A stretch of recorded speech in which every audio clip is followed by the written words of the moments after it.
The date is October 8th, 2023. The time is approximately 12:15 p.m. And this is an interview with President Joseph Biden.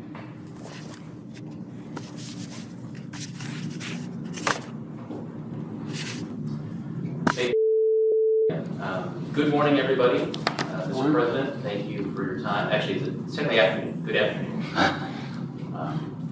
Thank you very much for being here. We appreciate your time very much. I think just for clarity of the record, I should quickly go around and make a note of everyone who's here. I'm Rob Hurd, the Special Counsel, joined by Mark Crickbaum, and also with the Special Counsel's Office, and we're joined by two FBI agents. And President Biden, obviously you're here. Thank you very much. You're joined by members of the White House Counsel's team, White House Counsel Ed Siskel, Dick Sauber, and Rachel Cotton, and also your two personal counsel, Bob Bauer and David Hoffman. Have I missed anybody? Did not see it. No. All right. Well then, with that, I have some preliminary matters to go over briefly, but before I do that, do you all have anything else you'd like to say before we jump in? Okay. All right. Well, Mr. President, I do want to take an additional minute and thank you for being here and making this time for us. I know there's a lot of other things in the world going on that demand your attention. We may get interrupted by one. Understood. I hope not. We hope I not. just got off the phone with Bibi Netanyahu and things. Yes, sir. So I also wanted to say that we know that you have provided significant cooperation with our investigation. And I wanted to personally recognize that and thank you for it. FBI knows my house better than I do. Well, I'm not sure about that, sir. Pretty sure. I hope it's been obvious during the months that we've been at work that my goals have been to do a thorough and professional job, but also to do it as swiftly as possible. And your cooperation has been very helpful in us trying to achieve all of those goals, especially the efficiency of our investigation. On the topic of cooperation, as federal prosecutors, we do assess cooperation at the end of an investigation. Obviously, your willingness to sit for this interview today and tomorrow and answer our questions is part of that cooperation. It's obviously very important to answer our questions truthfully, and we appreciate very much your willingness, and we hope that you will be able to, that you'll put forth your best efforts in really trying to get your best recollection in response to the questions we ask, because I acknowledge that some of the questions we are asking relate to events that happened years ago. I'm a young man, so it's not a problem. Okay, great. Glad to hear. A couple of other ministerial notes. I may ask a question that is unclear or badly phrased. I sometimes do that. I often do that. If I ever ask a question that you don't quite understand, you need clarification, then you should say, I don't understand what you're saying. You should ask me to try to clarify, and I'll take another crack at it. Okay. And then, should you ever want to take a break today or tomorrow? By the way, there's a restroom right behind us here. Thank you. The rest of you as well. Good to know. Thank you. Should you ever want to take a break during the interview, including to confer with members of the White House Counsel's Office, your personal counsel, all you got to do is just let us know that, and we'll take a break. Okay. All right. Rob, Yes. On the question of clarity, we don't want to interrupt the flow. Of course, if Ed or I have any uncertainty about what you're asking, we may also ask for clarity about the question. I wouldn't be surprised if you did not. I'm just confident of that. All right. Any other preliminaries before we jump in? Okay. Well, Mr. President, normally we start these kinds of interviews by asking the witness to tell us a little bit about their background. You probably have had your background documented as well or better than any other person on the planet today, so we will not be asking you to take us back to Scranton. We will be asking you to take us back more recently, back to the end of the Obama administration, so January of 2017. So if you cast your mind back to that time, you, at that point, Yes, of course. you at that point were a about to become a private citizen for the first time in 40 years. That would be the first time in 4 decades that you were not going to be in government service. So could you just tell us a little bit about what you were planning on doing with your time as a private citizen? What kind of projects and pursuits you were thinking about engaging in?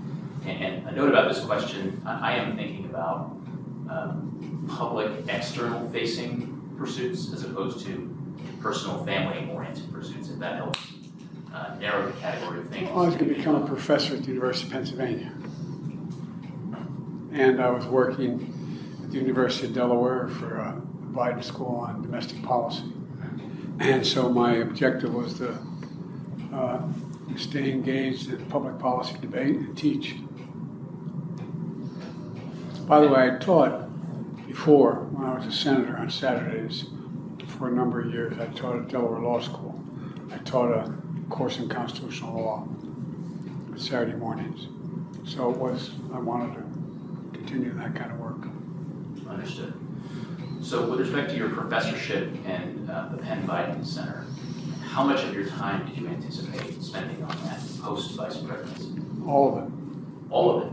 Well, yeah, I mean, it was a job. How much time do you expect to spend on yours? I'm not being facetious. I mean, I wanted to have a recreation and other things. I don't mean that, but this was going to be my job. And how did your participation in the efforts of the Biden Institute factor into that as well? Well, that was part of it as well. And Penn knew that I was working with the Biden Institute on domestic policy. And the real advantage I had in the Penn job was they gave me money to hire staff. So I was able to hire some first-rate people, like the Secretary of State, who now is my Secretary of State, was worked for me at the Penn Center, at the Penn Biden Center. And so it was, you know, it was about being engaged in matters that I thought were still consequential. Domestic policy was related mainly to matters having to do with the Judicial Committee and economic policy. And at Penn, it was mainly doing foreign policy. One of the other things that we know that you spent a significant amount of time doing after the end of your vice presidency was writing a book, Promise Me Dad.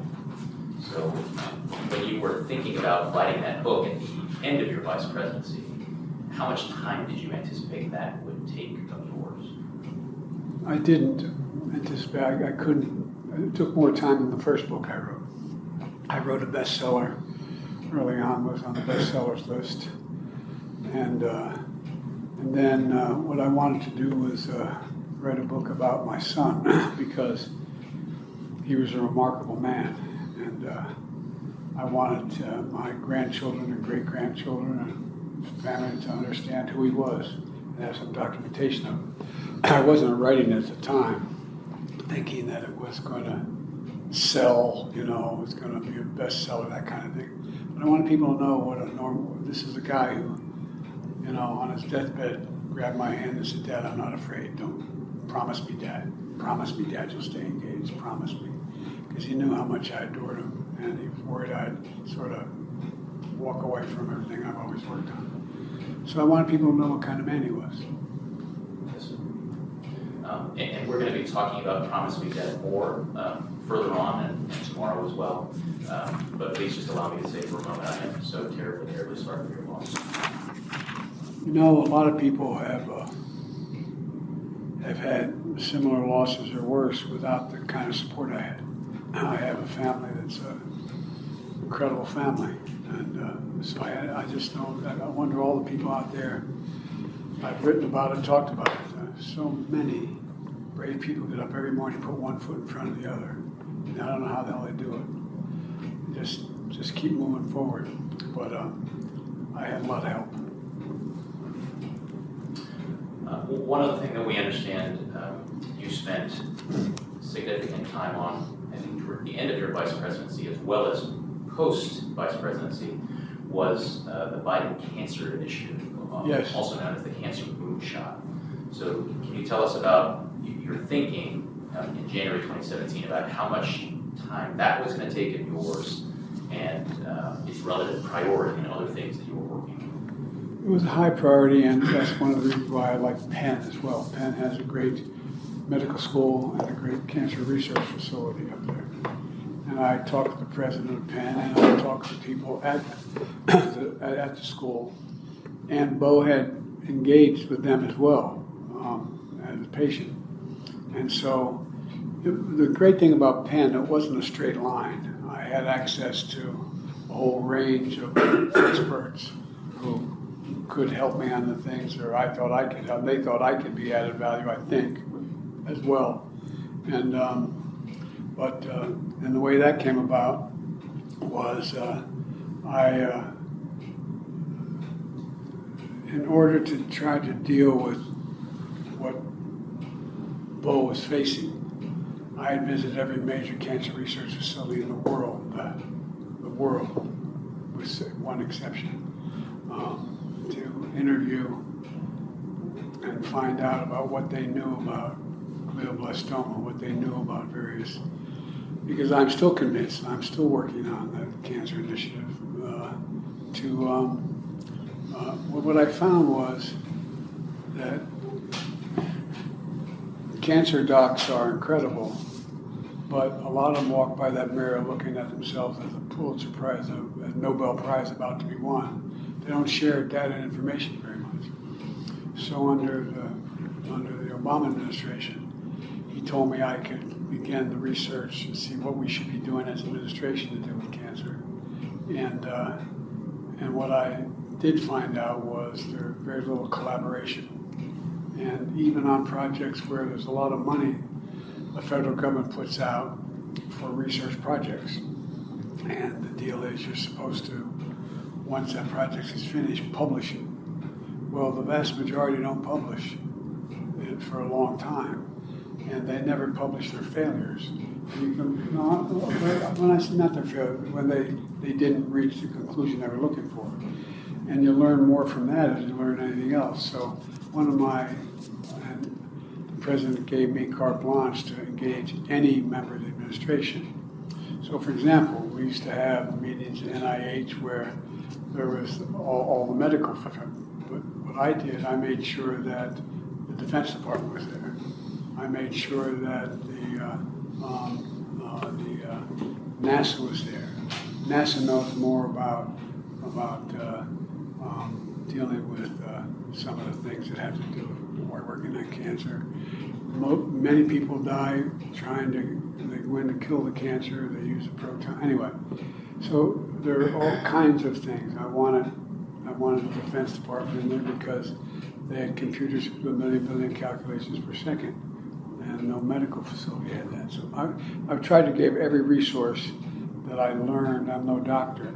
I learned theoretically could be added value in determining what was the source of certain cancers and therefore cures. So that's how I got so deeply engaged in that. Understood. So let me shift gears here slightly. We talked about the kinds of efforts and initiatives that you were thinking about spending your time on after the end of your vice presidency. Could you tell us what you were thinking back at the time in January 2017 about where you planned to spend your time? So we understand that you rented a home on Chambridge Road in McLean, Virginia. You obviously still have the lake house in Wilmington at that time. At some point you acquired the beach home in Rehoboth. So there were a number of different places where you could lay your head after the end of your vice presidency. And how did you think about where you were going to be spending? Well, I didn't think about beach house because I didn't have the capacity to. For 36 years, I was listed as the poorest man in Congress. I mean, literally listed, not a rating. And I did fine because I had my salary, so I never thought of that. I commuted every day. But the reason for Penn wanting me to have a facility in Washington was they wanted me to continue to engage the Congress and the Senate, the presidency, the administrations, each administrations in debates about what the foreign policy issues were. And so they'd often set up for me to be guest lecturers in Europe or wherever it was, to continue to engage in the fundamental debates about the future of the foreign policy of the United States. So that's why, and if you notice, the Penn Biden Center was as close as you get to the Capitol without being at the Capitol grounds. And it had conference rooms and the like, so I could bring down people and they come down and debate issues like they do in other fora, like the Council on Foreign Relations. So that was sort of a generic model. And given that, was that I suppose the reason for you to have a home in the Washington, D.C. area? Yes, because my wife was still teaching. It worked for her to be able to continue to teach at Northern Virginia Community College, and rather than have her commute. And if I had gone back and located in Delaware permanently, I wouldn't have had the reach. I'd be traveling a lot down here and in other areas to not just engage American diplomats, but engage foreign diplomats to come and talk about foreign policy. Understood. And it was to expose students too. I mean, that was the whole idea here. Expose the Penn students to these opportunities. Any other questions on that general overview? All right. I'd like to move on to the next topic, which generally is going to cover questions about your handling of classified information and materials during your vice presidency. And let me try to frame the following set of questions for you. We well understand that the president and the vice president in our system of government are the ultimate consumers of intelligence and classified information. And in order for you to properly do your constitutional duties, you have to have ready and convenient access to classified information. So part of the reason we've been talking to so many people during the course of our investigation is we're trying to get a better sense of how vice presidents, and you in particular when you were vice president, how you stored and accessed that information. Given that the handling rules, the classified handling rules that apply to every other human being in government don't necessarily apply to the president and the vice president. Those two folks are different.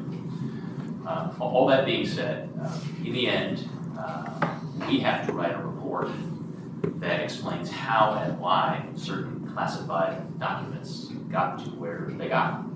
So part of why we're asking this next set of questions, and we've been talking to so many of the people we've talked to, is we are just trying to understand the paper flow of classified information. How does it get to a vice president? How did it get to then Vice President Biden?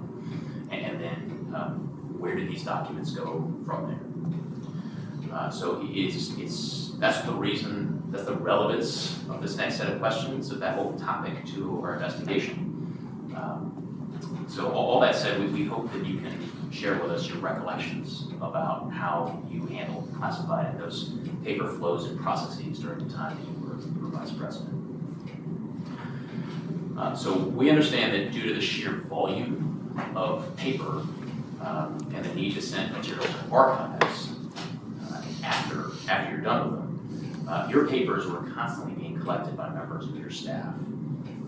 And the new materials were being provided to you. And part of the way that happened was that you received binders on a near daily basis.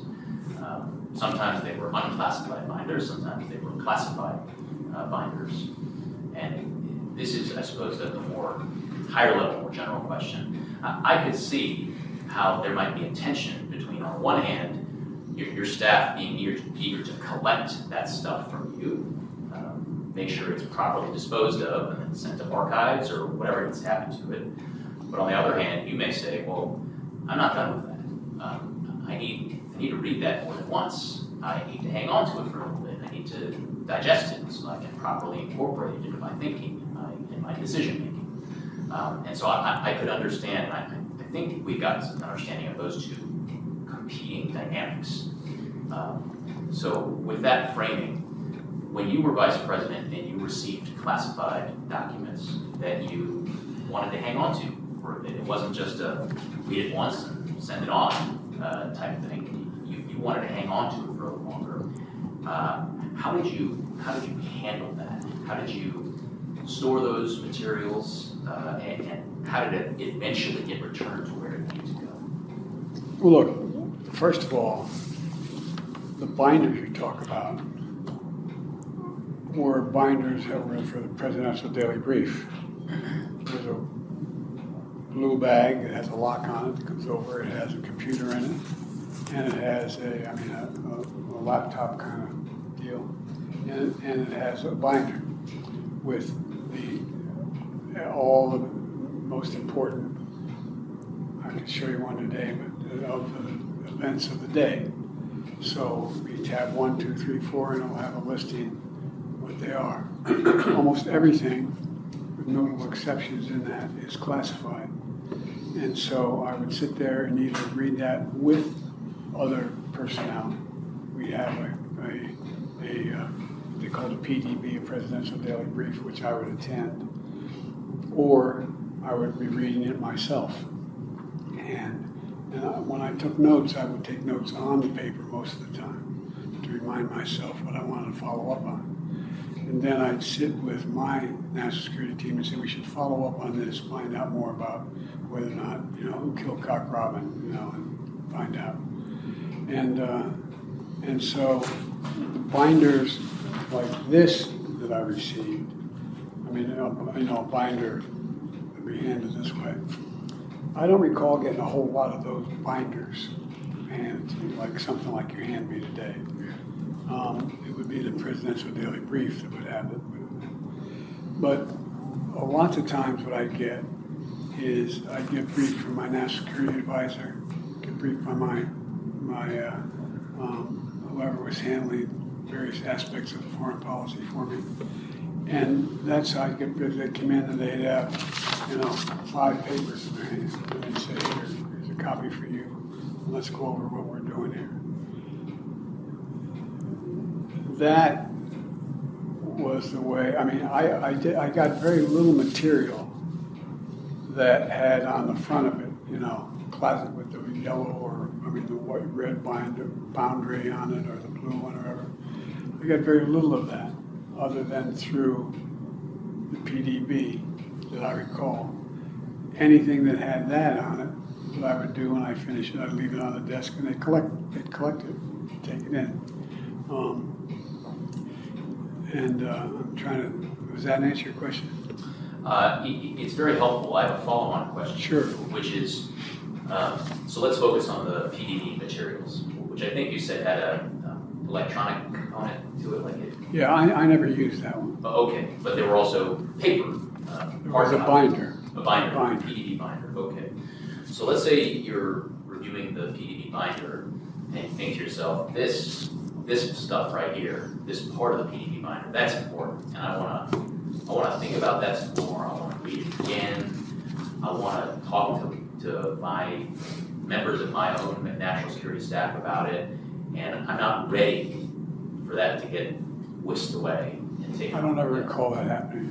It may have, but usually what I'd do, I'd write down on a note card, follow up with Jake on bang, follow up with boom on boom, and then I'd call my team in and say, what do you think this means that so-and-so moved forces here or there, or so-and-so said such and such, and follow on that way. And I said, well, can you do me a memo on that? And they'd go back and anyway. Okay, understood. Do you recall any instances in which, say the PDB binder had tabs 1 through 5, 1 through 10 or something, where you would actually remove something and say, to make my conversation with my national security staff, my team easier, I'm going to say, pull this out, and then I'm going to say, hey guys, I need help on this. I don't ever recall that. Okay. Taking anything out of the PDB binder. What I would do is I say, I'm keeping the binder till this afternoon. I want to talk to you about this. Come back in and take a look at it with me. But I don't ever recall taking pieces of the binder out. I see. Okay. Were there occasions in which you said, you know, I'm gonna hang on to this PDP binder for a while? Like, I need another day or two with it. Well, there may be. We lock it back up and say, I want to see this one with what tomorrow says. And so I keep it. And I have it with me in the office for a day or whatever.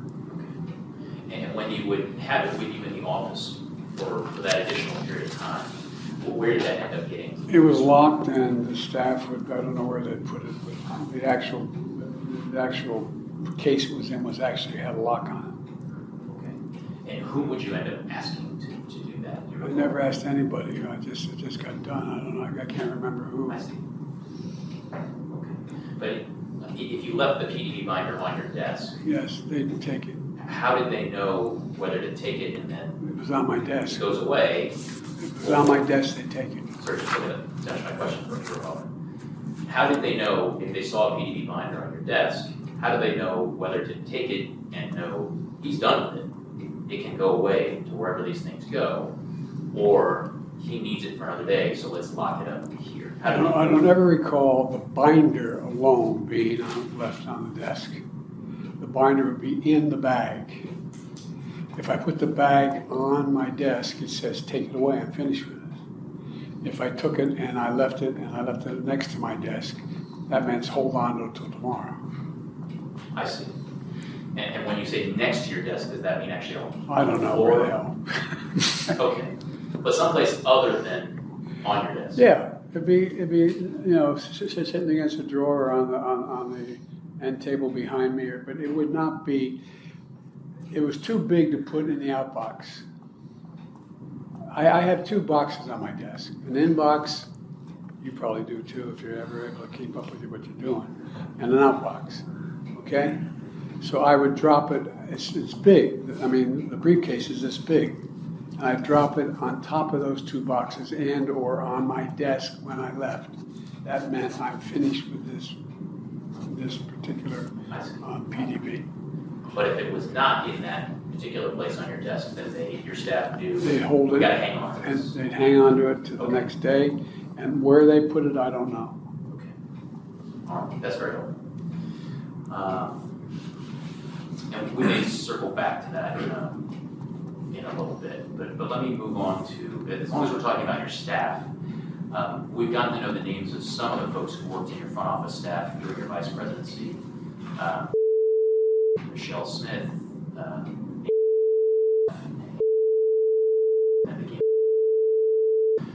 so I wanted to ask some questions relating to duties that those, I guess we'll call them front office staff. Is that an accurate description of them?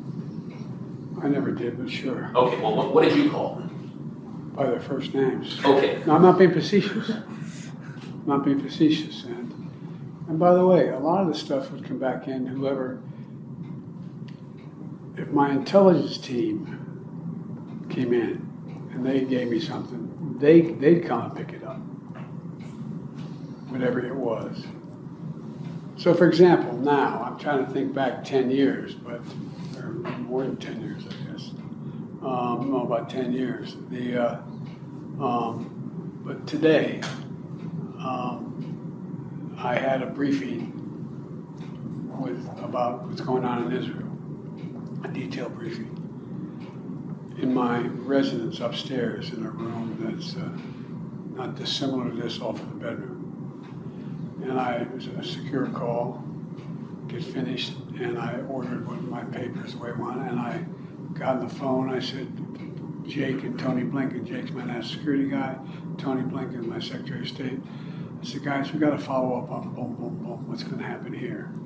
And then I took my papers, looked at what I needed, put them in a pile, they're sitting in the middle of my desk. Now, somebody now will probably would come along and pick those up, or Tony may come in or whomever. It's even though the residents and grab whatever it is that I wanted, or just leave it there for me to be able to review when I get back.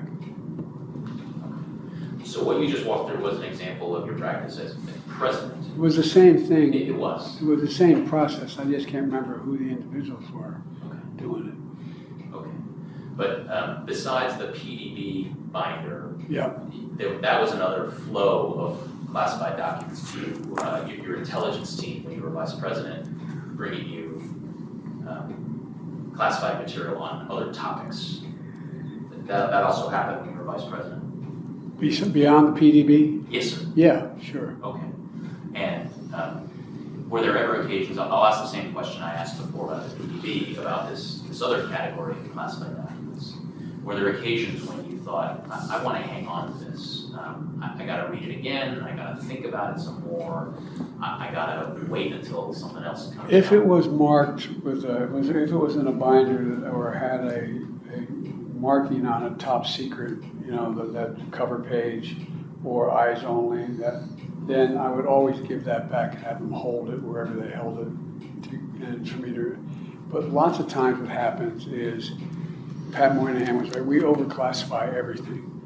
And one of the things that for example, every time Jake writes me a memo, he puts on it eyes only.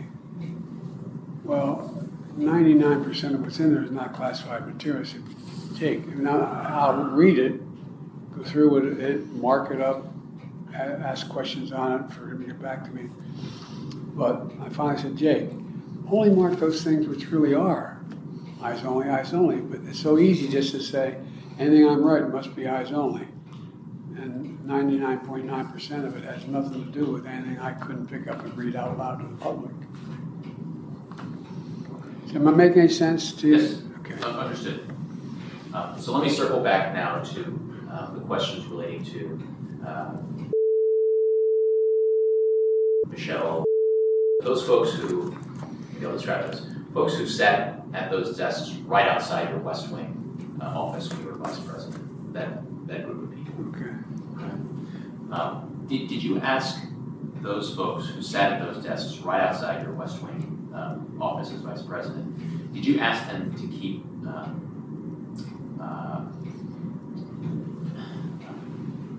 did you ask them to hang on to classified material that you would like to consult again and have that maintained out in their office space? I don't recall that. Do you recall where classified would be kept if you No. asked your staff to hang on to it? No. I assume they locked it up in their drawers of their desk, or there may be a safe. I don't know. So if you had asked your staff to hang on to some classified material that you didn't want to go away quite yet, how did they know how long to hang on to? In other words, would they ever come back to you and say, sir, it's been a few days, do you still need this or can we get rid of it? I just want to make good, because he said he didn't recall ever doing that. So what is this? Can you rephrase your question, Rob? I'm sorry, I thought that he actually did remember having some material stored away and locked away by his staff. I said, I don't know where they locked it. There's things that I've said that I'm going to need this tomorrow. They could very well have then given it back to the staff who wrote it, Right. and remind them tomorrow I want to talk about it. They could have put it somewhere. I don't know. Yeah. So this next question that I'm asking right now is not about where it was kept, but rather how long I have no did idea. your staff know how to hang on to it? Did they have a process where they said, sir, it's been a couple days, do you still need this? No, what would happen is whoever the person who wrote the memo that I want, they would probably come back and say, do you still want to talk about this? That's more likely. Yeah, and I just wanted to note, so it's clear on the record, the president just used the word probably. I mean, in a given day, I just want to get clear, he's giving his best recollection of conversations and tons of material that could have come his way, and he would have communicated his preferences and his wishes in various fashion. I just want to make that clear on the record. Okay. So back when the time you were serving as vice president, sir, did you bring classified material back to the Naval Observatory from the West Wing? I'm sure I did. And can you tell us about what kinds of material you would take back with you? You talked about, would you take PDB binders back to the Naval Observatory? I never PD binders were treated in a completely different way. They got locked up, and then when I finished reading, they got locked up, they get handed to whoever was going to take them, and it's usually the people from the intelligence community would come and get them. I guess that's who came and got them. And if I was going to take something home to continue to study it, or I have staff over to the house to continue this discussion, I would say I'm taking this with me, and I hand it back to whoever the staff person was by the clearance that I was talking to about it. But I don't recall any specifics about that. But I mean, that's how I would do it if I was going to do anything. And there's a lot of a lot of business got done as vice president from the residents. I mean, a lot of business got done, by the way. And so there was a whole, it was like a machine. You know, I'd leave something on the desk that I was working out of in the office I set up in the vice president's office, and they'd come and clear it out. And you know, when I got finished, I mean, it was much more routine because it was all in one place. There were personnel on the ground like there are now, not nearly as many, but you know, and so you know, that's all. I mean, that's how I remember it. So I'm sorry, what was the last part? So that's how you remembered it. I just want to make sure I was picked up. Yeah. Yes. So it sounds like what you're describing is that the system of your staff handling classified material at the Naval Observatory was similar to the way that it was handled in your West Wing office, which is if you were done with classified, you left it on your desk, and then your staff would take it and dispose of it. And I think I'm hearing that this same thing happened with respect to your workspace at the Naval Observatory. Generically, yeah. I had two desks. I had a desk I had an office that I turned one of the rooms into an library, and I had a desk there, and I'd have meetings there. I'd call staff over there. We'd have meetings. I'd even, for example, I remember because I saw a picture recently. That's where I saw Xi Jinping. I had him at the vice president's residence. I had other leaders there. So there would occasionally be lunches there. So there was more done in the VP's residence than clearly when I wasn't vice president, when I was a senator, or when I was out of office. And I haven't had the pleasure of actually visiting the Naval Observatory, but I just want to have a better sense of where that workspace was. Go look at it. Was it a... Yes. Okay. I mean, I think you got to have a sense of, I mean, that home used to be the Chief of Naval Operations office until we had to throw the governor of Maryland out of office as vice president. And then that's when they took over the place for the vice president. And that's why it's called the Naval Observatory still.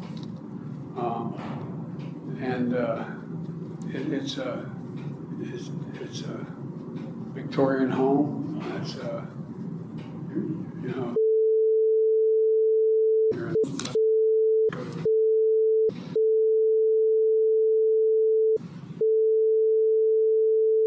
function where they make the meals and things like that. So, and then there's a room that I turned into a meeting where I would work when I was home. And you mentioned a second office. Bedroom. There was a bedroom, and there's those Victorian homes. You know how they have the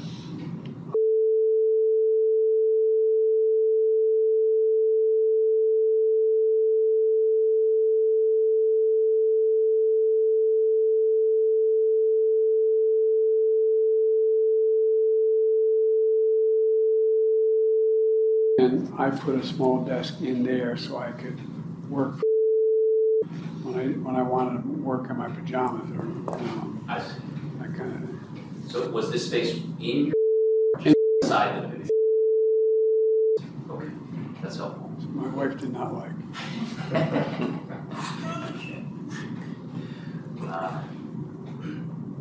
And I apologize if you've already addressed this, I can't recall. Do you know where your staff secured classified No documents at the Naval Reserve? No. All right, By the way, I don't know if they stored any of the Naval Observatory. They may have. I see. In other words, if they came, they'd pick it up and take it wherever they were, back to the office in the West Wing, or they'd take it. I don't know where they took it, I see. but they didn't leave it there. Okay. So I think implicit in that is you didn't have an understanding, or you never directed your staff, hey, I want you to keep this classified in a safe here at the Naval Observatory. No. Okay. Okay, one of the things we've learned by speaking to other members of your staff when you were vice president is that folks in your national security staff actually kept track of classified minors that had been provided to you, and they tried to track, this one's been returned, but this one has not. Let's try to find the ones that have not. Do you recall your staff? I don't ever recall them telling me they were looking for a binder that I had that they couldn't find. I don't ever recall that. Okay. Could have happened, but I don't ever recall it. Okay. And I just want to make sure that I'm understanding you clearly there. Do you recall your staff ever coming directly to you and saying, sir, we can't find binder X or binder Y? I don't recall. It doesn't say it didn't happen, but I can't recall that.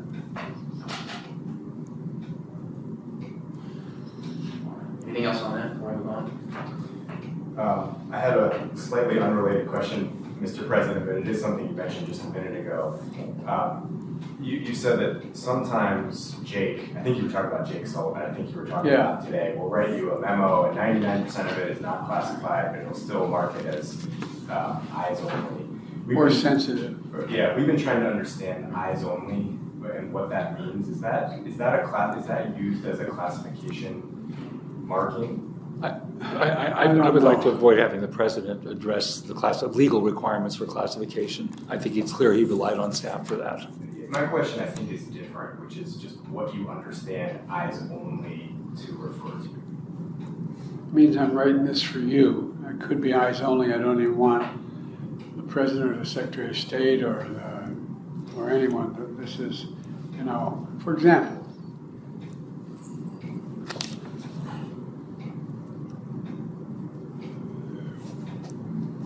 I often had disagreements on policy matters with some of the foreign policy team that really good people that Barack had. I think it's fair to say Barack relied on me to do a lot of foreign policy because that's one of the reasons I think he asked me to be vice president, chairman of the committee and all of that. But if my team thought someone else in the administration was exaggerating or making a mistake or wanting to, send more troops into Iraq, I'm making this up, and I didn't want to.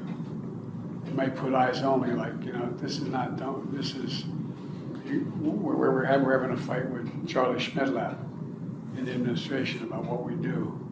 The president's going to have to make a decision on this. But anything that was marked, classified with those markers, I never, ever remember doing anything other than being fastidious about where it went, how it got handled, and we got back to whoever gave it to me. And when you say with those markings, just for the record, if I may, sir. Do we have a copy of any of that stuff? Yes. You mean the colored borders? Yeah, yes. borders. Because that's usually what they put in front of a book that they give a binder. They'll have something on you have written there, President Biden, binder 1. They'd have this, they'd slide in this sheet that says top secret, or slide in a sheet that says classified, you know, and it's usually, and it's easily marked, you know, it's a different color. And that's helpful. We know the cover sheets that you're talking about. Yeah. In your understanding, if something is marked eyes only, does that mean that it's being treated as classified, or does it not mean that? I'm sorry, what's the question again, Mark? Yeah. If it's marked eyes only, does that mean it's classified or not? In The answer your understanding. The answer is I'm not sure. Okay. And just as a general rule, I do want to not interrupt the flow of the question. I really don't want the president to be in a position where he's addressing specific questions about the classification system, distinctions among classification categories and whatever for purposes of this interview. I just mean to be asking about what you understand those words to mean, eyes only, because it's not a phrase that we are familiar with. So we're trying to. Right, that's why I think it was mainly, look, keep this quiet because you don't want this getting around. Inside the administration, not classified, you don't want, for example, I had real strong disagreements on a couple policy matters that were consequential relating to the allocation of forces.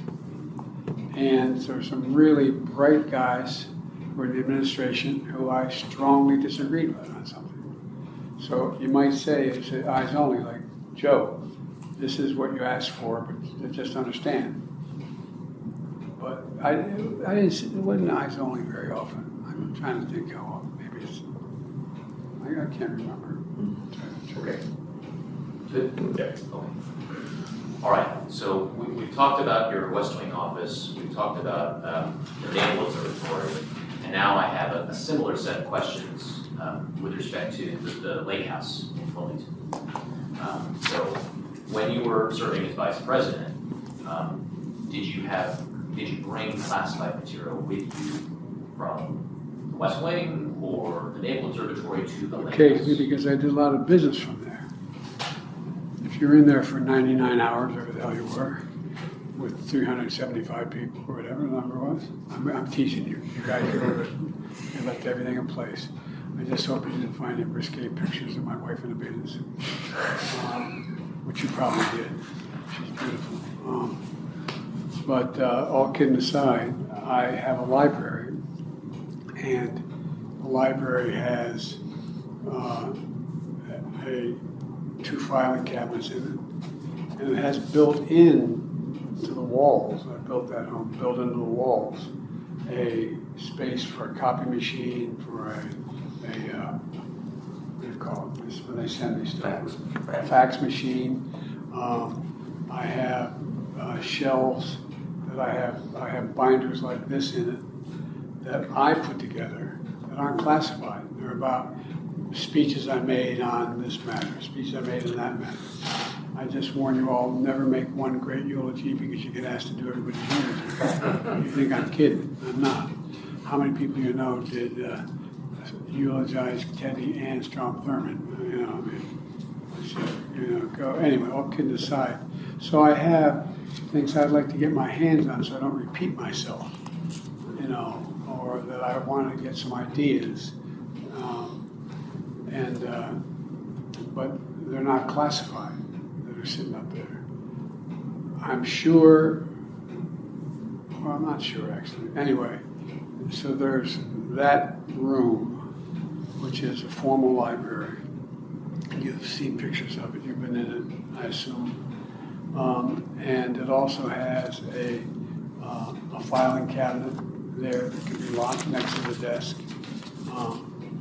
And the drawers of the desk can be locked as well. It's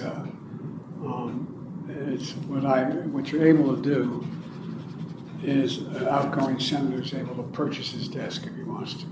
So I purchased my desk for posterity's sake. And you can purchase when you leave the cabinet, when you leave the Senate, vice presidency or presidency, you can purchase those chairs for $6 million. I purchased that. And you're able to purchase, or I was given someone purchased where we gave me as a kid, Teddy Kennedy, my chair I had in the Senate for all the years I had it. So I have that chair is in that library as well. And so,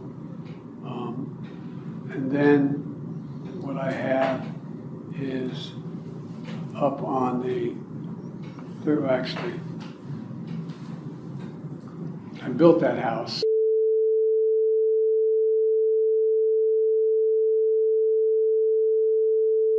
So the sun would always shine, and I mean, I'm a frustrated architect. If you went through, you probably saw all those significant number of house plans that I have drawn and have drawn. Matter of fact, in order to try to convince me not to run for the Senate for the 19th time, my wife said, look, if you don't run, I'll pay for architectural school for you. I'm not deadly earnest, not a joke.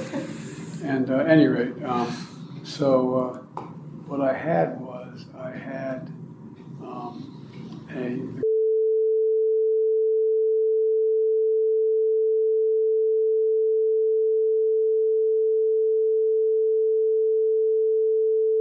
I can't remember exactly. And I built that for two reasons.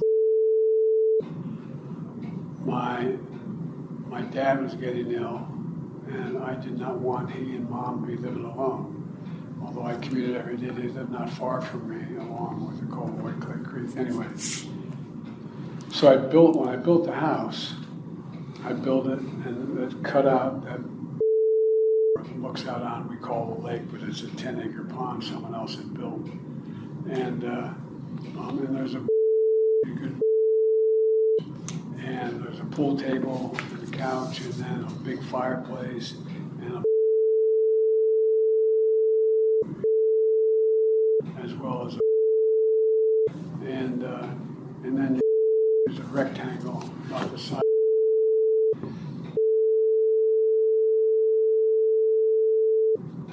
And because I wanted my parents to be able to live there and have the privacy of having there was a and so in that there were two file cabinets that were attractive that I had when I was in either the home that I bought furniture for the home in Cambridge Road or other, and so there were two big that big and with two double file drawers each of the corners. So there are files down there and then so we call that, you want to call it the floor, whatever you want to call it. And you're into the whole is a beautiful, cost me more than the whole house. Literally, I had it handmade because I made a mistake of renting a place that had a magnificent. Anyway, and then you go to and in the off I had a where I took the desk I had as a lawyer. The first big case I went out and bought a beautiful desk at Credenza. You guys may have done something similar. And I have that in there, a couch and bookshelving and television in there. And there's a file cabinet in there, plus the file cabinets on the credenza behind that open with two big file drawers. And there's a file drawers on the desk. And so there's other. And then as things piled up, there was on the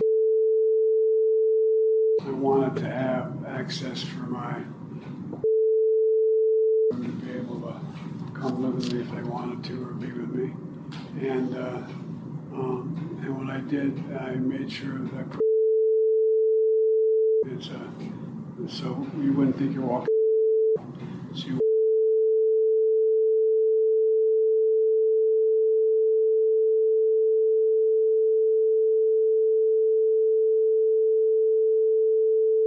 and there is a big television, and below the television there are filing cabinets, two long filing cabinets that the television sits on. And so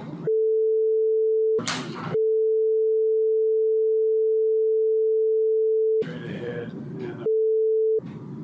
and so I can't think of what else may have been piled up there, as the FBI can tell you they're up there.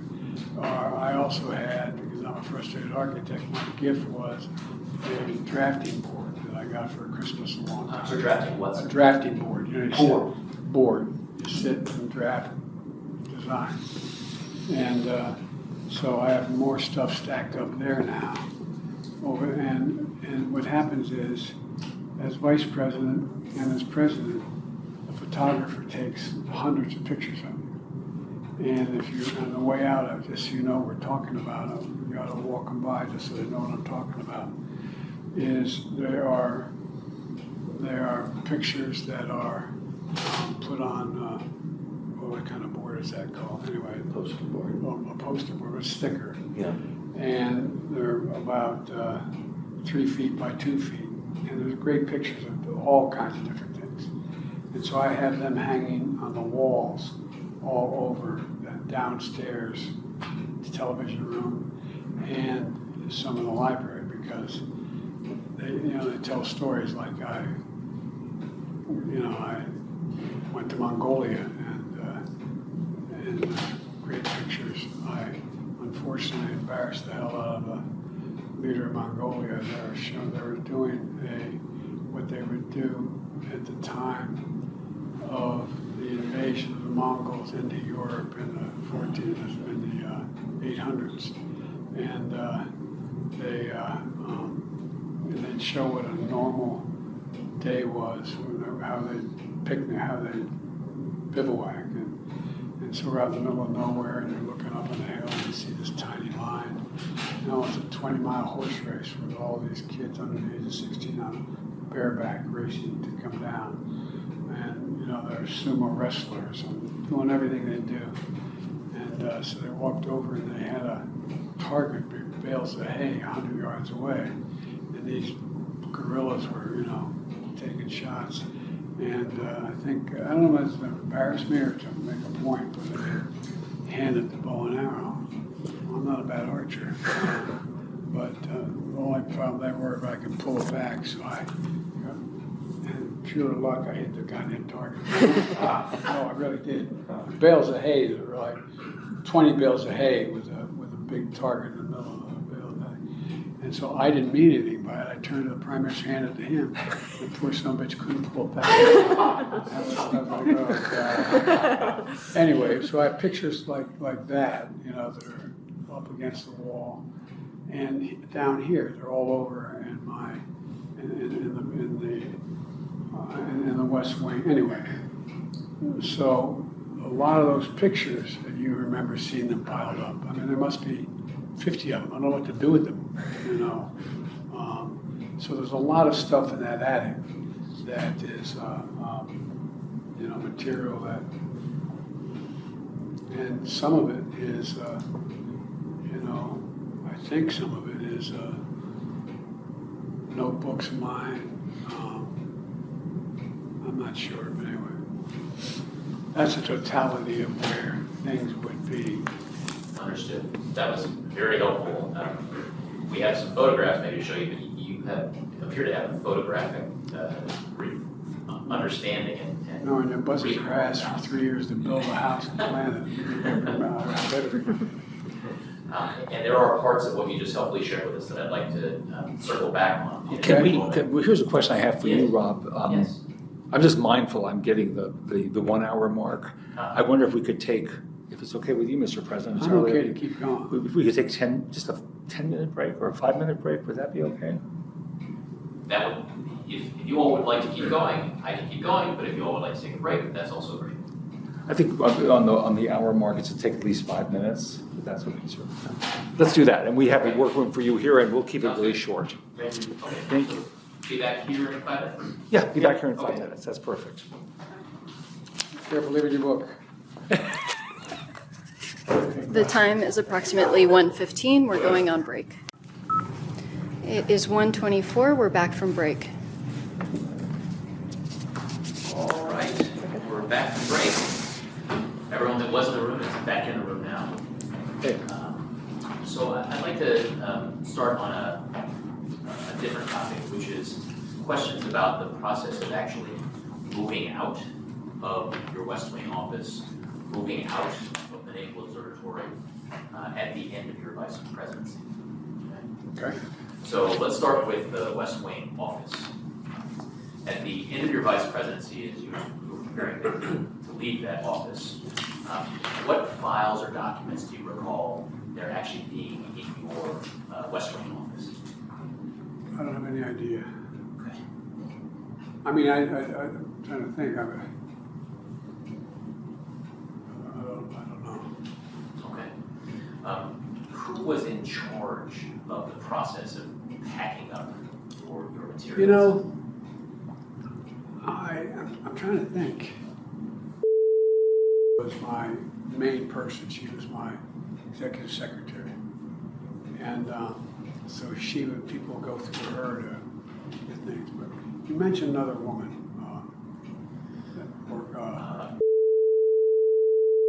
Michelle Smith. I think, was she the one that was getting material to the University of Delaware?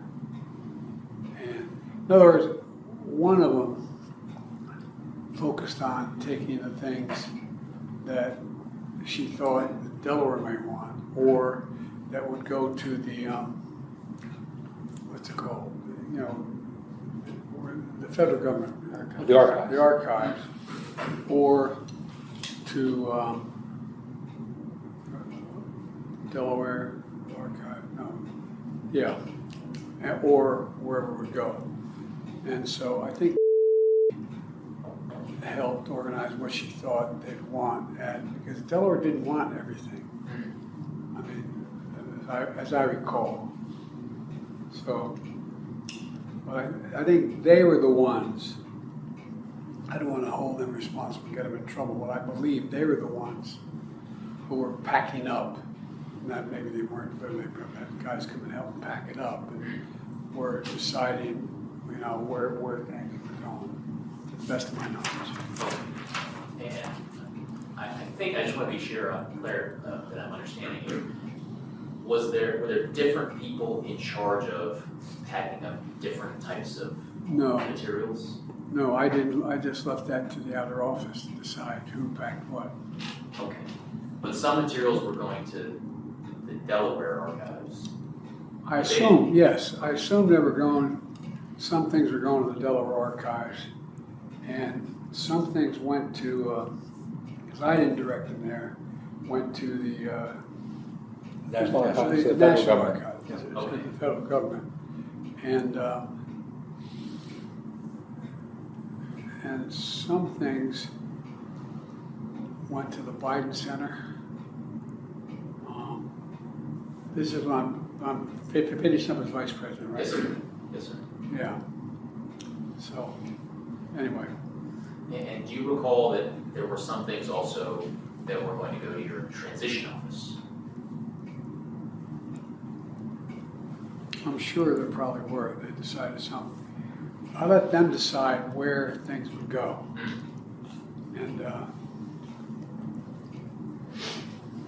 And the problem, my generic problem was, there's a lot of stuff. No, I really mean it. Like, I don't want them all in my house. I don't want all this, you know, it's not like there are things that, I mean, like, what do you do with all the memorabilia? I'm not being facetious. What do you do with those statues? What do you do with those? I mean, you know. So I just let it to them. And when you say you left it to them,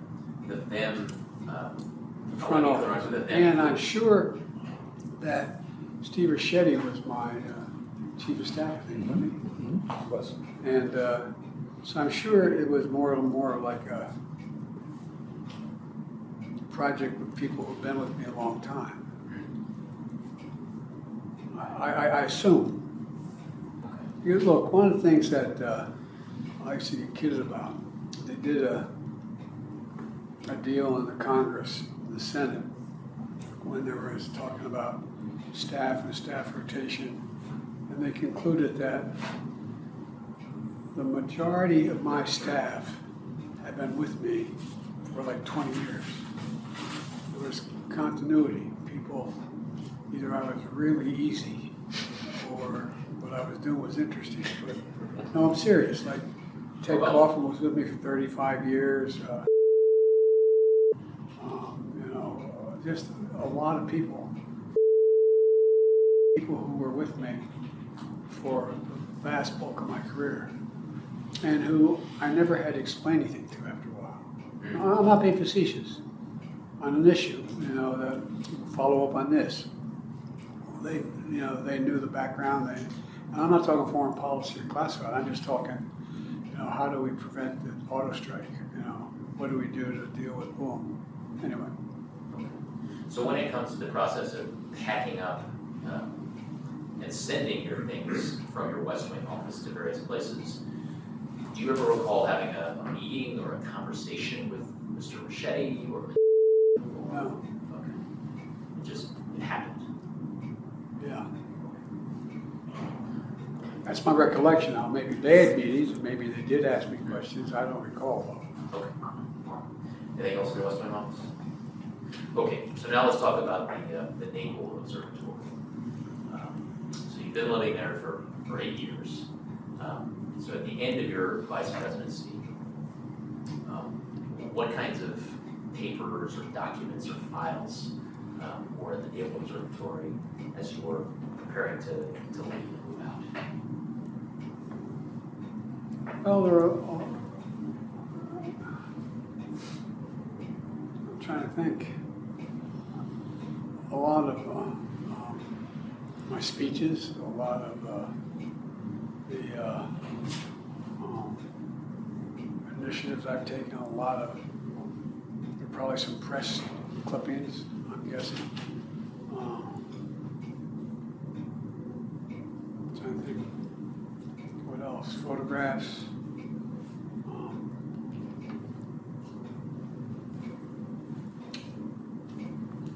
I don't know. And where would those have been within the Naval Observatory? You mentioned a couple of workspaces earlier. Well, if you're talking about anything that was a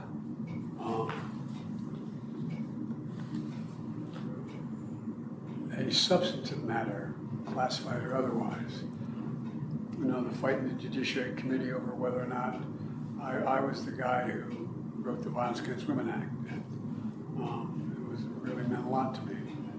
And so they might find stuff with the Violence Against Women Act in one section of a drawer or in the shelves of the library of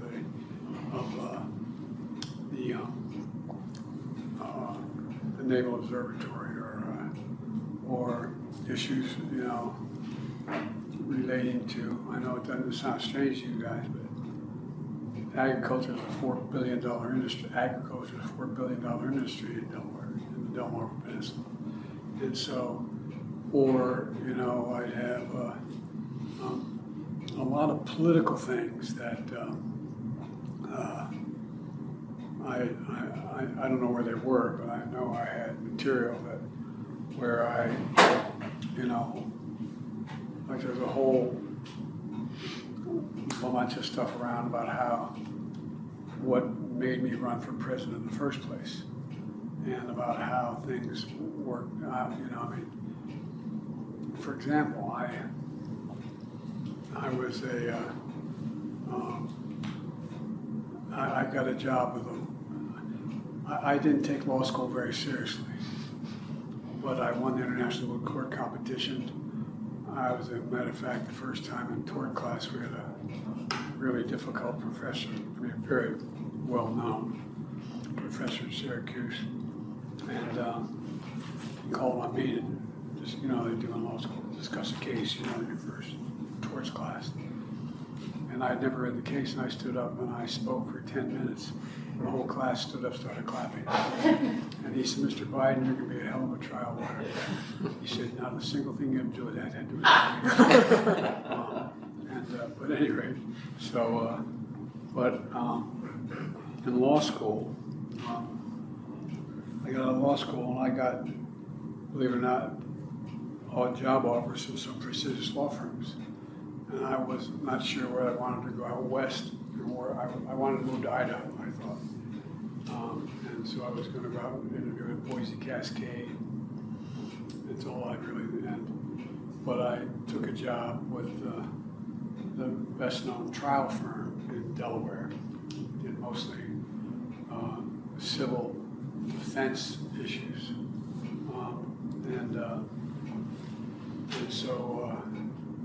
And I remember a guy named brilliant guy went to Amherst and Harvard, saying when he was interviewing me, he said, in those days you had to, today you'd be killed.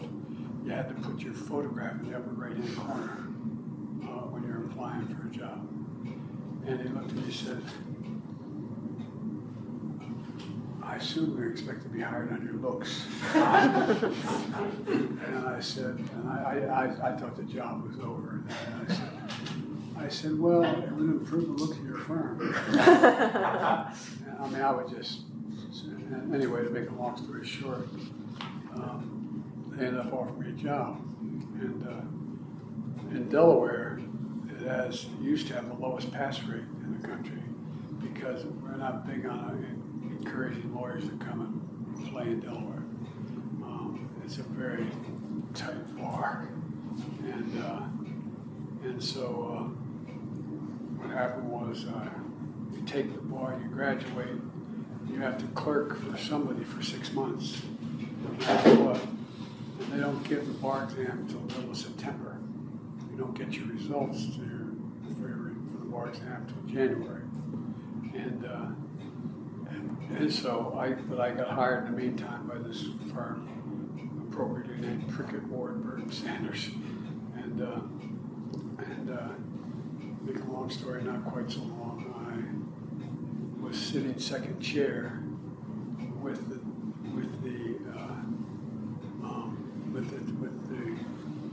guy who ran the firm, Prickett, Mr. Prickett. And it was a young man who we represented. That's like a construction company, you know, they have to turn those. We have more oil refineries than any place other than in Houston, Delaware, and Pennsylvania, Marcus Hook, that area. And this poor kid is down a 100-foot vessel chimney, scraping hydrogen bubbles off of the inside when they shut the plant down once every, whatever, 8 months or 6 months or a year, whatever it is. And he was wearing the wrong pants, wrong jeans, and a spark caught fire. He got caught in the containment vessel and lost part of his penis and one of his testicles. And he was 23 years old. And I sat through his presentation with the senior. And we had in Delaware, which is the Bond family had no influence, of course, contributory negligence. If you were slightly contributory negligence, you were out. And so the senior partner turned to me and said, write a memo for tomorrow. We're going to make a motion to dismiss after you present this case. So I did. I wrote this memo. And son of a bitch, it prevailed. And I looked over at that kid and his wife holding 2 little kids. I thought, son of a bitch, I'm in the wrong business. I'm not made for this. And there's a famous club called the Wilmington Club. No blacks, Catholics have ever been allowed to be members. They're the DuPont family thing.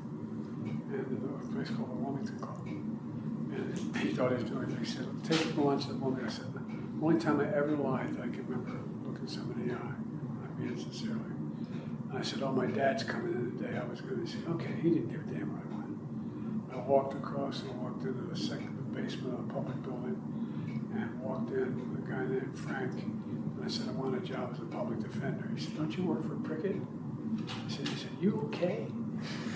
Like, what's the hell the matter with you? And I quit and became a public defender. The process of that was, that's what got me, and I had been involved with the civil rights movement. That got me deeply involved in trying to reform the Democratic Party, which was a Southern Democratic Party. We were a slave state by law. We were on the border states and we couldn't figure out. Anyway, but the Democratic Party was a conservative party in Delaware. The DuPont family ran the Republican Party, but they were like a Rockefeller Republicans at the time. And so I got involved with a group of people trying to reform the Democratic Party. And the whole point of telling you all this is I had a lot of material that I kept notes on that were as I was taking on the Democratic Party. And they came to me and asked me to, this group, this new Democratic coalition, I had, in the meantime, it's 2 years down the road, I was 26 years old, 27. And I went to work part-time for a criminal defense firm, mainly, and a real estate firm. There were 5 people. And so I was no longer a public defender because I couldn't be public defender and work for that firm. And one thing led to another, and I joined this group to try to reform the party. And they came to me about, and I was making the case, we just got to get more candidates to run. We're not represented. And the southern part of the state of Delaware talk at you like this for real. You go down, you think I'm joking? I'm not joking. Oh, damn boy, I don't agree with a damn thing you say, but at least I know where you stand. That's how they talk. And it was solidly Democrat, Southern Democrat. We were the only state in the nation occupied by the military for 10 months with drawn bayonets in every corner when Dr. King was assassinated. And that's really what got me going. Long story, and I'll end because it relates to maybe some of the other things you may ask about, is that I had a lot of material that I did recently. When you're the youngest guy in the room, you get to turn the lights on and off. And so I amassed a lot of material making the case why the party had to change, and it ended up that about 10 months in, a group from the area where I lived came to me and said they wanted me to run for the state senate. I said, no, I can't do that. I'm thinking of starting my own law firm. I can't do that. And because they meet in Dover, and then the next thing that happened was they came back about 3 weeks later and said we went to the office I was in. At the time, I had now started my own office. And I didn't realize, my age, never started an own law firm. I hired 2 lawyers. I had no freaking money, but I hired them to pay them more than I was going to make. And I started this firm. And I remember standing looking out over the public building, and they said, how about running for the county council? I said, no, I can't go down. He said, they meet right across the street there. Only twice a week at night you can do this. So to make a long story short, I ended up doing it. But I wanted to be sure that I was going to lose, because so I ran in a district that no one's ever won, the Democrats never won, and I won. And next thing you know, I'm in a tough position. My generic point was there was a lot of material that I had amassed that I wanted to save. I probably still have it somewhere. And so that stuff would travel wherever the hell I was. So, sir, that material that you remember having, again, trying to steer us back to the end of your vice presidency and focusing on your move out of the Naval Observatory. Do you recall having these types of things with you at the Naval Observatory, and this was part of the stuff you were trying to do? No, I had most of it at my house, in that office. At the Lake House? At the Lake House. Okay, understood. Okay. So focusing on the move out of the Naval Observatory and the documents and the files that you had there, let me ask you a couple questions. Well, one is, sometimes when people move, moving in my own experience is a pretty terrible process. And sometimes people go through it, they cull. They say, well, I don't want to move this, I'm going to throw this out. Or why should I move this? I don't need it anymore. Did you do any of that culling or thinning out or purging with respect to any of the stuff you were moving out of the Naval Observatory? I don't recall, because I was so damn busy trying to get set up in the job, what my responsibilities would be, and also my sister was helping me she's smarter than I am. My sister was helping me with Delaware, wanted to know whether or not I wanted a Biden library built there or a Biden center. And the one thing I did want is pure ego. I wanted my kids, grandkids to have a building in the mall. If you've ever been to Delaware, it's like University of Virginia is a beautiful mall. I mean, it really is gorgeous.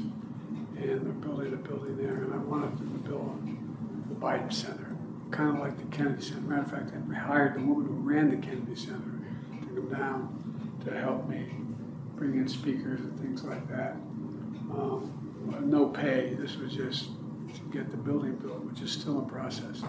So I was doing a lot of that, and I wasn't, among other things, as I was leaving the vice presidency, I don't recall going through anything that wasn't truly personal, which would be up next to my bed or my bedroom, or you know what I mean? I don't recall going through that stuff.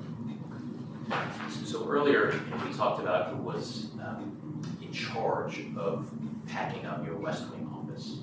So I'll ask the same question now.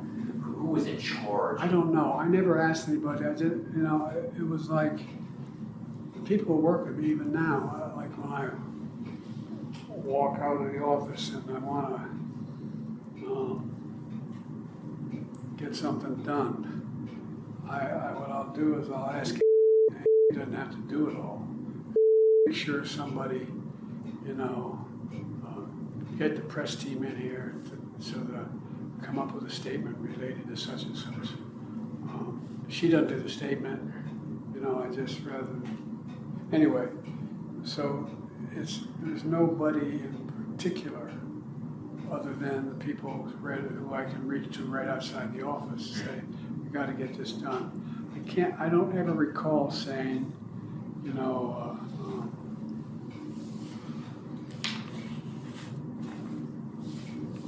I don't know, there was a library, there was a bookshelf in the vice president's office. And I remember, I think it had things in there like genealogy. I said, make sure that, that all gets taken care of. As I'm walking out. But I don't recall ever saying, you do this, you do that. They'd come to me and say, what do you want done with A, B, C, or D? And I can't remember, quite frankly, even any of those questions, but I didn't pay any attention to how they backed it up. And I want to make sure that the thrust of my question is clear in that it makes perfect sense that with respect to official type matters, you grab whoever's closest and say, I got to get something done. My question is about packing up stuff in your personal residence at the Naval Observatory. And our understanding is that was, that was something that you personally funded. You had to pay on your own credit card a mover to take stuff out of the Naval Observatory and take it to Wilmington. So with respect to your personal effects, your personal documents, the only thing I remember on that was furniture, because I wanted to make sure they didn't take anything out of the VP residence that wasn't mine, that was federal government property. But I don't remember saying, don't take this or send this, or, I don't know how the staff decided what papers, kind of, they're talking about, material, what would go to the residence and what would go to. Is that how the stuff got in the garage? I'm sorry, I didn't hear you. Is that how the stuff got in I didn't get my garage so much later. Where stuff one day came home all on the garage floor. This was later though, it must have been after, anyway. Okay. Well, here's another question relating to the move out of the personal residence at the Naval Observatory. We understand that at some point towards the end of your vice presidency, there were some boxes that you wanted to move yourself, and that Mr. Ricchetti and Mr. deciding, well, we need to help the vice president out with this. And so you all loaded some boxes into Mr. Richet's minivan, and the minivan drove those materials out of the Naval Observatory to where they were going to go. Does that ring a bell? No, the only thing that rings a bell is you're making my point. They decided that what should be done, that they should help Biden move boxes or whatever. I don't ever remember. I'm sure there were things that boxes where he threw clothing in, threw pictures in, threw, but I don't ever remember packing up written material to go anywhere. It doesn't mean it didn't happen, but I just don't remember any of that. Okay. Anything else on moving out of the Naval Observatory? Nope. Okay. All right, so now let's shift gears slightly and talk about the Chambridge Road residence in McLean, Virginia. So when you were wrapping up your vice presidency and making arrangements for the rental of the house on Chambridge Road, how long did you anticipate living there? I really had no idea. I'm not being facetious when I say that. I knew that in order to get the Penn Biden Center established, I had to, and my sister had spoken up at the Kennedy Center, and she became friends with the woman who ran the Kennedy Center and convinced her to come down and set up the Biden Center, like the Kennedy Center at Harvard. And so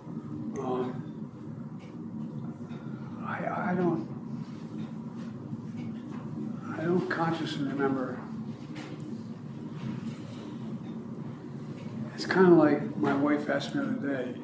She spoke down at the Truman Library. She said, "Joe, have you decided on your library?" I said, "I have no idea where I've got it. And I don't think I'm just supposed to, while I'm president, think about the library." But she said, "Joe, but that's going to be an important thing." I said, "You ought to talk to somebody about that, Joe." I'm serious. That was a discussion we had. She was very angry with me because she went out and did a thing at the Truman Library. And she said, "That's the place where all that you've done is going to end up being located." And I said, I don't know. There was the Biden Center.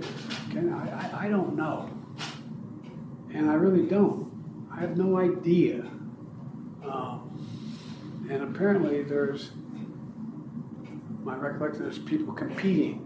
Syracuse University would like it, the University of Delaware would like it, they want to do it down here in Washington, I don't know. And if I did know, I wouldn't know how could you raise money anyway while I'm a U.S. Senator to do that. A president. So my point is, it was the same kind of thing. I wasn't thinking about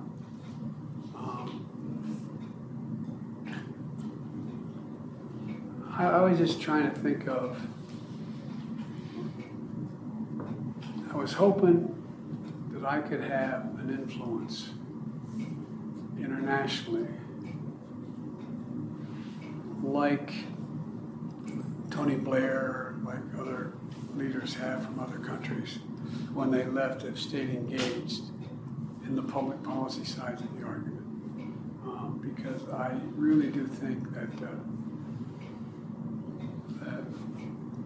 with a little bit of luck, the world's changing, man. What I was going to do, I was going to write a book before I decided to run about us. I think the world goes through these major inflection points where what's happening at that moment and the 2-4 years around either side of it and the outcome of those discussions determines what the next 6-7 decades look like. I think that's where we are right now. For example, I think the Israeli thing has changed it all, but we're in a position where I fundamentally changed our position in the Indo-Pacific. When I told my team, my foreign policy team and intelligence people, I was going to get Japan to engage in Europe and work out a deal with South Korea. They looked at me like I was nuts. I got it done. This is not classified, when I put together what they call AUKUS, the ability of Australia to have nuclear capacity, which really changes the whole dynamic in the Indian Ocean. When I was able to bring together the Quad, India, Australia, Japan, the United States, I just had 16 Pacific Island leaders here that were heads of state. And I mean, we have a chance to fundamentally change and make different and more secure that part of the world, which China's influence is seeking to be profound. The same way in Africa. I mean, there'll be 1 billion people in Africa, but guess what? We're going to build the first transcontinental railroad across that country. We're going to make sure Angola has the most significant influx of capital to build a solar facility that's larger than any place in the world. Mr. President, I'm so sorry to interrupt you. I just want to make sure I have a fair amount of material. Yeah, I'm going to stop. I just wanted to give you an overall. That's the kind of stuff that I was thinking about, I would still be a part of in the international community and U.S. interest. And that's why Penn, Delaware, those things matter. Understood. And let me ask this question in a slightly different way. When you were deciding to move into Cambridge Road, the home there, I suppose at one end of the spectrum you could say, I'm going to furnish this place very, very sparsely. I'm not going to bring much there because I'm not going to be there that long. The other end, you could say, I want to bring pretty much everything I own because this is going to be my primary residence. Where along the spectrum was Cambridge Road in your mind in terms of how much stuff you decided to bring there? And that's furniture, that's papers, that's personal effects, things like that.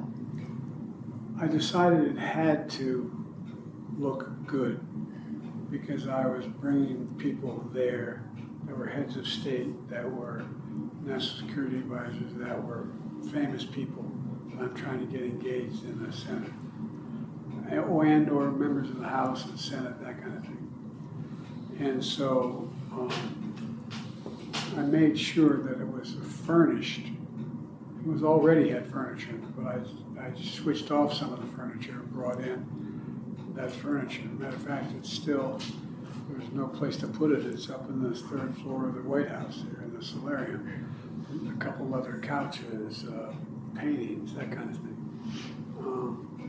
And so that's what I brought along. And it wasn't much, I mean, it was, anyway, the place was already nice, and I didn't have to do all the bedrooms upstairs. I didn't need them all. So some were just had a bed in them, and that was it. You know? Understood. Okay. I think before we took the break, if I remember correctly, you had mentioned some specific pieces of furniture. And so I wanted to... Specific what? I'm sorry, Robert. Specific pieces of furniture. Thank you. And please correct me if I'm misremembering what you told us, but I think you mentioned a couple of file cabinets that I think you said you purchased in order to place them into the Cambridge Road residence. Did I hear you correctly, or am I misremembering? Purchased. That I purchased. I don't remember having any brought into Cambridge. I may have, actually, I'm not sure.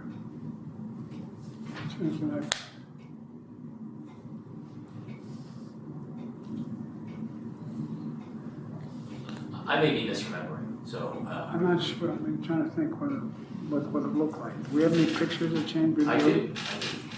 I'll tell you. I don't notice. It should be in the binder in front of you.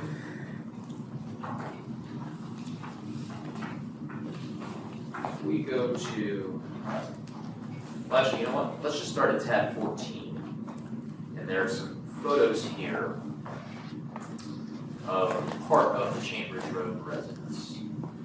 And these begin with base number USSS 523-351_0001. There's another shot, USSS 523-352_0001. Yeah. Just to follow you, Rob, are you Yes. going through, this is in sequence, because the lettering or the numbering that you're citing is, I'm having a little trouble following. Yeah, I'm sorry, I see. That's that right. it- The second one shows the desk looking out on 2 couches. Yes, 2 leather so couches. that's 523-352_0001. And that's my desk and my couches. Okay. And then we're deciding whether to set this up as another room at the conference room, but I don't think And when you say the other room's a conference room, what are you I mean, referring this to? room, where all the glass is, the question is, what was I gonna do, that open space? Yeah, well, I actually have a slightly different question, and I want to make sure that we're looking at the same photo. I think it's 523-353_0001. Okay, so that's you're referring to a conference room. Let's Well, start I with, can't remember what I did with it. I see. And the next one is just a different perspective, looking at where my desk was. There, and You're looking then, at 523-356. yeah. Now I'm looking at 379, the last Okay, one. got it. 523-379. I don't remember, isn't there a file cabinet there somewhere though? I can't see it. So, Oh, here's one. so these photographs, Here it is. these photographs were taken in January 12th, 2017, right after the movers moved stuff in. Yeah, And so you'll see in a number of these photos, there are boxes stacked Yep. around. So my first question is, who went through these boxes and unpacked them and put their contents in places? I don't know. I probably went through some of them, but I don't remember.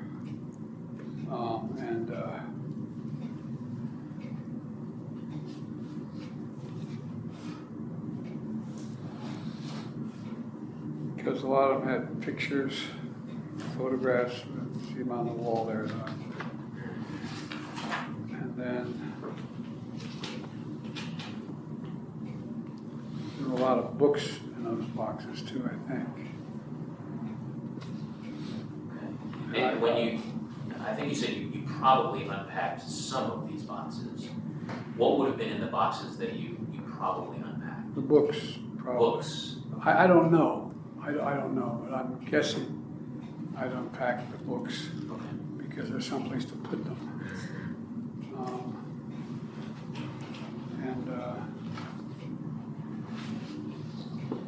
So it may be helpful now to go on to tab 15. I think you're already there. So this is another set of 15? photographs. Yeah. Yes. So this is another set of photographs Yep, of, I believe, the same room at Chambers Road, but I'd like you to take a look through them. These have base numbers starting with, including 91_001, yep, 63, and then Vanity Fair _001. yeah, So is this that same office on that? Yeah, same one. Ground floor? yeah, same place. So, I'm sorry, the basement rather, the lowest level. This is the lowest level Lowest. at the Chambers Road. Okay, so in these shots, it looks like we can see the desk. I think you were talking about this desk before. Yeah, But where did this desk come from? I own the desk. Okay, I had it in, I think I had it at the Naval Observatory.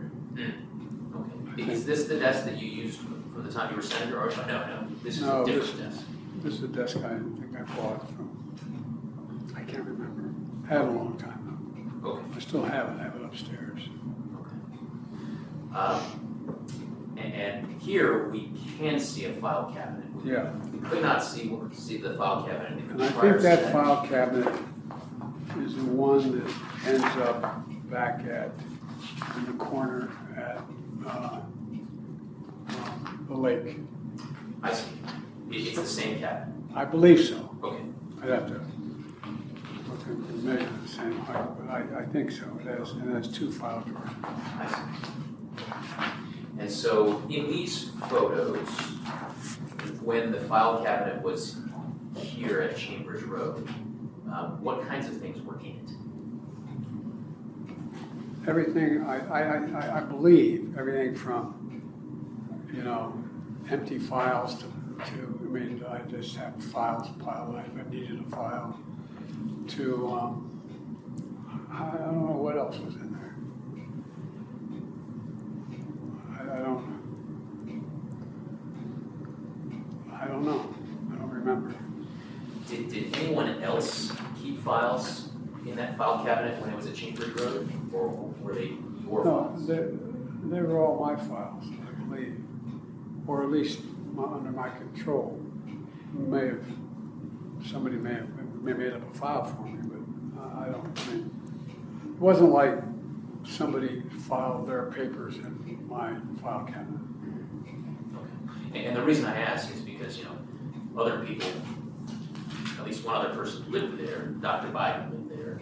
Did she, for example, put things in that cabinet? She wanted nothing to do with my files. You think I'm kidding, guys? We believe you. Not even close. Okay, all right, that's helpful. How often, when you were living in Chambers Road, how often do you recall being in and out of the file cabinet? I don't think very often. Most of the stuff was static.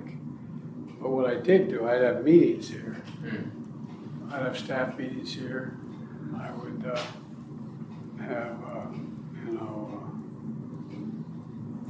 anyway, political meetings. I'd have meetings relative to Penn. And I went down, I remember buying this conference table. I believe it was the one I bought in Wilmington, at Burger Brothers, I believe.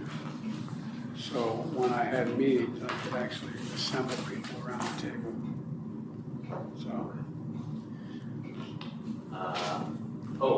So you just told us where you bought the conference table. Do you remember, where did the file cabinet come from?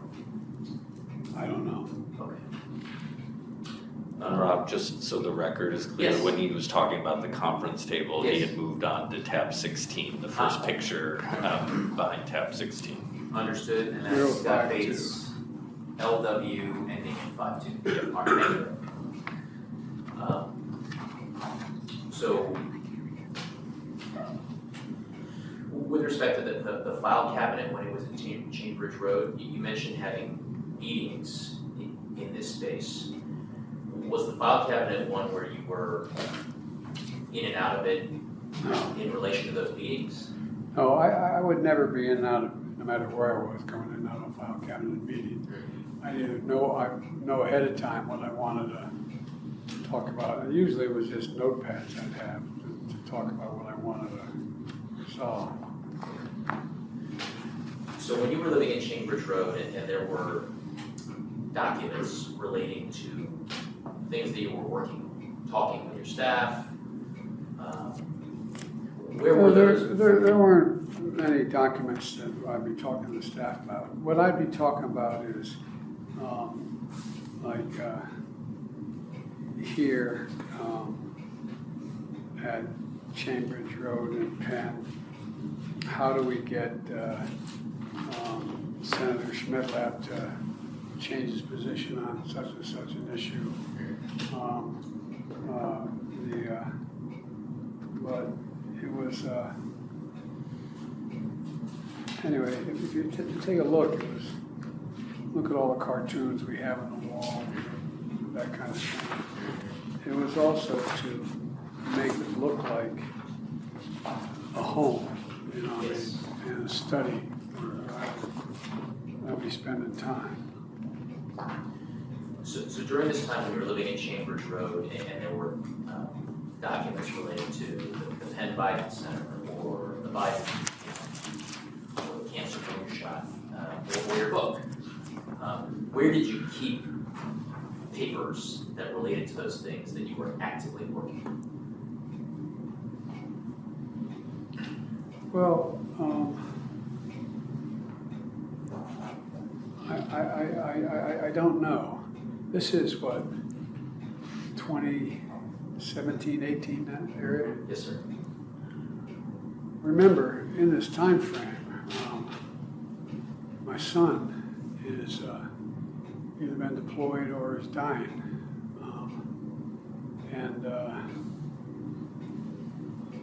And so it was,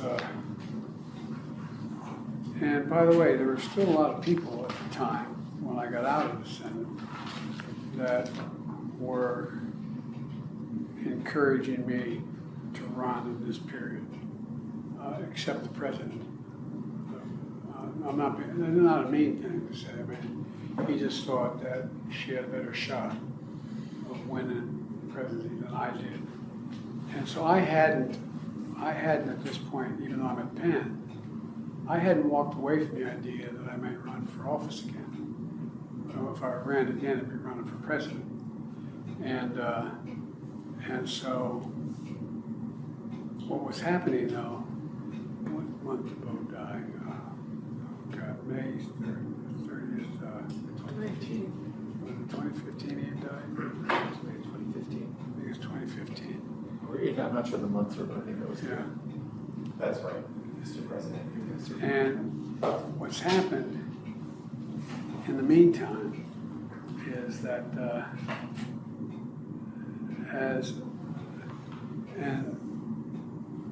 Trump gets elected in November of 2017? 2016.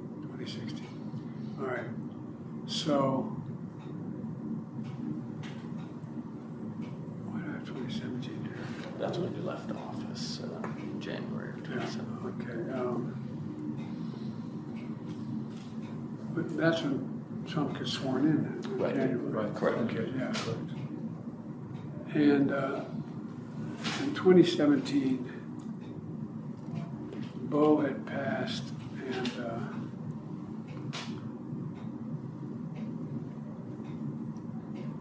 this is personal. The genesis of the book and the title, Promise Me Dad, was I know you're all close with your sons and daughters, but Bo was like my right arm, and that was my left. These guys were a year and a day apart, and they could finish each other's sentences. And Bo, I used to go home on the train in the period that I was still in the Senate. Anyway, do you remember? There was not pressure. Bo knew how much I adored him. And maybe this sounds so, everybody knew how close we were. There was not anybody in the world who wondered whether or not, anyway. And so. Sir, I'm wondering if this is a good time to take a break, briefly. No, let me just keep going to get it done. Anyway, here's the deal. Bo, I used to go home when Bo was from Penn. I used to go home on the train on Fridays. And always, Jill and I would go, as the crow flies. Bo and his family lived a mile from where we lived in Delaware. And so I'd go home and we'd have dinner together on Friday nights when I get home. And my mom, she had died. Yeah, she had died.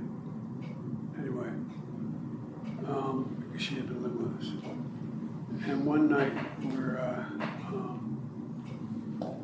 we're having dinner, and Jill came in a different train. She was a little bit later. We had the dinner, and Jill said, "I'm going to go home and change," which is a mile away. And she left, and Bo said, "Dad, do you have a minute?" I said, "Sure." And he asked his wife to take his children upstairs and so we could talk with me at the table. And he looked at me and said, "Dad, I know how much you love me." But he said, "Dad, and I know your tendency is when something happens, you're just going to want to quit. You're not going to want to be in the public eye anymore." And he said, I said, "No, Bo, I'll be fine." He said, "Dad, look at me, Dad." And we have a thing in our family, I don't know where it came from, but you really want someone to say, "Look at me, look at me." And I said, "I'm looking at you, pal." He said, "Promise me, Dad. Give me your word as a Biden dad. Give me your word you'll not drop out." I said, "Bo," I said, "Promise me, Dad. God damn it, promise me, Dad. You have to stay engaged. You have to stay engaged. Promise me." That's where the title of the book came from. And so at this period of time, I'm trying to figure whether or not, when he passes, what am I going to do other than what I'm already doing? What am I going to run for the presidency? And in the meantime, and I had pretty well decided I couldn't handle it. I'd stay involved. I'd keep the promise. I'd be involved in periphery politics. And then, I forget the date, that's when Charlottesville happened. When those folks came out of the woods literally out of the fields carrying torches and Nazi swastikas and singing the same damn anti-Semitic Bible that was sung in Germany in the early 30s. Accompanied by the Ku Klux Klan and the head of the Klan, and a young woman got killed, and I spoke to her mom, and that's when I decided that I've got to run, I've got to be involved, because I thought, presumptuous of me, that I was the antithesis of everything that this guy stood for, and I could beat him. But then I got really worried what would happen to the kids, how terrible he'd be with my children. And in the meantime, I got a call from my oldest granddaughter, Naomi, who was in her senior year at Columbia Law School. And she said, "We have a tradition in our family, a child can ask for a family meeting. It's taken seriously. I can only think of 10 occasions it's happened since I've been a kid. But you come and you take it seriously." And so that was a Thursday, and on Saturday we had a family meeting. And so I had my Hunt's 3 daughters and Bo's 2 kids, and we had a meeting in that library or so. And they said, "Pop, you got to run. Daddy wants you to run, Bo wants you to run, etc." And the real kicker was, I said, "Well, it's going to be me. I don't know girls." And my youngest son, who's now a senior in high school, grandson, said, "Pop, we know it's going to be me." And he opens up his cell phone. There's a picture of me walking out of Bo's funeral with my hand on the casket of the flag at a military funeral, very formal. And I have my hand around my little son, grandson. And I used to always hold Bo when he was little. I'd hold him by the chin, when I walked with him. And I was holding the same way. And he said, "Pop, we know it's going to be me." And he shows me, he said, "Look, Pop, what it says." And I had my hand, you could see it was a military funeral. And my arm around my grandson. And the bottom line was, "Biden molests another child." He said, "But Pop, you got to run. Daddy wants you to run." That's when I decided to run. And so that's when things began to alter in terms of I still, Penn provided a vehicle for that as well, because I was a public figure, inviting other world leaders around. But that's when everything kind of changed in terms of what I was going to do with my life. I thought you didn't need to know that, but maybe ask questions, what am I going to do the rest of my life? That's when I decided to run. Understood. Sorry for the detail. No problem, necessary. I think now it might be useful to take a look at the next couple tabs of photos of the Cambridge Road residents. Which tab, Bob? I'm sorry, 16 and then 17. And let me give some context for these photos.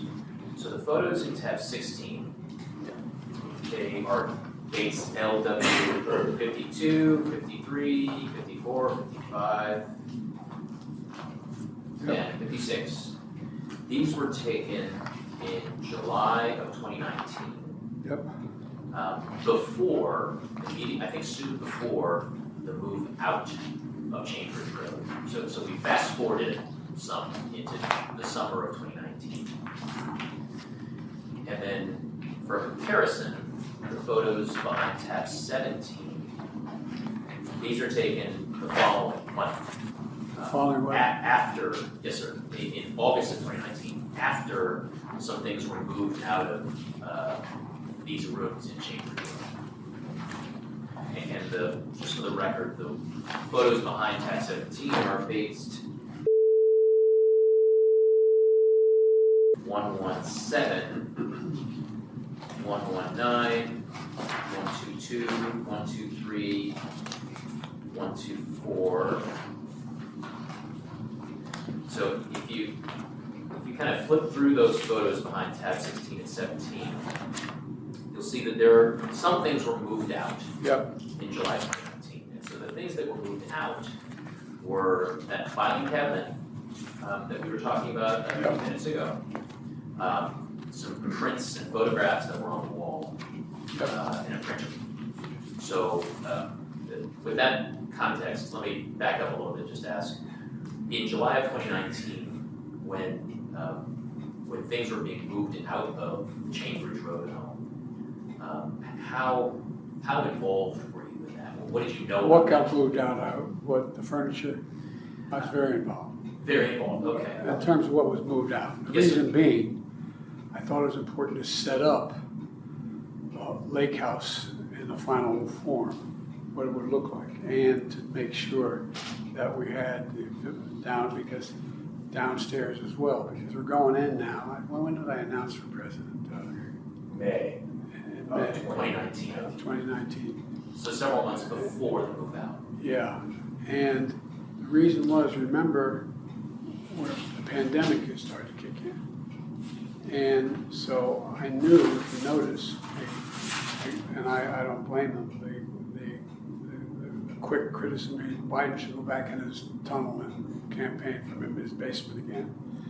But what we did, we set up a theater in Delaware where I could go on television from, I could appear, I could do, and so I needed some of that furniture in Delaware.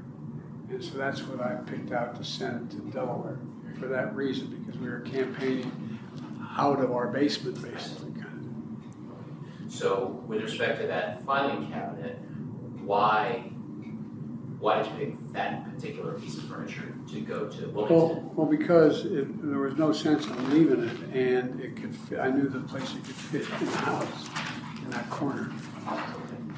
And when it was moved out of Chambers Road to the Lake House, what was in that I file? have no idea. I assume it was in it when it got to the lake house. I don't know.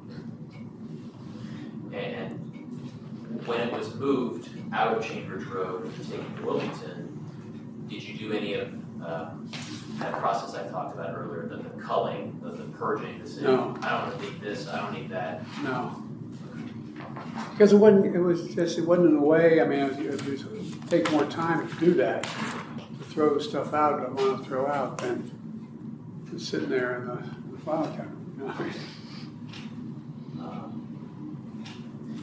Do you know if the contents were removed from the file cabinet? In other words, was it empty to make it lighter to move, or I was have it no moved idea. full? Okay. My guess is they probably locked the cabinet and put it in a truck. I don't know though, I don't know. Anything else on the moving out of Chambers Road? No? point, I would want to shift gears to a separate property, the lake house. Okay, We talked some about that, but I'd like to return to that right now. all right, And now, I know you know this house very well, but maybe for me, the photos would be helpful. sure, no, helpful to me too. So there's You know what you're photographs of the Wellington Lake House behind tab 2. Behind, did you say behind tab 2? Tab 2, yes. Okay, thank you. And so these Okay. photos, dates 2023-0120_JLH_0173. Yep, Ending 182, ending 183, ending 188, ending 177, ending 171. yep, So I believe that these are photographs of the room you were calling the yes. before. Okay. I just want you to know I picked out the walnut tree to cut down. I found the guy who did Winterton Museum Library that I picked out, the craftsman, to come and do this. Why this room cost 1/3 of the entirety of my entire home. Swear to God. Well, Anyway, and it it's looks all, like it. for It's a very example, impressive if you room. look up here, there's 7 different individual pieces of molding. Anyway, I got a little carried away. But, okay, So you mentioned before, in talking about this room, there are some filing cabinets, or drawers rather, yes, in it. So I think if we look at the first photo behind tab 2 ending in 173, I think there's a set of drawers behind the doors on the left-hand side. Well, you know what, instead of my mumbling through it this way, why don't we go to the photos behind tab 3? tab what? Behind tab 3? Tab 3. Okay. Yeah. Now, you know what that is? We go back to tab, the first page of go back to tab 2 Yep. and go to the second photograph, Ending in 182. 182. Yes, sir. If you look to the left, if you're sitting at the desk and you look to the left, you can't quite see it, but that whole section between the flag and Yes, sir. that are those doors that open up, I see. and they open to the bottom too. So there's the top opens the shelving, and the bottom opens the filing. So the bottom, so when you open this up, the door on the first door there on the left, you see where there's a printer and there's a what do you call it, a machine, a fax machine. Yes, sir. And then the thing below, I don't use anymore, I never, is the, you can photograph, you can enlarge photographs, I think that's for. Then there's the one file drawer at the bottom, Yes, sir. and then to the left, there's all the stuff for the printer and it's just the ink stuff. And then what I have up top are, I don't have a magnifying glass now, but these are probably the speeches that I kept that I would refer to and use for other reasons. And then up top, you have the first book I wrote, and the second book and other books that the reason they were there, if someone wanted a signed copy, I'd be able to reach one instead of up in the attic and get it. And the other side are folders that are probably related to speeches, I'm not sure. Anyway. Okay, that's very And helpful. there's a little drawer above there that would have keys in it or miscellaneous stuff in the drawer. So I'd like to focus on the drawer. I think you may be looking at the photograph ending in 127. Yep, That drawer that's open there towards the bottom. yep, And there's a closer in shot of it in the next photo, Yep. 128. yep. So whose files are kept in? They're my files. Okay. Anyone else, did Dr. Biden keep anything in here? I don't believe so. Okay. In fact, if there was a pure accident that got there. And the materials in here, were they official, work-related, personal? They were mine, whatever the hell they were. They were mine. No, I'm not being facetious. Whether they were official or not official, they were mine. Okay. I mean, I don't know what they were, though. For example, one is a fundraising from 2020 campaign. Yep. And there's a closer shot of it on the next photo. Yeah, okay, yeah. Right. So, you know, and that is something that if you ever run for office, you ought to keep. That will never happen, so. That's what I said. Okay. So on this, maybe looking at this photograph ending in 1:30, there are, well, actually, before we talk about this, how often were you in and out of this drawer? I have no idea. Focusing on the time when you were, after the end of your vice presidency, but before you became president. Well, the stuff that's in here, not very often. For example, if something went wrong, that's the first thing. Okay, and they're the. Then some of this stuff would be, I can't read it, but because what I constantly do, what drives everybody crazy with me, I'm constantly making changes in the house. Even when I made changes in the house. Okay, we're going to do that. You're going to knock out that wall. We'll put it in this way, kind of thing. So I really am. This is my baby, my hostage, my interest. And so what would be in here is, for example, does that say bookshelves? No, I can't read it. Anyway, and the other thing that could be in here, and that wouldn't have been in here until I was living, since the Chambridge Road was finished. I mean, I wouldn't be would be, I'm terrible. That's why I have an accountant and a person who pays my bills. When I sold the book, I made a lot of money. I mean, it truly stunned me because the first book sold as many copies and was the bestseller list, but they never promoted it.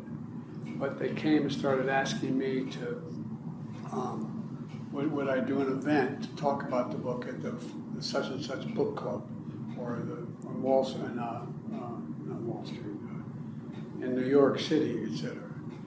And I started getting invitations from all over the world to come and talk about my book. And they'd have 1,000 people show up. And they'd all buy a book and pay a fee to come in. I ended up making more money on the sale of the book than I made my whole life. And I was able to give $1 million away in charity. I've always wanted to do that. I gave $1,100,000 to charity. And the point I'm making is that it was all brand new to me.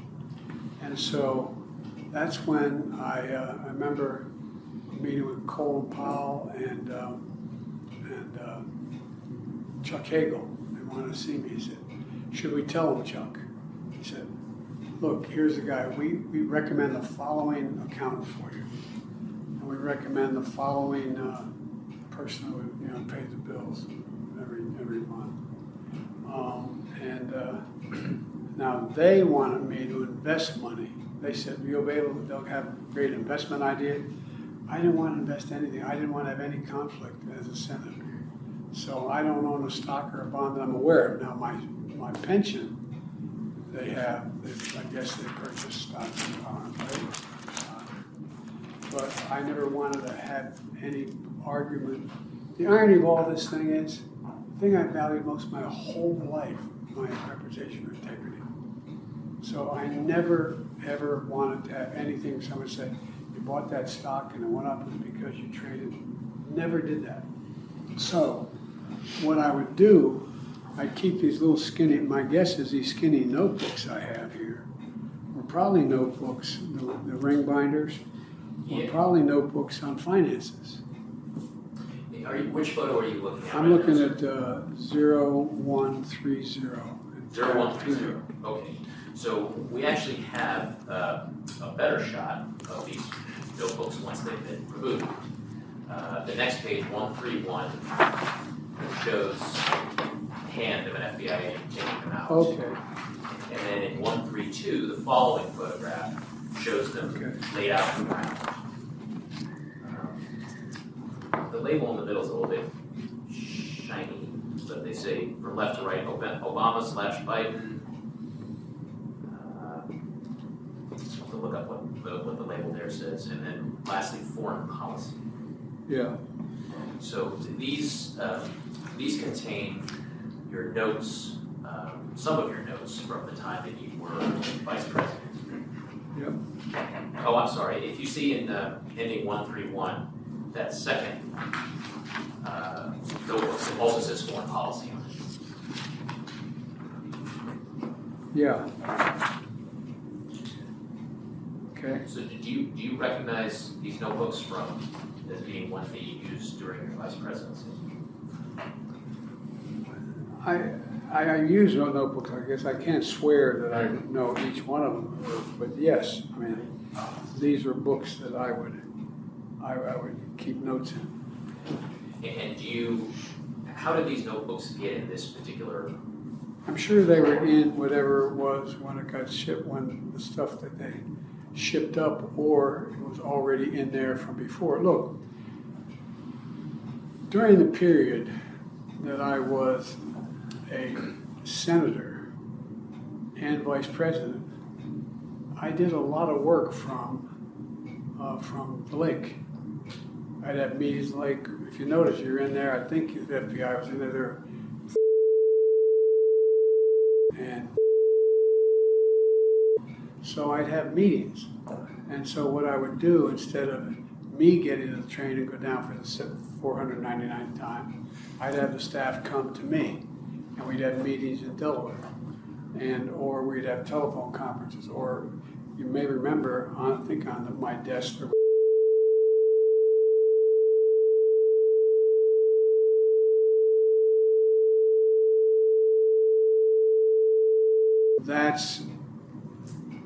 I could have very well been doing these from Delaware as well, so they may have never left. I don't know.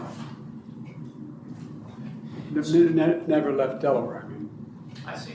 So just to be clear, just to make sure I understand what you're saying, the notebooks could have found their way in this drawer either because that's where they were when you were conducting business from the lake house Yeah. during the vice presidency, or they could have been shipped here and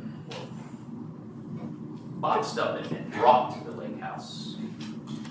The latter's unlikely. If they're all books from the, 13 and 14, Yes, sir. it's likely they've been there, Okay. that they would have never left there.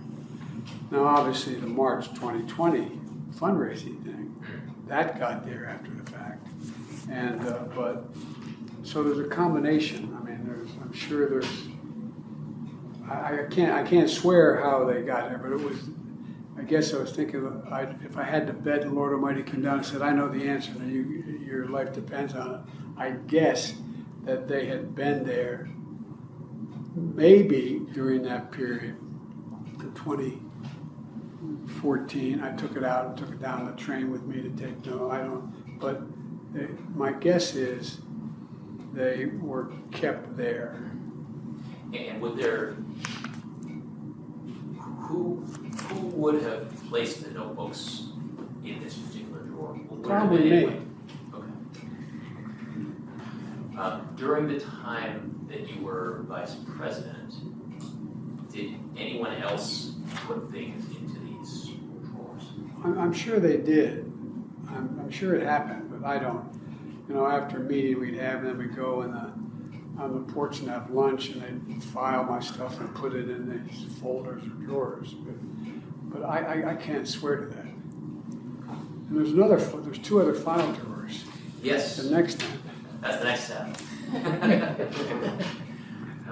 So why don't we move on to, that's a good segue, to the photos behind tab 4.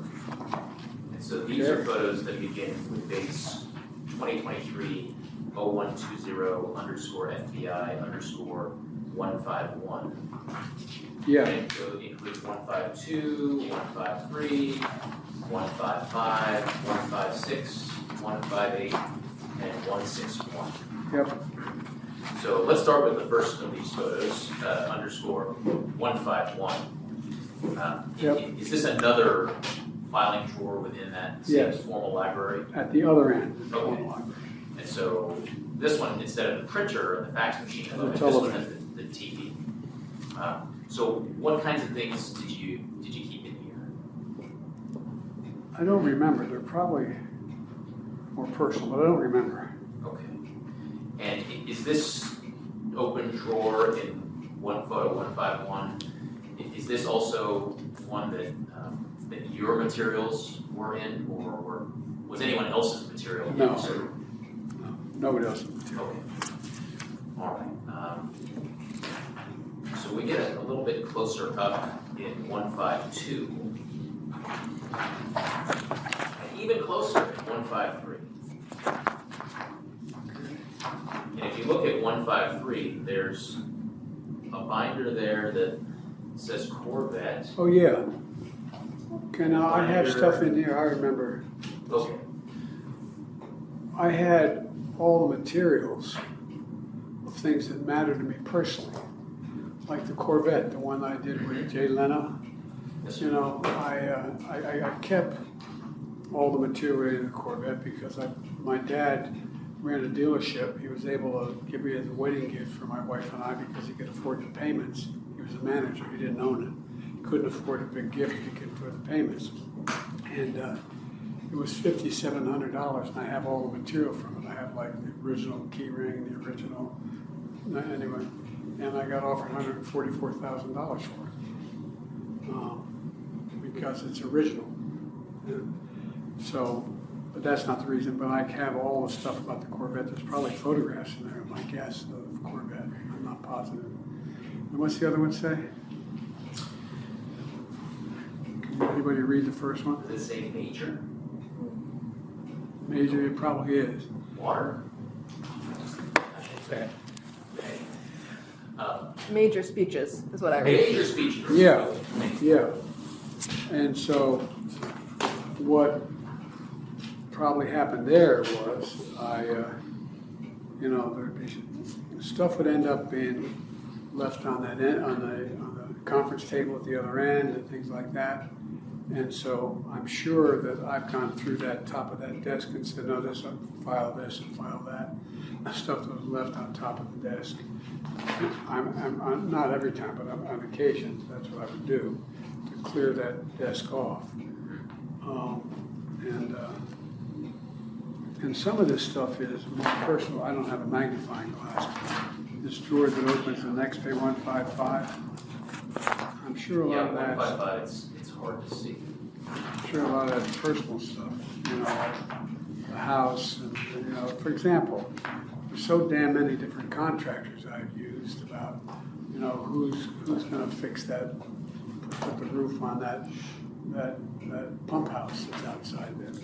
And what's going to happen with the change of, for example, when I bought that property, that house at the top of that where the Secret Service is. Yes, sir. Well, that was about 3/4 as long. Not maybe 2/3 as long as it is now. And so what happened was when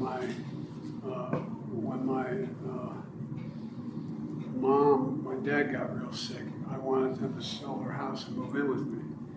And my mother would never, even though I did that whole downstairs thing, my mother, when my dad died, moved back to her house by herself. And I convinced her to come and live with me. She said, well, riding down the driveway, I said, how about that place there? How about making a little cottage for me? Well, there'd been a big garage, there'd been a barn for the property. It original property. So I have all kinds of plans and things that are, and so, but there's like 90 different contractors I've used here, for different things. So my guess is in that drawer, there's a lot of things having to do with the property, having to do with the right-of-ways, having to do with all the signatures that I get to change to be able to put the second story on, that kind of stuff. I see. But I'm not positive. I'd have to go look at it. That's my guess. Yes, sir. So if you look at the photo ending in 153,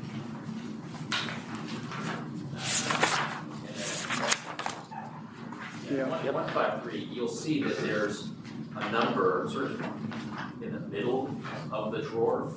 There are notebooks that are spiral bound that have black covers on them. And then if you go a couple pages further in the tab, ending in 156, this is a photograph of that stack of notebooks laid out. Gotcha. And so they have, some of them have labels on them. One of them says AFPAC 1. One of them says Daily Memo. One of them says Foreign Policy on the front. And these, based on our review of them, appear to contain further notes from your time as Vice President. Okay. So, was this particular drawer in your Wilmington library, was this someplace that you placed and kept these notebooks?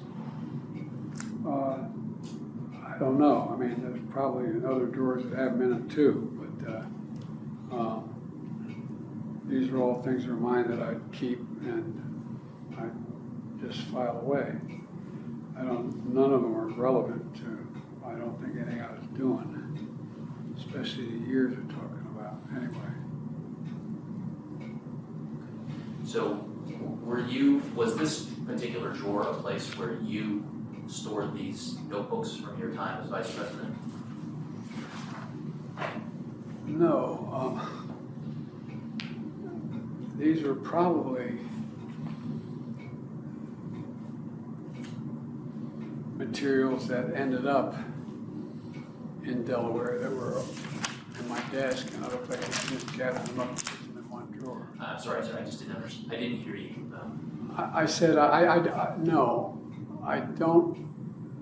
Why they all got in one drawer is probably because I went through my desk, or things on top of my desk, or on those shelves, and they were all these notebooks. I put them all together and put them in one spot. But I'm sure these are not all the books I've done on foreign policy as Vice President. So, to the extent that there were other notebooks containing your notes on foreign policy during your time as Vice President, where are those? I have no idea. I wish I could say I was more organized. No, I'm not being facetious. I'm being deadly earnest. It's not like I had. Jill used to say to me, "You ought to be like," and then she stopped saying it, Franklin Roosevelt or Ronald Reagan. So don't make me like Ronald Reagan. I joke. Every night he'd come home and he'd write a diary about what happened that day, who he spoke to, classified, unclassified, just everything he'd write in it, and he kept it all. She thought, because she's an English professor of writing, that I should just keep, for posterity's sake, I should keep a diary every day, put down the important things that happened that day and move on. I never was that organized. And so anyway.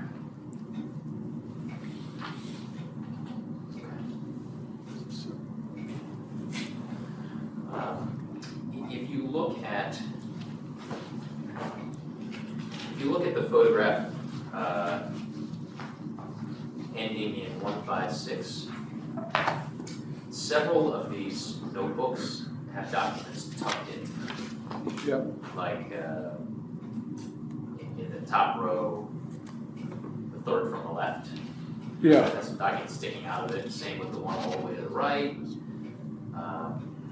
So, were these documents tucked into these notebooks when they were placed into this drawer? No, my guess is, I don't know, highly unlikely. My guess is, like when I finish, I was just doing a brief, and I have a notebook, and I got finished, and I took the BB notes, and I stuck them in a folder like this one, sitting on my desk upstairs. And my guess is, I end up putting them away, and I forget that whatever I slipped in there is in there, but I don't know.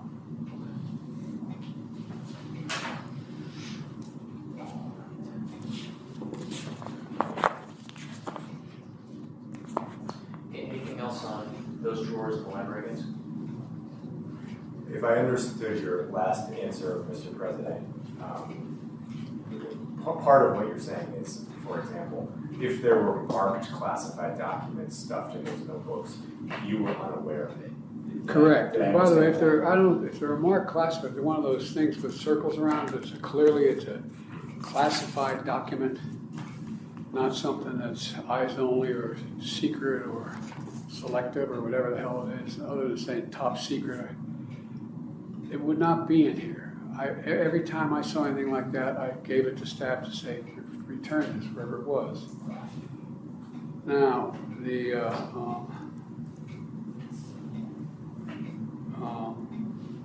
anyway, so, but I could easily see, like, for example,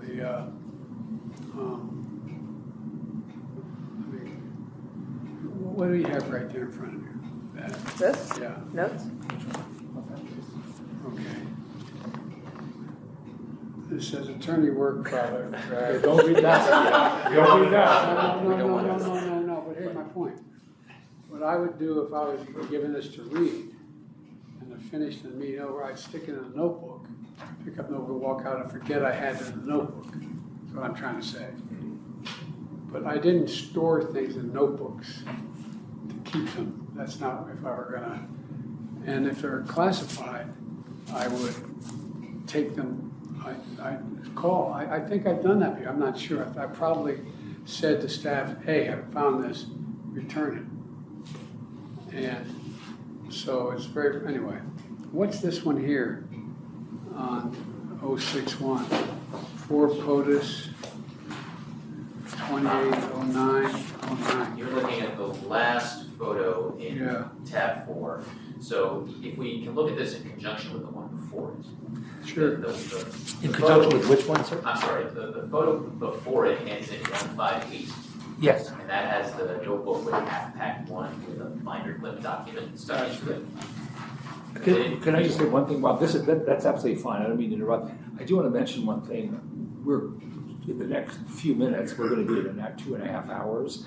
And I do know that the president has a 3 o'clock or thereabouts barbecue that he has to host on behalf of congressional or somebody. But It's all by people our working here. yeah, by people working here, exactly. All right, it's my fault. We're going too long. Go quick with your Yeah. questions. Yeah, if you want to start it the next time, you want to do it now, that's entirely up to you. Let's do it now. Okay. Okay. That's absolutely. Let's do it.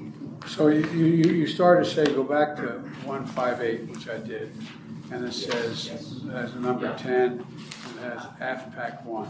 I think it might make sense maybe because this sort of enters a new topic, maybe to address these two more. His concern is that it's going to take too long, that it's not going to be a short, you said go through it quickly, and I think Let's see if I'll try to get through this. aside there, would you mind? Sure. You want him to come in? Yeah, I'll have them call up and see if they're getting started. If not, I'd just like to get it done. And if we can find that time, then we just, we have less to do tomorrow. Sure. Does it make sense to take a break? I think we need, I'm think you're not fine. I'm not doing any breaks. okay, you ready to just go I'm ready to with? just keep going. I'll go all night if we get this done. Have they started the barbecue yet? Not yet, sir. Okay. Okay. When they start, tell Jill I'm here. I'm ready to stop whenever they start. Yes, sir. Okay? Roughly what time would that be? Probably in the next hour. The next hour. Yes, sir. Okay. If it's sooner, call. Okay? Yes, sir. All right. All right. So I'd like to move on maybe to the photos that are in tab 5, because I think that we can. What is this for POTUS? So that is a document that was discovered in the notebook labeled AFPAC 1 in the photograph ending 158. Gotcha. Is there something behind that? There are a number of pages behind that document. But I'd like to take that up All right. after this next good. set of questions. Want to play pool? My next photograph. Okay. All right, so now we're going to be talking about the photographs behind tab 5. And so these are base labeled 2023-0120_JLH_62, then 74, then 66, then 76, then DSC_004, DSC_005. So back to the first photo in this tab section. Is this the room you were talking about Yes. earlier with the? Yeah. Rain that comes down that covers the whole fireplace. That's why it says. Okay. And is this the room that you? I believe you mentioned you were running a lot of campaign operations out of Yes. this particular. Okay. And outside, you'll remember there's and we had big, thick, clear plastic that would come down so the rain couldn't come through.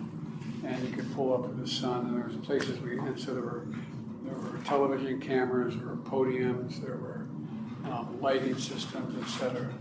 If I were going to do something, then that's where I would do speeches from. That's where I'd do interviews with, meet the press from, because it was during the pandemic. Understood. Okay. So if we look at the last two photos in this section, ending DSC_0004 and 0005, one of the pieces of furniture we see in a little nook, Yep. I guess next to the couch, is a 2-drawer cabinet. Yep. So is this the same cabinet that you were? I guess it is the same one. There's another one exactly like it Okay. in the other corner over here. If you look at 004, go to the corner, you see a golf club. Yes. Well, there's a nook back in there, and there's another one of these filing cabinets there as well. Okay. Identical filing. Okay. It looks identical. Okay. So so let's focus on the file cabinet that's in the 05. if we're looking at 05. Yep. Perfect. Let's focus on that one. So that one may be the same file cabinet that came from Cambridge, that was previously in Cambridge Road. Is that right? That's my guess. Okay. Either that one or the one that's in the other corner. Okay. So if the one that we're looking at in 0005 is not the one that was in Cambridge Road, then where was it before? It was probably, I don't know where it was. Maybe it's on the third floor. I don't know. Could have been somewhere else in Chambers Road. I don't know. It sounds like the two cabinets that look alike, Yeah. were they both at Chambers Road? I don't remember. My guess is they probably were, but I don't know that. Were they bought together as a I matching don't, set? I don't know. Okay. Let's see. All right. So then back to the cabinet in 005.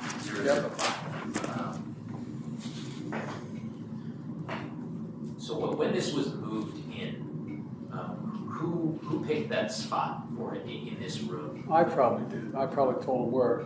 I didn't, not where it was being moved, but I'm kind of fastidious about where things go, so I probably said, put those file cabinets in these two places. Okay. And once it was placed there in this room in the lake house, whose files were in this cabinet? Mine. Okay. Exclusively yours? Yeah. Okay. And what kinds of files were kept there when? I don't recall. It could be everything from family photographs to I don't know. I mean, anything. Were you in and out of this cabinet? Not very often, no. Was anyone else in and out of the cabinet? Not that I'm aware of. Okay. So if we go to tab 6, there's some photographs of the materials inside this cabinet. And so the first photo, 2023-0120_FBI_0039, this shows the interior of the top. Yep, And it's, makes sense. You see those empty files? yes, It very well may be that I put those files in there with the papers cleaning off the pool table that people drop stuff on, or the conference table. So I could have put those in there. okay. If you take a look at the, I know it's a little bit hard to see, but if you can make out the file folders, the titles written underneath those, do those look familiar to you? No, can you read? I can't read them. Can anybody else read what they are? Well, maybe tomorrow we can pull them on a laptop and zoom in, but for now, that's fine. And then if we go to the next photos in this tab, Yep. in 40, that's a photograph of the interior of the Second. bottom Yep, cabinet. And you see the binder on the right side, 2017. yep, invitations, yep.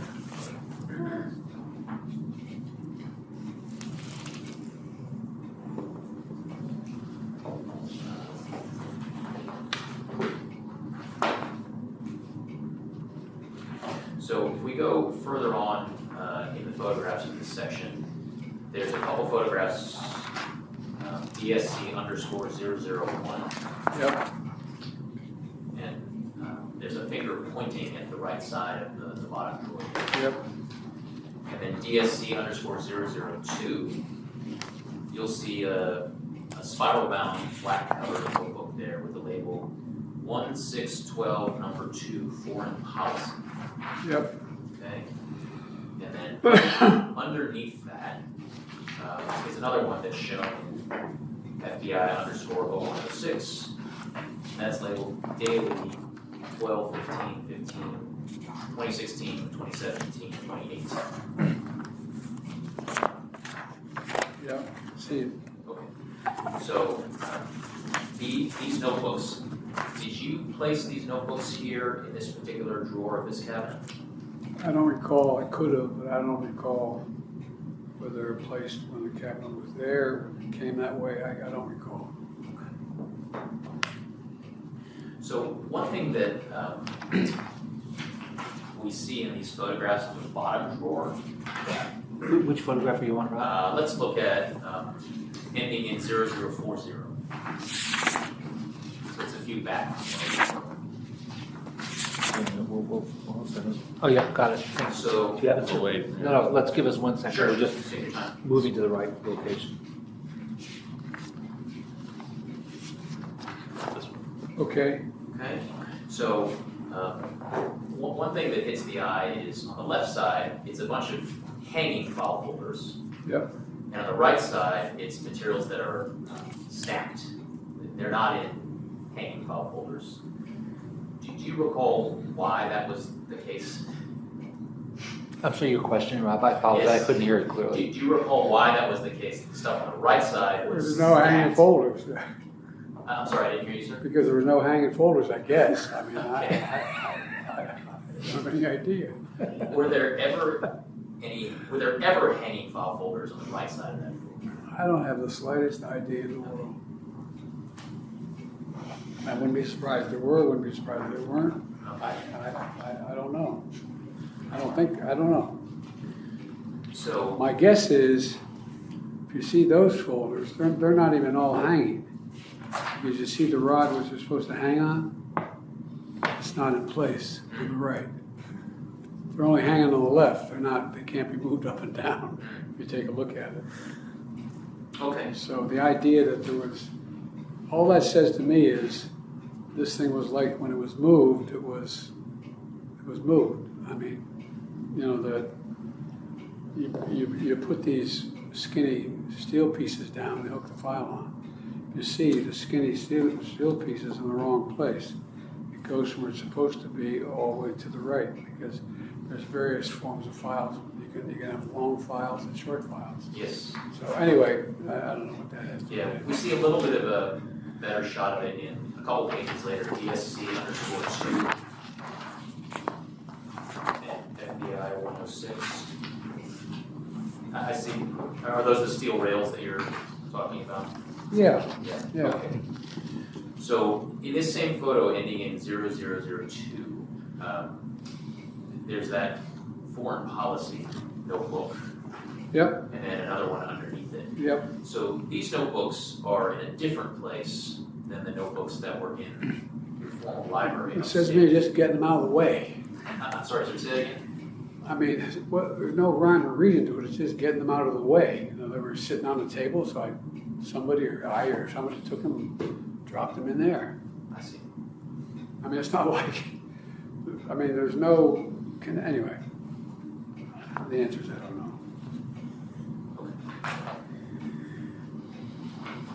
Okay.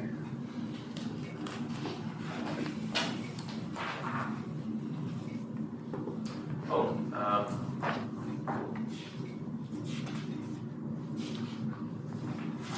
okay, if we go another couple photos forward, ending in 67 and ending in 68. Yeah. Do you see certain file folders here with your handwriting on them? Did you write any of these titles on these file folders? Some of it looks like.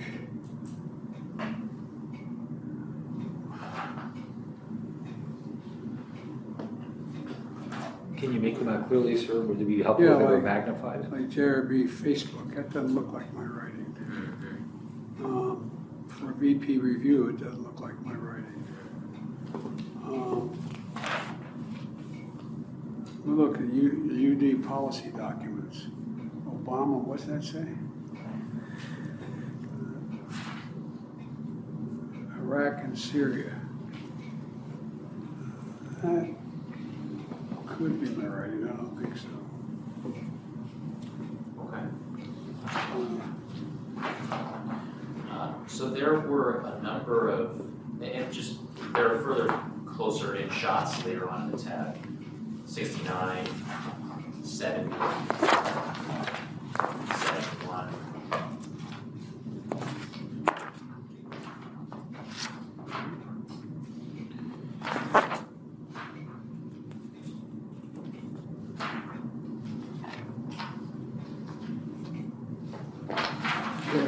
Gmail backup codes. Remember that. Anyway. Okay. There are, we can go back to ending in 0068. There are a number of folders that some you can see, some you can't see. But there are a number of empty folders in here. Yep.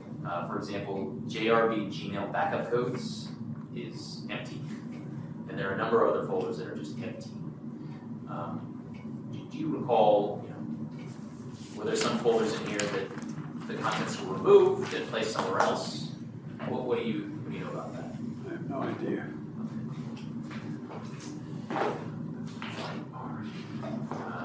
Back I see to, M&T banking.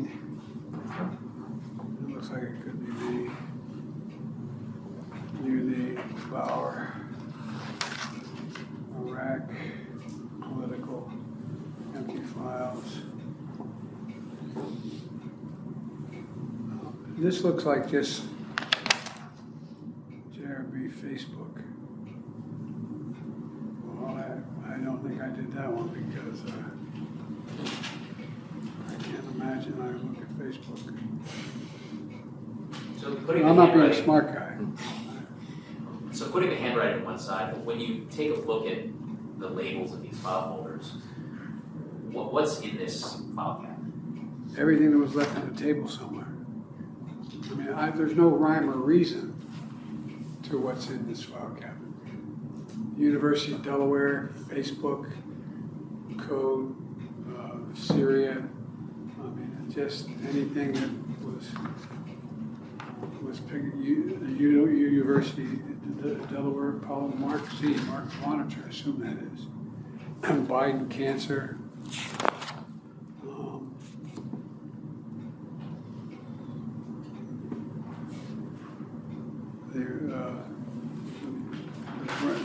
The BRF Biden Foundation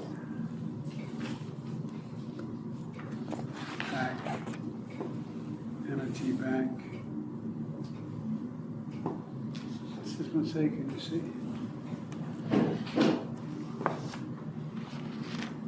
Anyway, I don't think there's any rhyme or reason.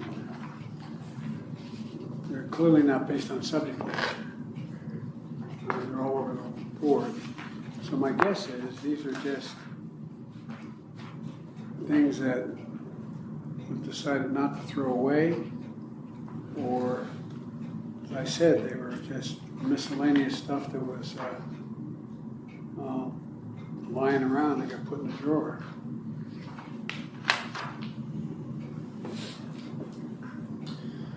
Well, Policy, domestic policy. if we can flip to one particular photo in here, it's towards the beginning. I'm sorry, what number, pardon me, what number is that? It is the fourth one in, it ends at 0002. It's of the black spiral bound notebook on the right side, Yeah, okay. Got it. DSC _ 0002. So if you can see towards the right side of that notebook there, that's labeled 1/6/12, number 2, foreign policy, there's a document sort of sticking out to the right side. Yeah. So there's a document that's tucked into that particular notebook. So what do you recall about? I don't recall a single thing, except that I can imagine there's times when I'd be in a meeting, whatever this was about, foreign policy, and I'd have something, okay, the meeting's over, I stick it in the book. Staff doesn't know I put anything in the book. They're coming in, but if they did anything at the time, they took that whole book, put it in a drawer in my desk to get out of the way, and never went in the book to see what was in there. I mean, what the edge was here. Only thing I can think of. Okay. And I will represent to you that document that we can see the right edge of it sticking out from the notebook, that is a marked classified document. Marked classified. Yes, sir. Little tiny print. Yes, sir. Yeah. Okay. Well, I don't know how little Well, time print. no, because it matters. It matters in terms of how important they think it is. If you got classified written in that really, you probably should see, anyway. Can I just ask a clarification? Are you representing that all of the documents in the notebook I'm are sorry, classified? the documents include classified documents. They're not all classified Yes. documents. Correct, thank you. So if it got put in with other stuff, I could see that them, meaning the staff, not going through putting away my book, wherever it was, at the time, opening it up and looking through and pulling out, whatever's in there. Mr. President, did your staff go through your notebooks, the ones that you were taking handwritten notes in? I don't think so. Okay. Okay. And following up on that, would your staff? You gotta check them, I mean, but I don't recall. Right. And would your staff be scooping up things from the table and placing them in drawers, or was that something that you did? Wait, if I hadn't already done it, they'd do it at the end of the day. Come in and clear the desk, put them in drawers. I mean, for example,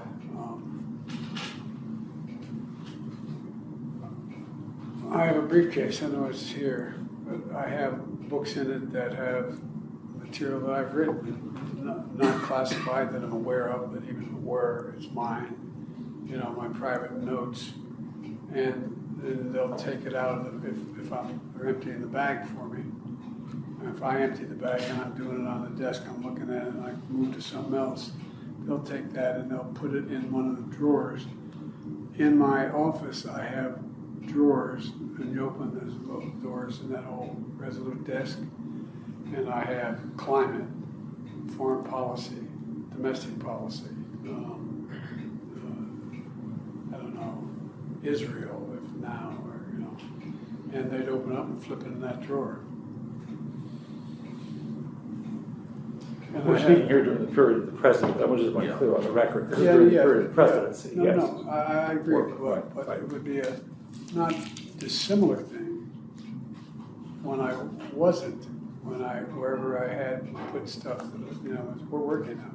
When you were vice president. But even when I was, if I had, I kept speeches and notebooks when I was running for president. And they, you know, virtually the same people who were in my Senate office, my vice president's office, and my office when I was out of office, and when I was running and as president. There's a continuum of a lot of these people. Okay, so I think we're done with those particular photos. Okay. And my plan would be to go on to another location within the lake house, the garage, and then Okay. those photos are in the next tab. That's the one I'm interested in. Okay, so we'll keep going until you tell us. You're good Great, with as continuing, far as- sir? Yeah, I'm good with continuing. Okay, we'll continue. All right. So if we look at the photos behind tab 7, there's just a couple of them.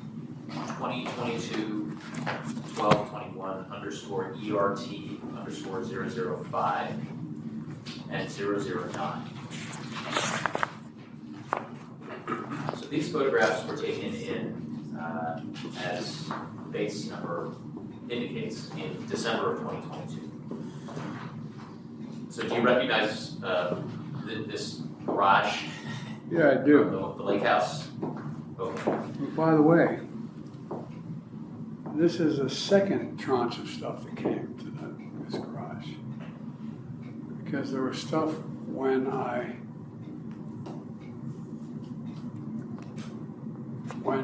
they emptied the pen office and they emptied the, Chambridge Road. There were a lot of stuff they gathered up and they just took up and dropped in my driveway like this. And some of them little skinny boxes, some open boxes, but just piled everything up. I remember walking in one day, the garbage is out to the left here. You come out, and this door here, where there's a door leaning against it, that door is a,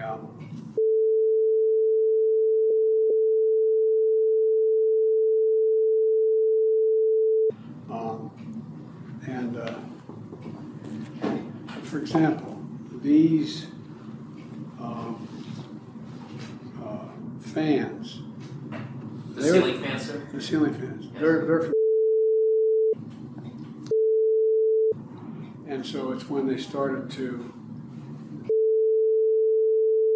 because of those, you know, the changes they were making. And so they just took and piled all that stuff there. These cushions were from the furniture that was on that. And they piled it up there. That podium, and you can see this other stuff is lighting like you see on television. That stuff was from the time that when we were doing the campaigns, that have been out there for a while. So there's a lot of, and this stuff is these. I mean, for example, there's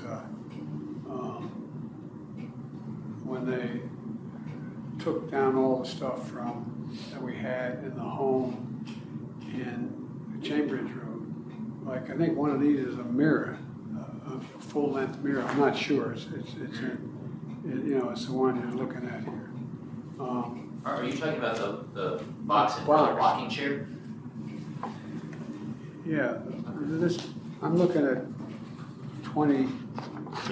Okay, the same thing. 1089? 10 to 9, yeah. I think that has a mirror in it.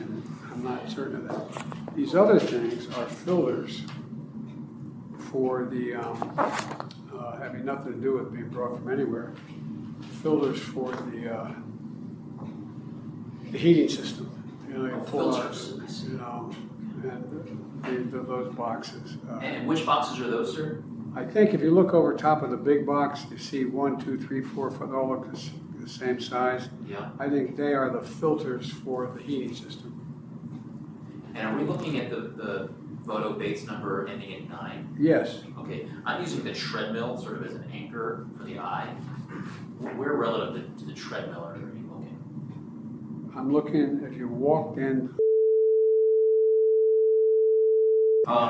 Yes. you see those, I think that's what that stuff is. There could be photographs that were boxed, I'm not sure. The white things at the edge behind the rocking chair? Yeah, Oh, sort of peering through the rungs or the spindles of the back of the rocking chair? yeah. I see. So when you, I guess just looking at those boxes as a lump, as a group, yeah, I think you characterize them as that's the second tranche. Where's the? Well, maybe we start. What's in the second tranche? What is? I have no idea, goddamn idea, I didn't even bother to go through them. Okay. Do you know when this tranche of boxes arrived in the garage? No, roughly? because I've been out it now, it could be building material what they're doing now. This is 2021. 2022. 2022. December of 20. Yeah, this December is 2022 is much 2022. later, yeah. did they, when did they, About a year. yeah, close. It could be, this is, you ever seen a picture of the house? I don't think I've seen it. Well, no, I mean, whether you saw it or not, if you saw the picture of the, Yes. you'd understand what they did. And because it is on the, it is, and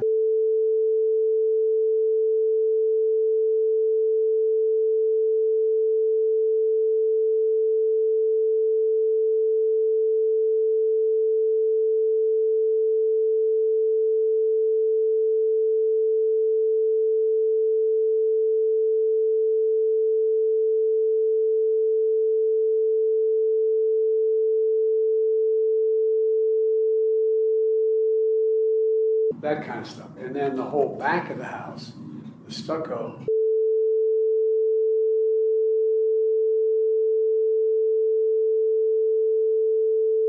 And they went up through. And in the meantime, I had work done, I don't know how long ago now, a couple years ago.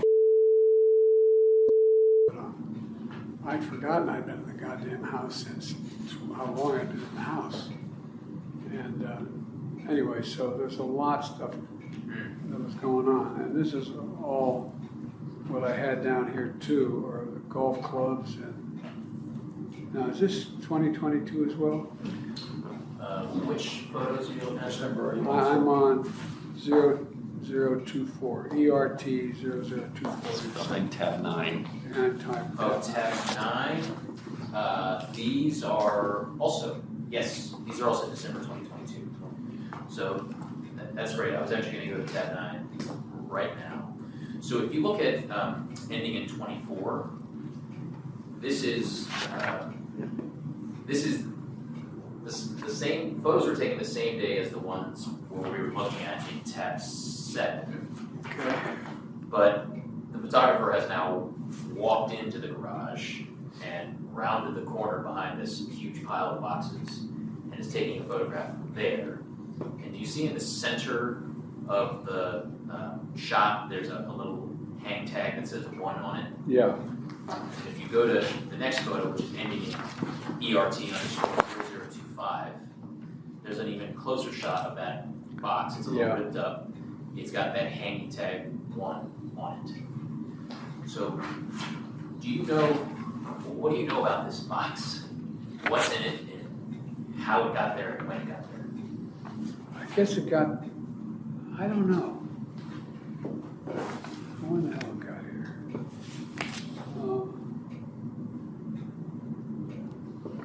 Notes from Peter Rouse, Christ, that goes back away, same day.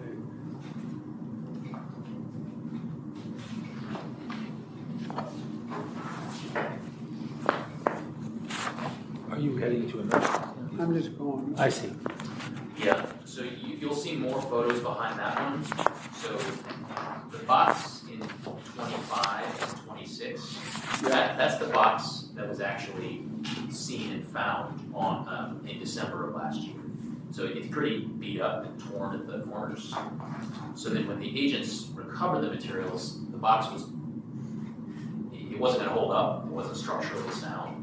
So they put the stuff from the beat up box into the new box, and that's what's shown in DSC_003. So it's the same stuff, just a more structurally sound box. Yeah, okay. Yeah, okay. Okay. And so some of them, for example, ending in DSC_4, you can zoom in and see some of the labels a little bit more sharply.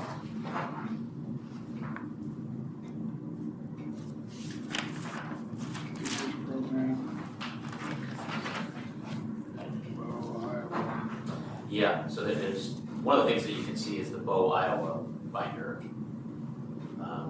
The white one next to it says income and expenses, I believe. Yeah, that's the one I'm trying to get squared away.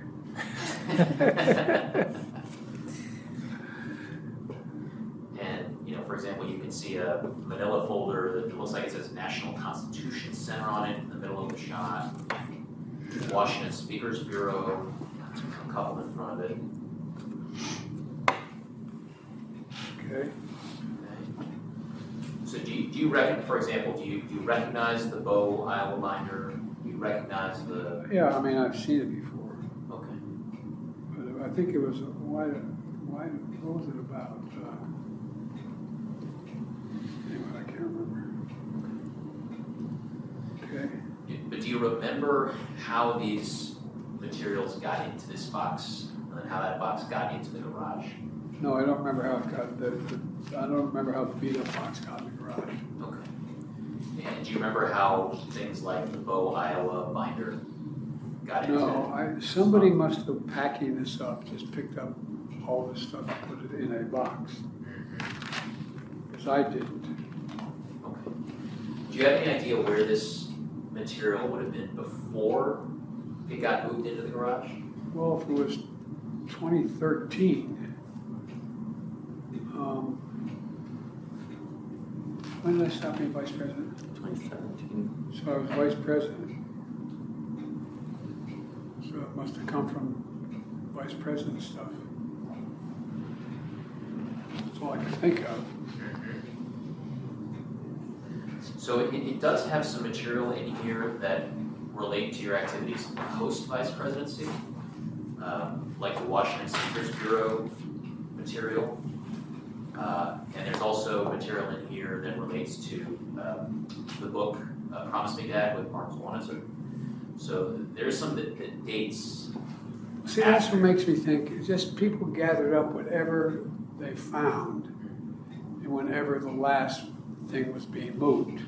So the stuff moving out of the vice president's residence, at the end of the day, whatever they found, they didn't separate it out.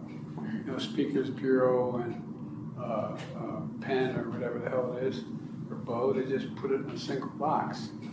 That's the only thing I can think of. So given the subjects that these files address, would these have been things that were at the Naval Observatory? Would they have been at Cambridge Road? But before they got here? Well, they were clearly somewhere before they got there, so, no, I'm not being a wise guy. I'm being a, but my guess is that they, based on the dates, they were vice presidential material initially. They got put in a box and probably got sent either to the Penn Center or to Chambers Road, or for some reason got sent up to Wilmington. But I don't think they didn't get to Wilmington until 2022 or something, right? Or 20, whatever, I don't know. But to be clear, your question is whether he knows. Correct. Has a clear recollection of how they No, I have got to no the next. idea. Okay, I want to make sure it's But clear. it's also helpful if he has thoughts as to Well, how. I'd like to stay with his recollection and not put him in a position where he has to speculate or Understood. create assumptions or try to engage in detective work. Understood. So looking again, continuing to look at the contents of this box in the garage, and I'm looking at DSC underscore 0004. What's that? Let's make sure we're looking at the So Oh, we're not in the same place at the Oh, sorry. No problem. Ending in We'll figure it 4. out. In tab 9, 3 in from the back. And what's the number again on the end? DSC underscore 0004. Yep. Okay, This is the one where you can see the Bow Iowa binder and the income Yeah. expenses binder. So when we look at the stuff that was in this particular box in the garage, and we compare it to the other things that were in the garage on that day, this is the only box that has file folders in it. So it's a little bit, it's unusual, it's different from everything else that was in the garage. And That so, day. on that day, yes, sir. So, but when we look at it, it does seem to resemble, in appearance, the materials that were in the file cabinet in the den. So, looking at tab 6, Just going back a little bit to tab 6, so the cabinets behind the pool table, as I understand it, that's what you brought. well, behind the pool, or next to the leather couch. Next to the leather, oh, I see, Yes. next to the leather couch, okay. So just going back and forth, there's blue hanging file folders, there's some red vanilla folders, there's yellow vanilla folders, both in the garage box and in the lower drawer of the cabinet in the den, in the pool table. So it looks to us, what happened was the materials that were in the box in the beat up box in the garage, at some point, were in the cabinet in the pool table room. They got put in a beat up box and shoved out in the garage. Just for my sake, Rob, how do you, I just really, honestly, Yes. understand. These are file folders, right? People buy file folders, so why do you Correct. assume that that's the trajectory? I'm not assuming, I'm saying that it just. You said, it from looks to us physical like this. appearance, from physical appearance. So, Maybe if there's a question about it. Let me ask you a question. You're saying you think that what I'm looking at in FBI 0039 was picked up, put in a box, and stuck out in a garage? not quite. I guess what I'm asking is, was what we're looking at in tab 9, Yep. 3 photos in, 004. ERT underscore 0026. 00 which? 0026.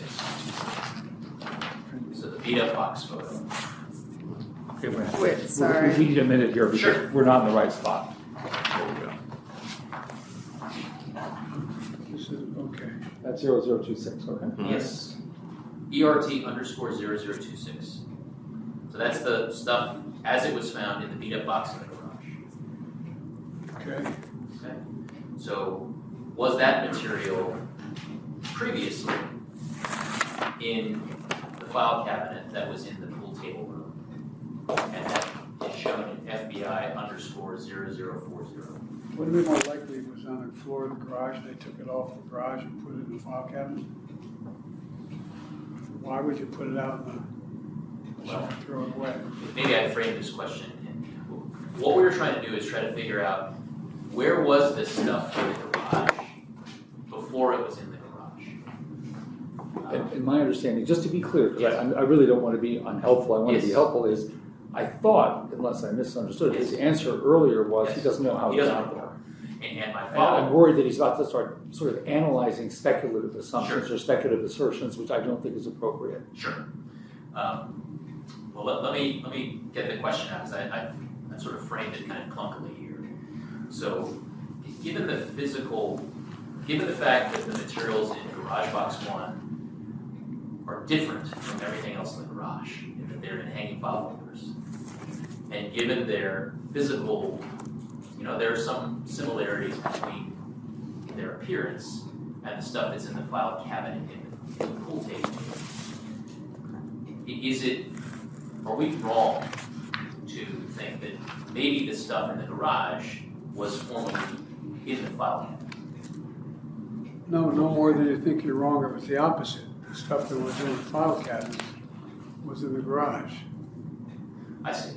In other words, I don't have any idea. Yeah, I think we're kind of going down a trail here that I find confusing. You're Frankly, I obviously just trying to do. establish His recollection is something, his but recollection, and he doesn't know how it got No, there. well, I don't have any idea. Well, that's the answer then, I think. I don't know. It's just, I used to teach logic. I don't get even the assertion, but anyway, it doesn't matter. Well, it is what it is. Okay?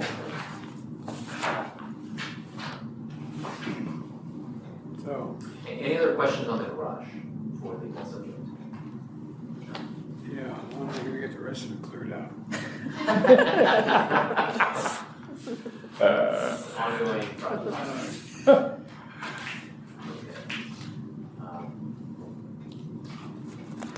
Should we take a break? No, let's keep going. Okay. The next subject is probably 30 to 45 minutes, and we're going to need to get some additional binders. So I'm sorry, Mark, could you repeat that? yeah, we're going to need to get some additional binders for the next subject. So Are they offsite or onsite? no, they're here, but it's going to take a couple minutes to Oh, okay. pull them out and assemble them. Okay. So we'll reconvene in 5 minutes? Sure. I do need to use the restroom. Yeah, Yes. I might use the restroom. You want these binders? Were your You can keep those out. You can keep those out. Yeah, we might flip back to. The time is 3:37, we're going to break.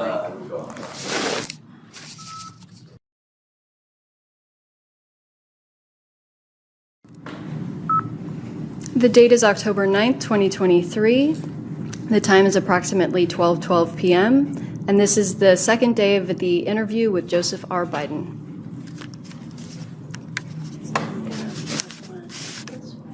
Good morning, Rob and Mark and company. Yesterday, in the course of an exchange about types of presentations of documents, some, cover sheets, bold, big lettering, others, smaller print. There was some question that the president would like to address about just how he sees whether there are any meaningful differences between these types of documents and the way that he handled them. And so I'm just going to let the president speak to that issue, or if he would like to speak to that issue. The idea, I want to make clear that I didn't keep anything that I thought was classified.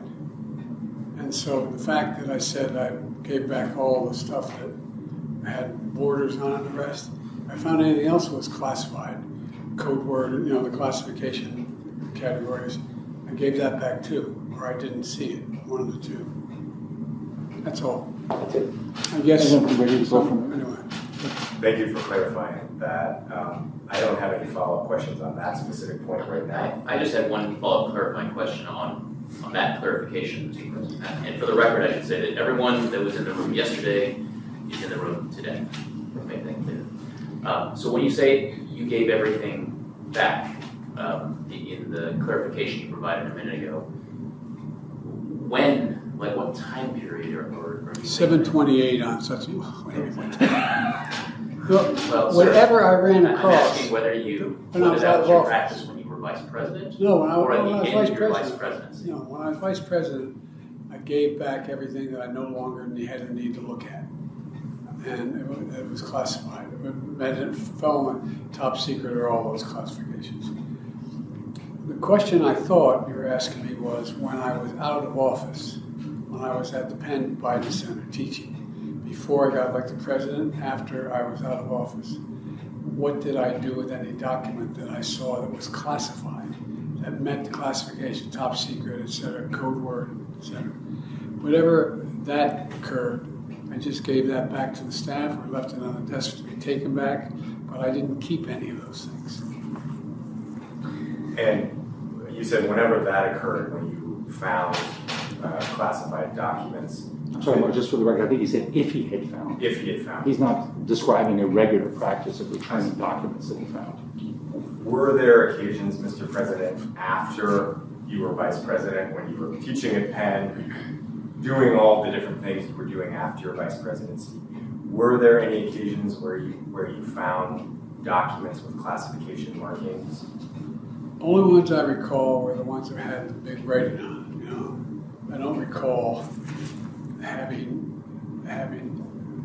in my possession something that was code word or highly classified that was in the small print that occurs, and I don't ever remember that. So it sounds like, I want to make sure I understand.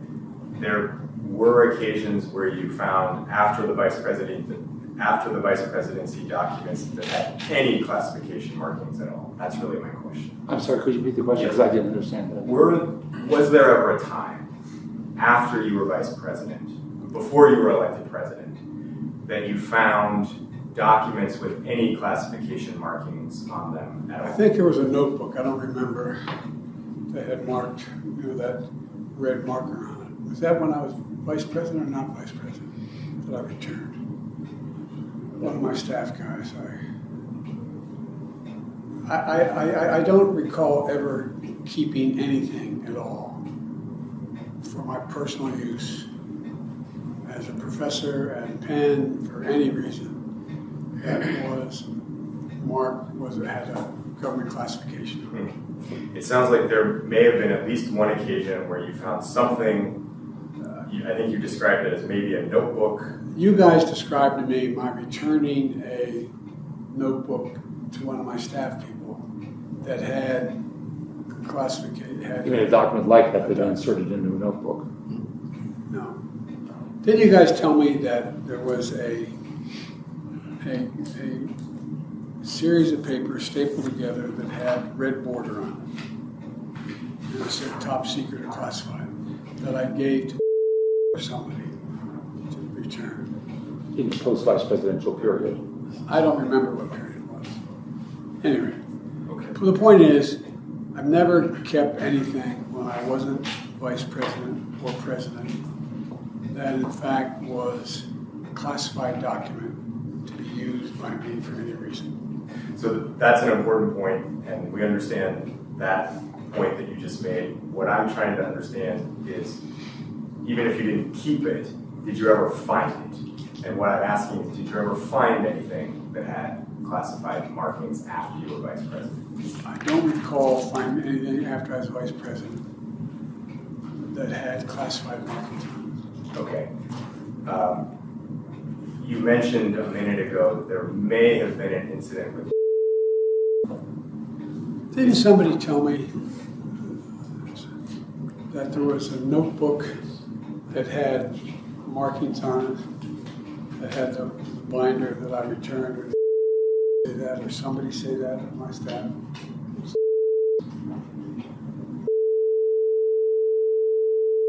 A staff member. Was that when I was vice president or after? It was after I was vice president. And I found a book, I found paper that had that red marking on it. And I gave it to this kid who's working for me named returned it. That's what I was referring Do you remember that, or to. you've No, been I told just that? remember being told that. Okay. So if you don't remember it, I take it you you don't remember when it happened after your vice presidency, is that No, fair? we can, I guess you guys interviewed this kid asking. And do you remember, I take it also you don't remember anything about what was in the classified document? No, I don't. And do you remember anything about where you were No. when you found it? Okay.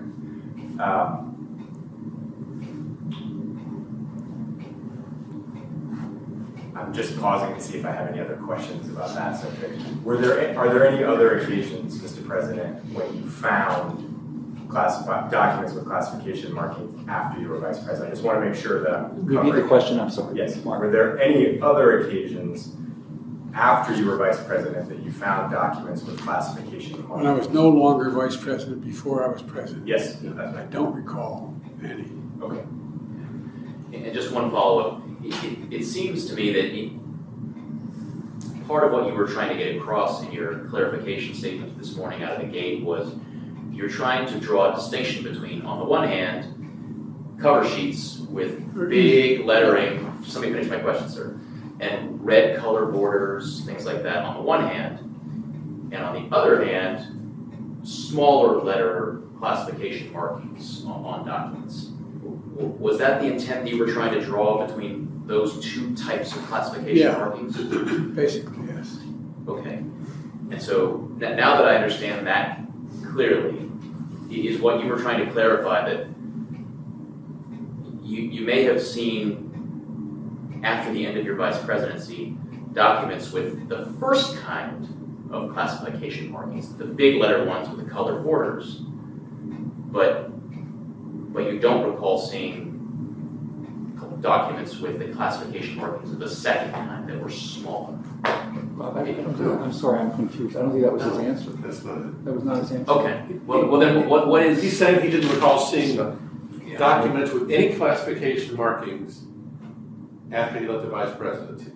Except... Whether they had cover sheets or they were classified documents with smaller headers and footers behind the cover sheet, he has no specific recollection of seeing those documents after he left office. Okay. And the Is that reason... correct, Mr. President? Yes. And the reason he's mentioning the part about the binder that he returned is because he was told that, not because he has an independent recollection. I know that anything I found that when it was overwhelmingly clear that it was classified, I returned. If you ask me how many times I did that, I don't know. But I did not keep anything that was marked, that was clearly marked like having been handed to me when I was vice president. That's the only point I was trying to make. Yeah, and I think, Mr. President, you are making a distinction between something that was clearly marked, that's what you just said, and it seems as if you're saying it's possible that there was something perhaps that was unclearly marked, and that I think we're just trying to understand that. So let me ask a specific question. Were there any occasions when you found documents that had classification markings in small print after you were vice president? No, but if I did, I would have returned them as well. Okay, that's helpful. We wanted to make sure we weren't misunderstanding the big letters versus small letters. So thank you. Okay, anything else on that? No. All right. So, Mr. President, when we spoke yesterday, Mr. Herr showed you some photographs, and there was one document in particular that you seemed curious about, so I thought we'd start with that. So if you grab binder 2,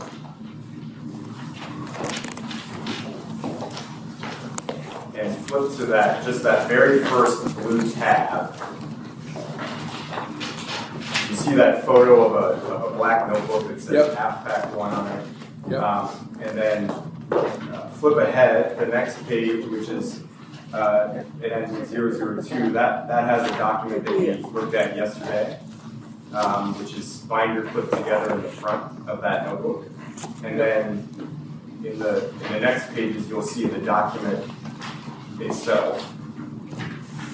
And actually, before I have you look at the document itself, Mr. President, is this, I think Mr. Herr covered this, but just to be clear, this Half-Pack 1 notebook, was this a notebook that you used as vice president and took notes in as vice president? The date is 4/20/09. Was I still vice president? I was, wasn't I? Yeah. Yeah. Okay. And looking at this document that's binder clipped to the front of this, if you look at the fourth page of this tab, it ends with 004. Let me know when you're on that page. 1B66004. Yes, sir. Mr. President. Yes. Okay. And first of all, have you reviewed this document before our interview today in preparation for the interview? I was told about, I don't think I have. Okay. I don't think we need to go through this entire document. Mark, we'll clarify or confirm that because it may be, as he sees it today, he doesn't recognize it immediately, but it's possible that we did review that with him. Wait, hang on a second. Yeah, take your time, sir.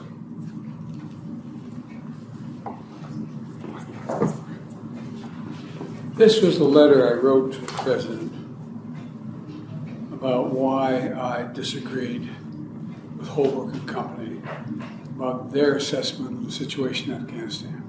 Okay. I do remember, I didn't read it all, but I do remember this being shown to me. All right. And I remember the letter. And But I stayed up Thanksgiving. Right. Pardon me? I just want to note this document, you're right, sir, this document has lines and the document you reviewed, which is the same one, did not have lines. So that may be the reason why it is not familiar to you. got it. Okay, thank you. Mr. President, this is the handwritten memo that you wrote to President Obama over Thanksgiving of 2009. Yep. Yeah. Why did you write this memo to the president? Mark, is that an appropriate question? I mean, I'll tell you why I wrote it, but it's none of your business why I wrote it. I wrote it because I was trying to change the president's mind. And I wanted to let him know I was ready to speak out no matter, unless he told me, don't say a word, I'm ready to speak out and to really, quite frankly, save his ass on what was going on. And I laid out what it was that I thought the situation was in Afghanistan at the time, where he was being misled, not intentionally, but where the judgments were off, and why it'd be so much problem for him. And I spent a lot of time sitting down. I think it was Thanksgiving Day. It was around Thanksgiving that I wrote this up in Nantucket. If you look at page 22, the date is... I just want to, again, just so that in the future as we move through this, you know that we've raised the question before about unnecessarily or without clear linkage to the question of the location of classified documents, probing the president on highly confidential information he provided to the former president 44 or to any senior members of the administration. So we want to be helpful, and if you can just draw that connection, it's going to be a lot easier for the president to feel comfortable describing confidential advice that he provided. Well, the president seems eminently comfortable. Yeah, And if we Rob, want to talk I about understand this that. certified, why don't we go offline because we have very limited time.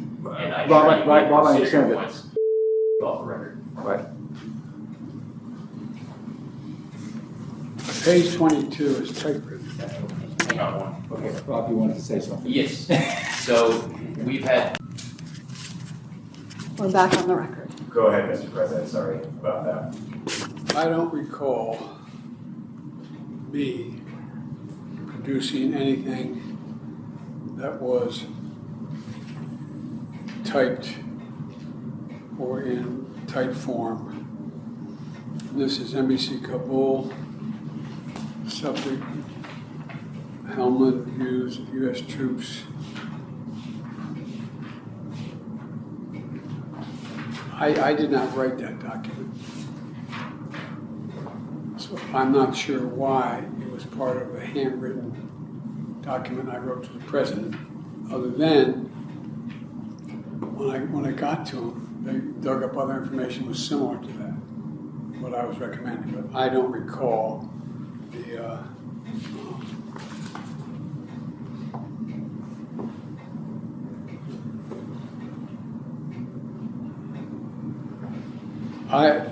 that wasn't from my hand.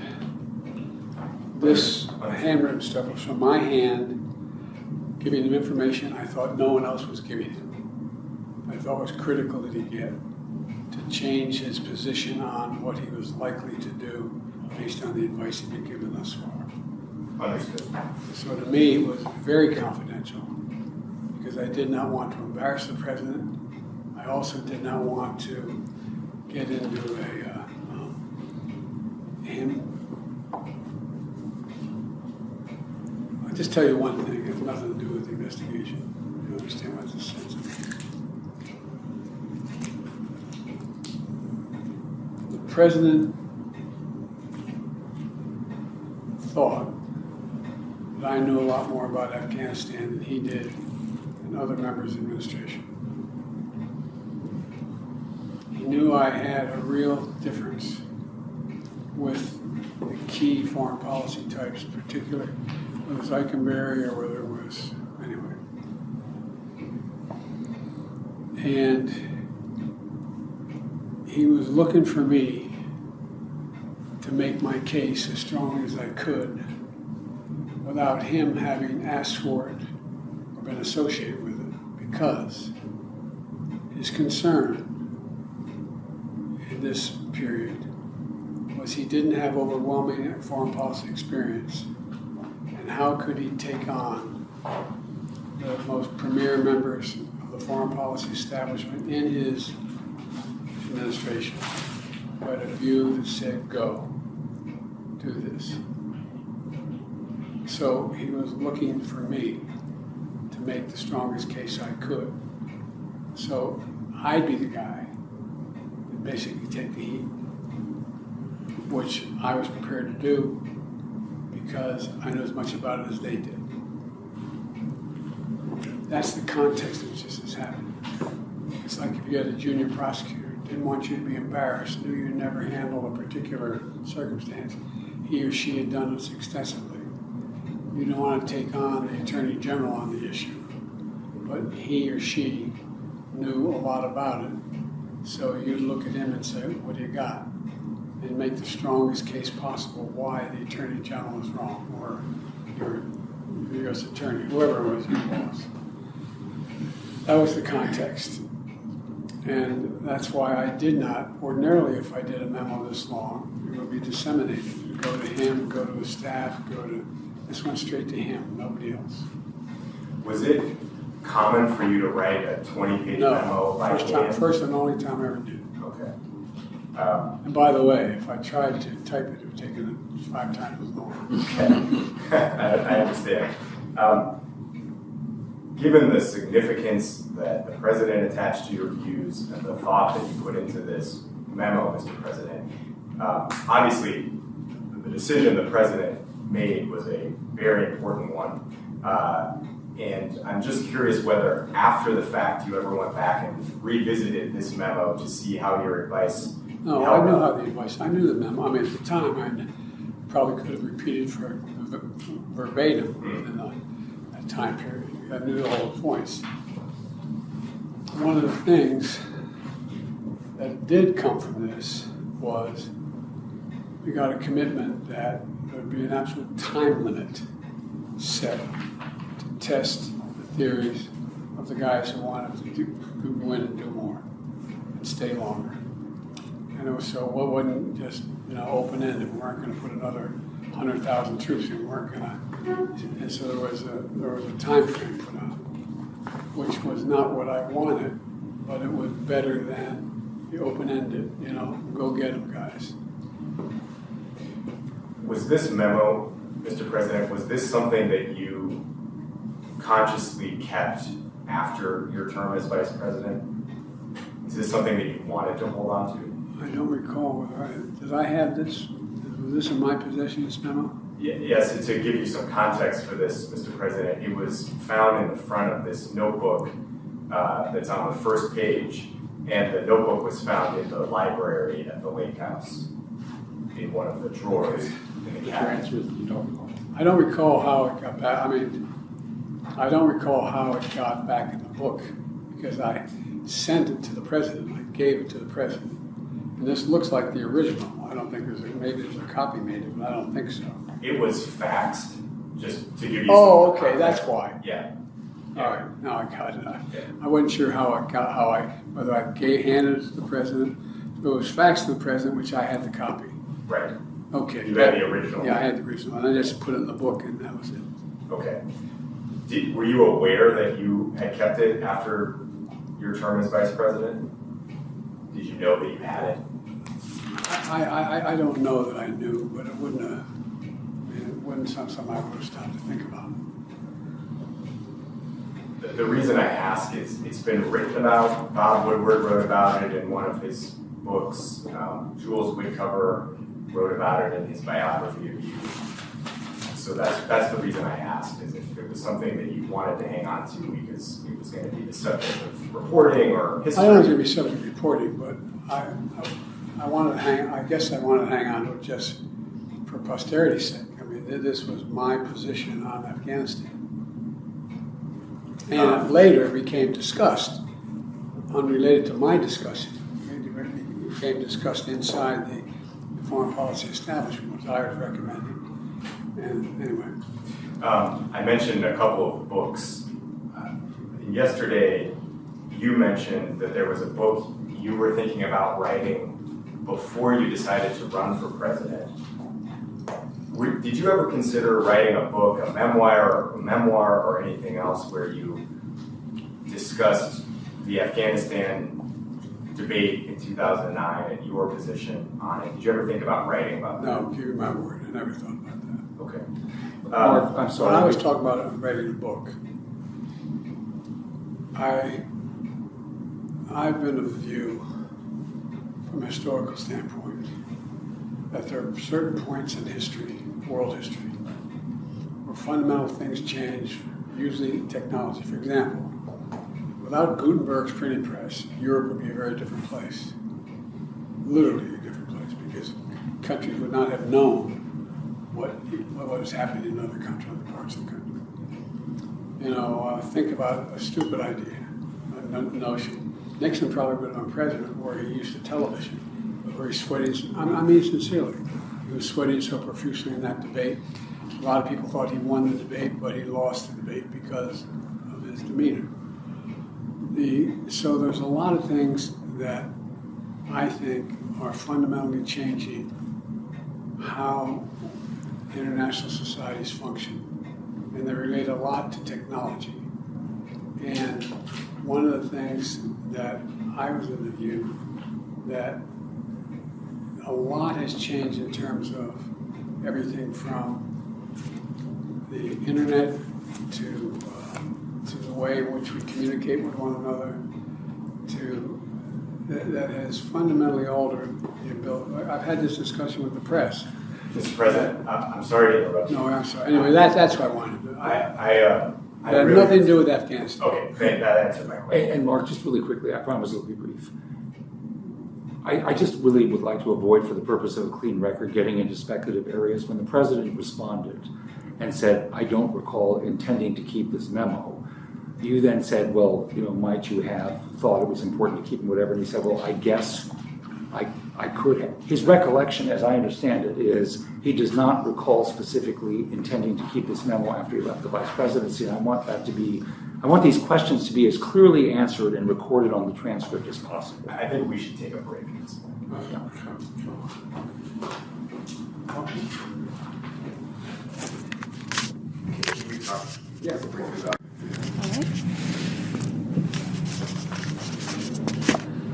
All right, we are back on the record. Mr. President, the only other thing I wanted to ask you about this document is about the typewritten pages that are at the back of it. So if you flip to, on the bottom, the base numbers, it ends in 0023. Yep. So this is a typewritten document. It's got a confidential, what appears to be a stamp at the top, and the top of the document indicates it's from the American AM Embassy, Kabul. It's dated what appears to me to be November 09. But the only question I have for you about this, Mr. President, is the confidential marking. Do you recognize that to be a classification marking?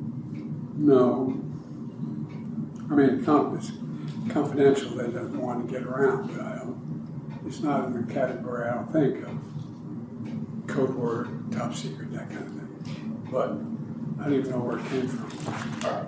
Are you familiar with confidential as a level of classified information?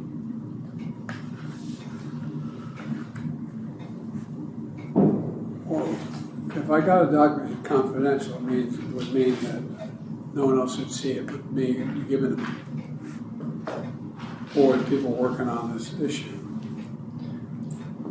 And are you aware that among certain categories of classified information, there's top secret, secret, and there's also a category of classified information called confidential? Is that something that you're aware of or not? I guess I was aware of it. I don't ever remember.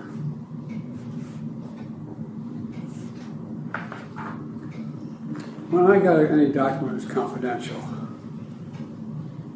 that was meant for me to read and or discuss with the people who sent me the memo. So. Okay. We looked at this handwritten memo that you wrote. Were there any other memos or documents about Afghanistan from your time as vice president that you kept after you were vice president? Not knowingly. I mean, it wasn't anything I consciously. There may have been something that was kept in a notebook or something, but I'm not conscious. Okay. In other words, you're not aware of this memo being part at any point of a larger collection of documents that you held on to on purpose after you were vice president? Correct. You're not aware of that? Okay, thank you. So we talked yesterday about the house that you rented on Chambridge Road. Yep. I wanted to show you at least one more photo from that house. So if you could, sorry to make you flip, but if That's you right. go back to binder 1. And once you're at that, you could flip to tab 13. Sorry.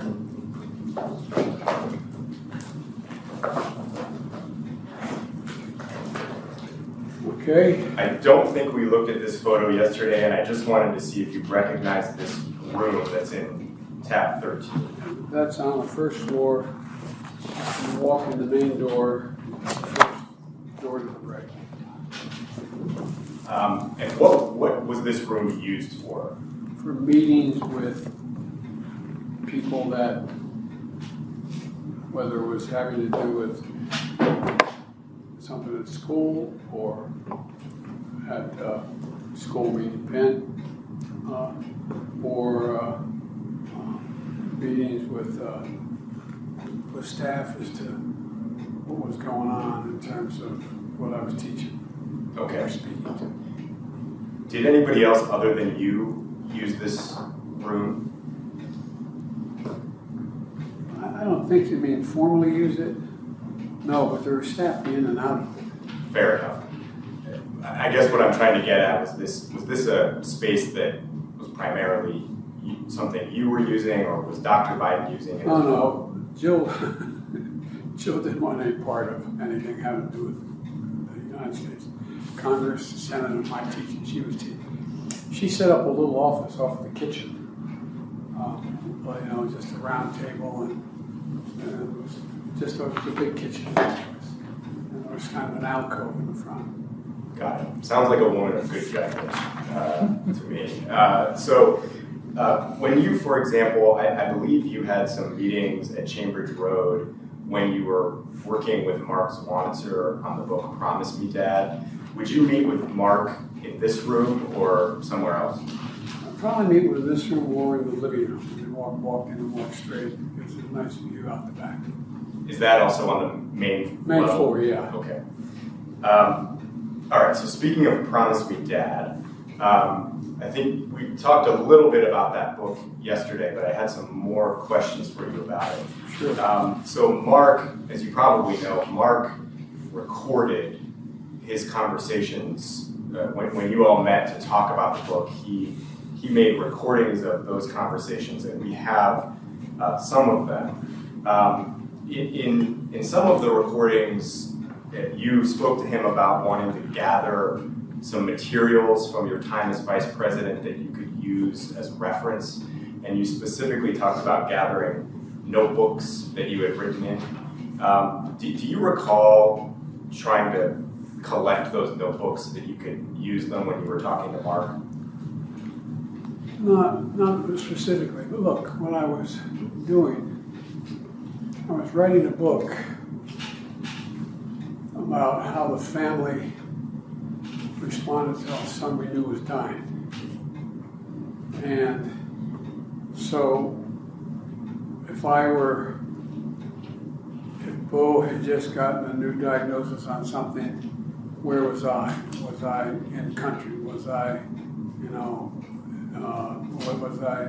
what was I doing at the time? And this is when I was vice president as well, because he was diagnosed when that occurred. So that's the context in which I would look. And I actually got the book and I started to look through it. And I haven't seen it in a long time. And there are connections to a certain diagnosis and where I physically was, and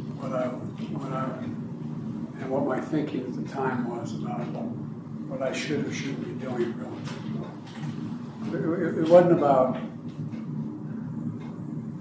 it was more like having a calendar in front of you. Like if your wife said, why don't you write a book about how we met and where we met and what, well, you'd want to know, let me see, when we meet, I remember the date I met, the 6th of June, whatever. But my point is, it was more to give me context, writing about it. Because I have to, you won't be surprised. It was a very, very, very hard book to write. Yeah. We understand. Having read it, that makes sense. Well, if you read it, there's some references to where I was, as opposed to anything having to do with where I was. At least that's why I think about it. Okay. Do you know where your notebooks were in the time period immediately after your term as vice president? No, but I think what they did, they gathered up my notebooks, and I think they were in drawers in this room. In this room in tab 13, the first level office?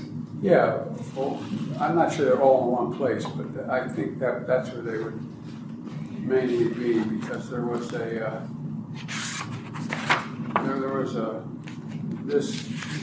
walked in, there was a fireplace in the middle of this room. If you went left, you walked through a little hallway, and you went into what was a living room, a more formal living room. But you passed a little alcove that had file drawers. I think it had bookcases and drawers beneath it. But my guess would be there or in the bookshelves. I don't know. I don't remember. Okay. I want to ask you, Mr. President, about a meeting that you had with Mark in February of 2017. So you were meeting to talk about things that you were working on in the course of writing the book. So you had just ended your vice presidency about a month earlier. And at least according to your schedule, on February 16th of 2017, you were scheduled to meet with Mark at Chambridge Road. And he recorded the meeting. And so based on his notes, it appears that you covered a lot of ground during that conversation, including some very difficult emotional subjects, as you referenced. And then at one point, and I'm giving you this as context for the question I'm about to ask, at one point, it appears from the recording that you were speaking to him about meetings you had as vice president. There was a meeting about Iraq that you spoke to him about. And in that meeting, according to what you said to Mr. Zwanitzer, the question came up of, will we ever see a unified Iraq in our lifetime? And in talking about that to Mark, you then made a comparison to Afghanistan. And you told him the story of the memo, the handwritten memo that we just looked at. And you said that you wrote the president the memo, and you told the president that the day we left Afghanistan would be the same as the day before we arrived.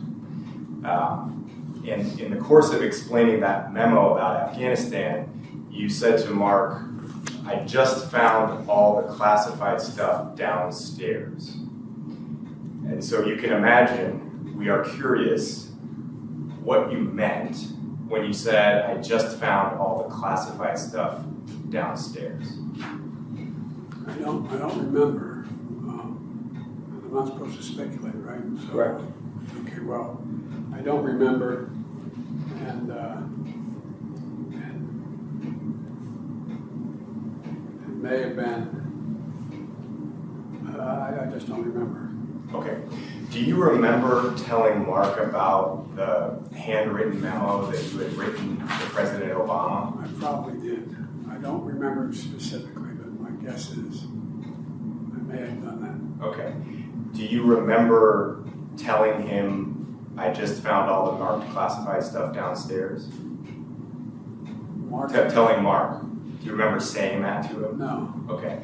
Do you remember actually finding any classified stuff downstairs? No. The only thing I can remember is I wanted to be clear to him that I didn't want what he just heard me say about the memo to Barack, even though it wasn't a top secret thing of theirs. I didn't want any of that mentioned. It was confidential. Not confidential in the classification sense, but don't write about that. That's off the record.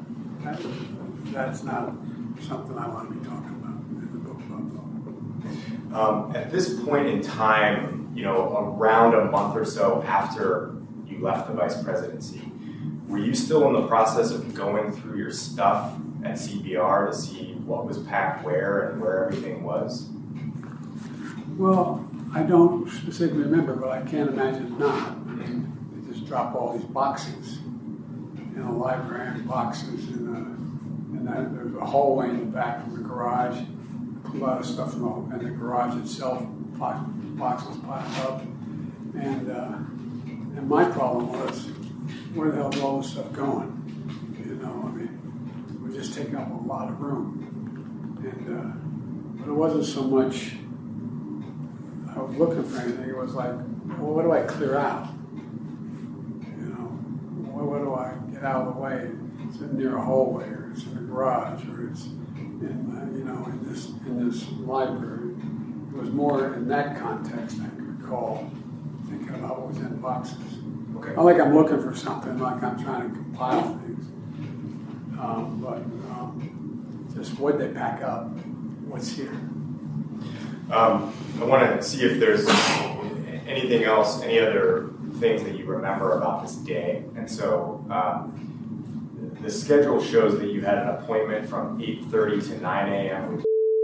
Do you know what that would be referring to? Yeah, they had operated on my shoulder, and it was a workout schedule. Okay. And then from 10 to 11, you had a scheduling meeting at the house at CBR with Steve Ricchetti.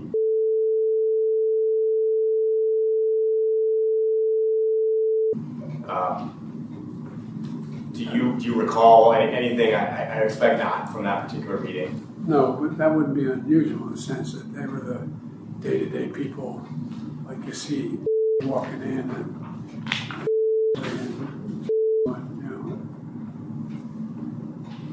but that, just what's going on kind of thing. What's the day look like? And then you had lunch at the Four Seasons Hotel in Georgetown. I ate there all the time. What did I do there? Four Seasons.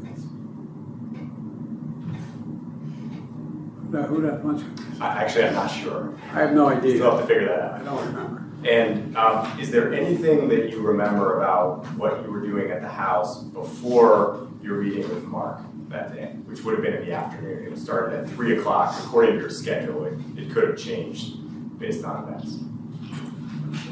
Had I already decided who I was taking the pen with me, or had that all been settled by this time? I don't remember. You mean which people Yeah. were going to work with you at Penn? I don't know the answer. I don't remember. Because there were discussions that were going on, like, do I hire Tony to come on? Do I hire so-and-so? Will they provide? How much will they pay so-and-so to do so, to be a professor? That kind of thing. you know, the mechanics of what I'd be doing in Penn and who I'd be able to take with me. But I don't know that. I mean, that was one of the things in this time period I'm trying to work out. Is that right? Yeah. Because I'm out of the vice presidency. And I'm now going to Penn, right? That stuff been sent to Penn? This stuff's from Penn. I don't remember. I'm going to get my time in. Well, Anyway. perhaps maybe I'll ask you another question, Sure. Mr. President. You said, I think we talked yesterday that in the basement of Chambers Road, you had the office that you used there. Is that right? Yeah, it was more of a combination: family room, meeting room, television room, you know, staff room. I mean, it wasn't, you know, it just, I'm a frustrated architect, and I wanted to set it up so it looked nice. And I was even talking about, do I spend the money if they allow me to put in a swimming pool out there, kind of thing. So, what are you doing? What are you talking about? Stop. And, but it was in the context of making the place look nice and livable, feel like home. Okay. And you said to Mr. Zwanter, I just found all the classified stuff downstairs.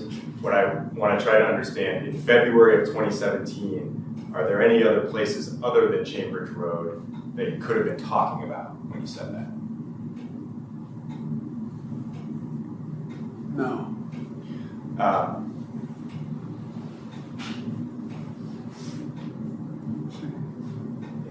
And I guess, I'm trying to think. I have Chambers Road's residence. I'm out of the vice president's residence, right? yes, you had moved out more than And a all that month. stuff hadn't been sent to my garage floor in Delaware, had it? Do we know? What we know, Mr. President, is that the movers came to the Naval Observatory on January 7th and packed up your stuff and moved into Chambers Road that same day. Gotcha. But nothing moved to Wilmington. There's only one of the residents I had. My original, the lake was referred to. Right. It's no lake, it's a pond. But, okay, no, I can't think of anything, any other place. And I guess looking at, the evidence taken together, one simple theory, and I'm just going to ask you if you have anything you want to add when I explain this theory, and if the answer is no, the answer is no. One simple theory would be that when you told Mark Swanitzer in February of 2017, when you were talking about Afghanistan, that you just found all the classified stuff downstairs, what you meant was you just found all the classified documents about Afghanistan that were later found in your garage in the lake house. And so we're trying to understand if that's what you meant or not. And I understand you've told us you don't remember, but our question is really if there's anything else, any other memory or thought you have on this that you want to share with us as we try to make sense of the evidence. No, other than, the only thing I can think of is I was referring to him that I knew of the president, the memo I wrote to the president. I didn't want that used for any reason. Okay.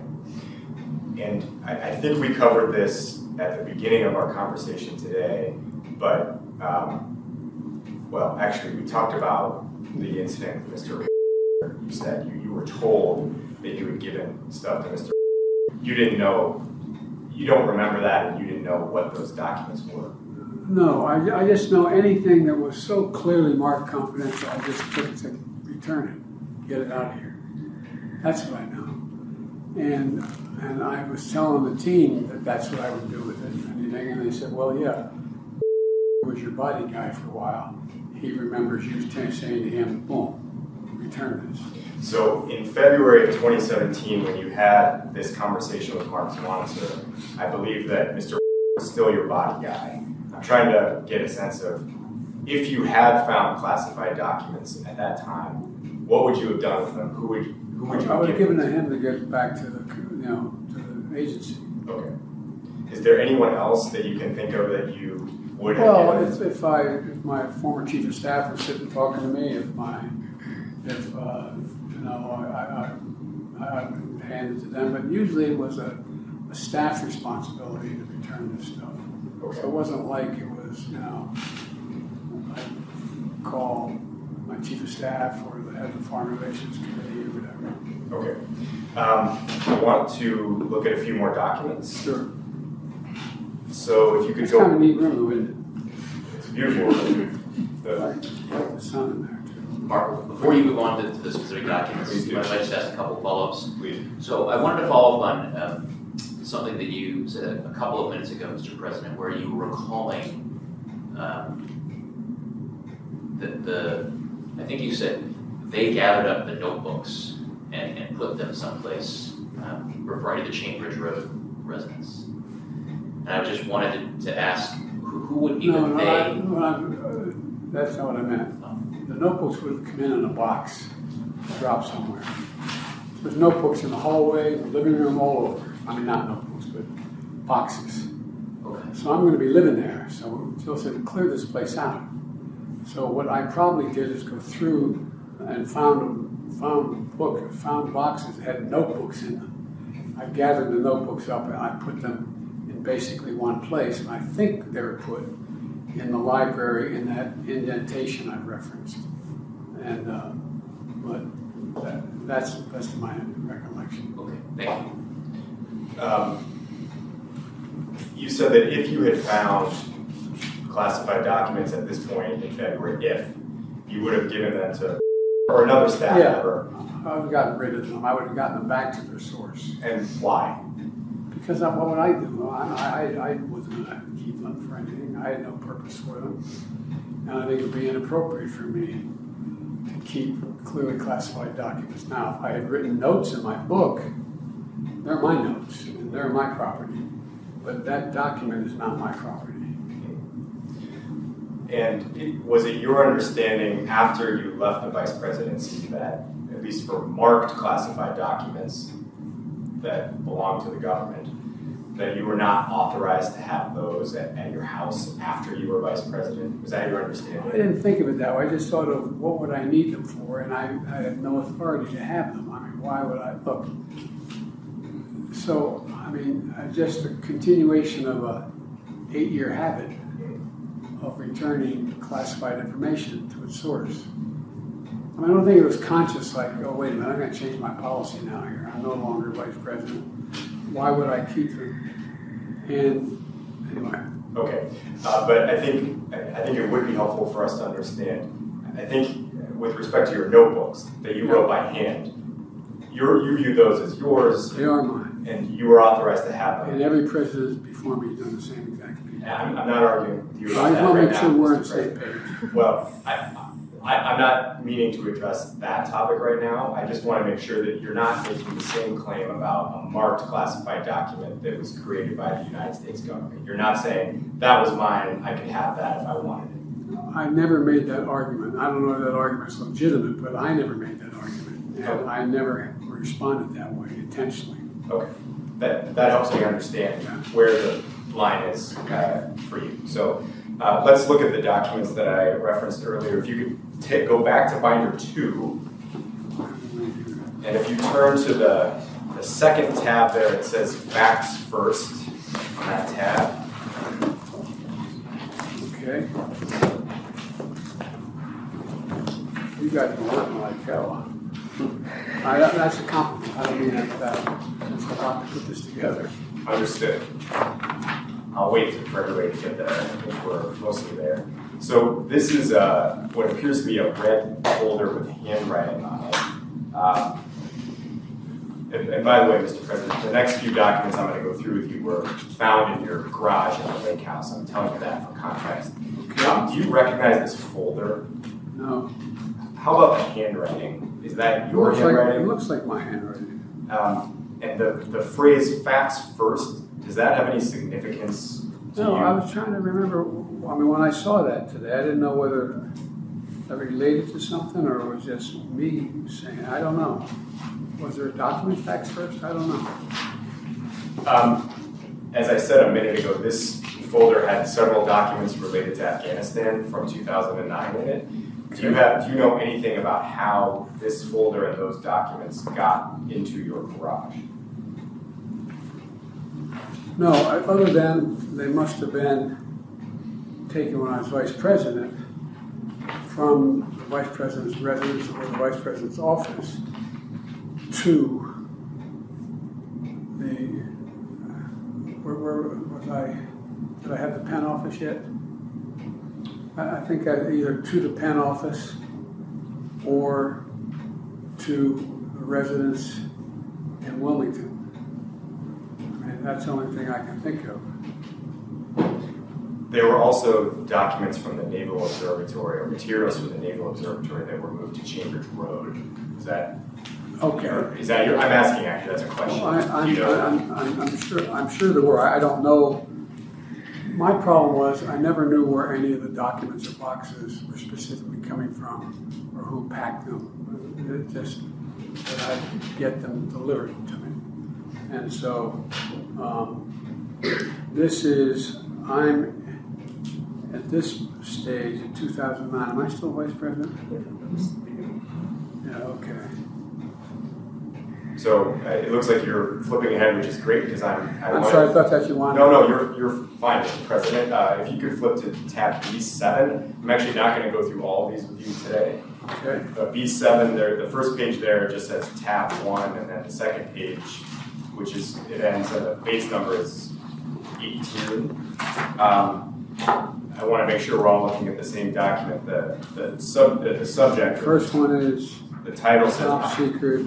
Human comment. It says Office of Director of National Intelligence. Al Qaeda allies pose global threat to U.S. interest. We're looking at the same one.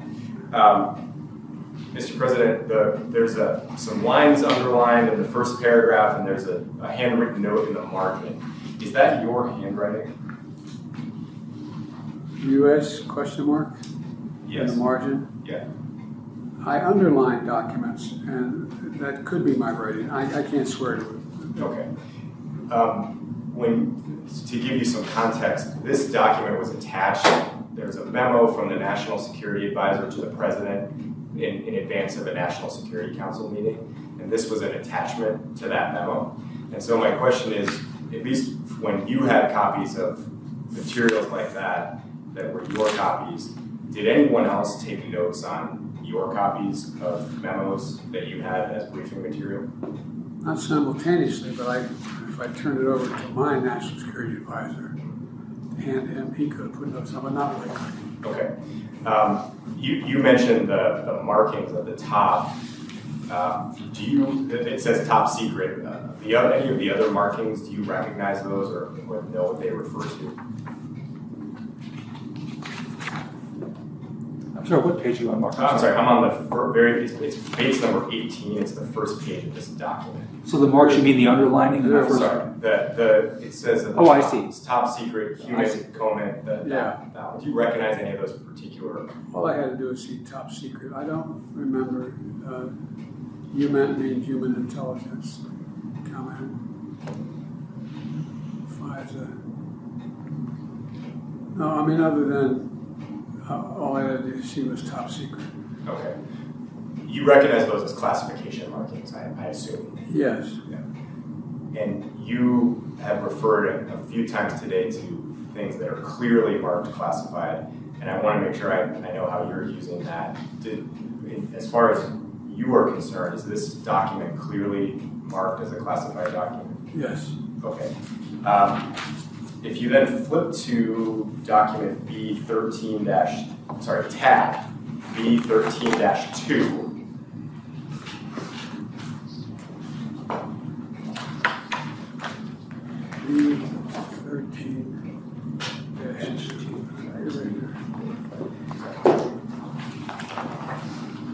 Okay.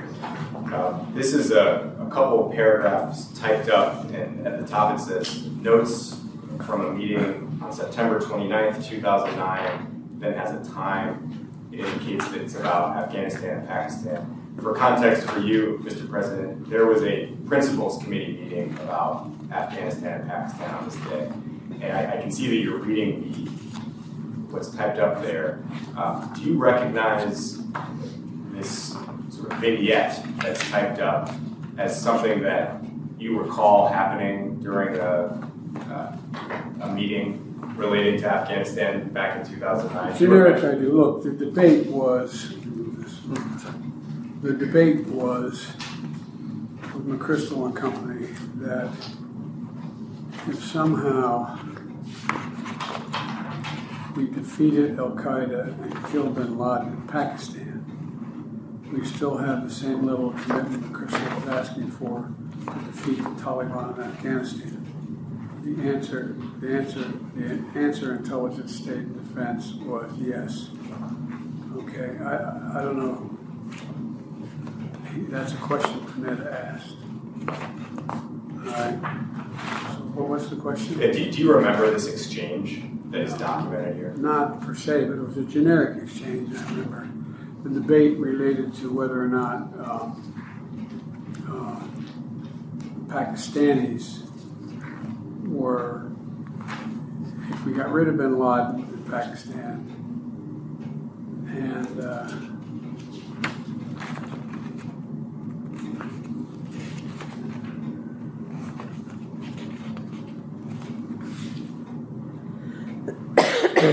Panetta has questions for defense and others. So he's asking, what's his name from Texas? Who's the Secretary of Defense? Gates. He defeated Al-Qaeda, killed bin Laden in Pakistan. And we still have the same level of commitment McChrystal was asking for to defeat Taliban in Afghanistan. Oh, okay. The answer intelligence, state, and defense gave was yes. In other words, this was, if in fact Al-Qaeda is defeated, bin Laden is gone, we still be making a major investment in Afghanistan. And apparently the State Department and Defense Department both said yes, we should have the same level. Okay. Let's move on to B14. Now, were these notes written like, they're typed like this? They were typed like this in the folder that was found in the garage. Okay. Do you remember anything about how this document was created? No. Okay. Because I didn't type anything. Fair enough. No, I'm not being facetious. I know, I'm embarrassed, but it wasn't anything I typed, so it may very well be that whoever my national security advisor in that meeting, one of the small group meeting, was asked that question. This is he or she recorded that. B14-1. Yep. So this is another typed document. The title of it is Counterinsurgency COIN versus Counterterrorism CT Strategies. If you could, I'm not going to ask you about the substance of this document, Mr. President. I wanted if you would look at the notes and the margins on page 2. The next page is the base number 40, base number 41, base number 42, and just tell me whether that's your handwriting or if you recognize it. Yeah, it looks like my handwriting. Okay. And then I think that's the last document I wanted to ask you about in this folder, Mr. President. If you could turn to the next tab, which the big blue tab it says Afghanistan folder.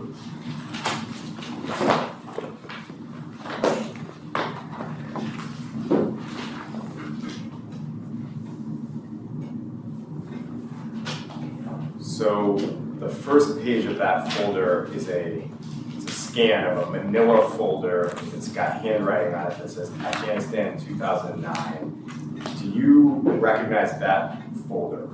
It looks like my writing. Okay. And then, Couldn't swear to it. okay. If you go to tab B25,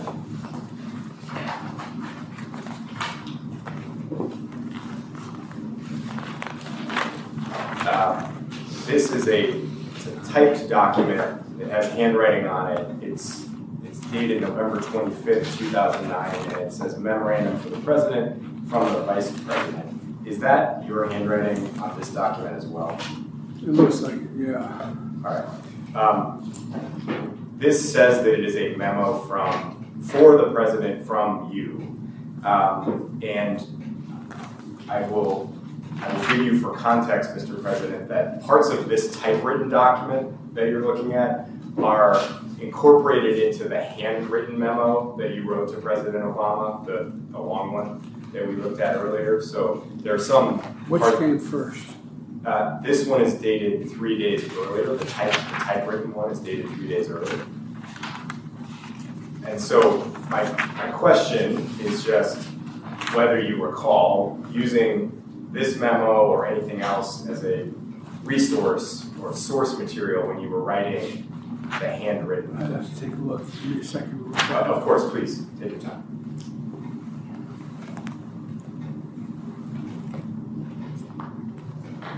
I'm sorry.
What was the question you asked me? Yeah, I was asking whether you used the typewritten memo in B25 as a resource or a source material when you wrote the handwritten memo to President Obama.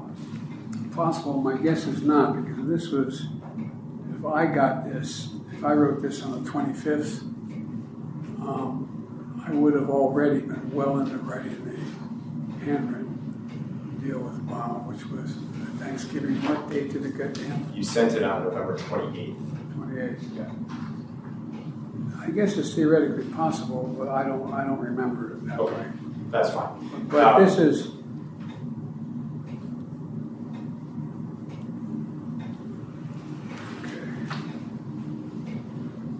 One conversation with the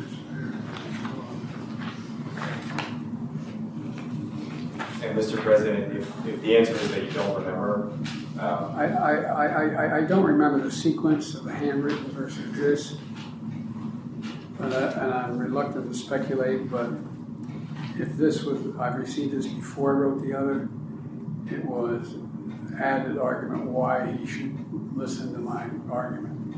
I'm talking about, I had a long conversation with Eichenberg yesterday. I urge you to call him before you make a decision. Carl can speak for himself.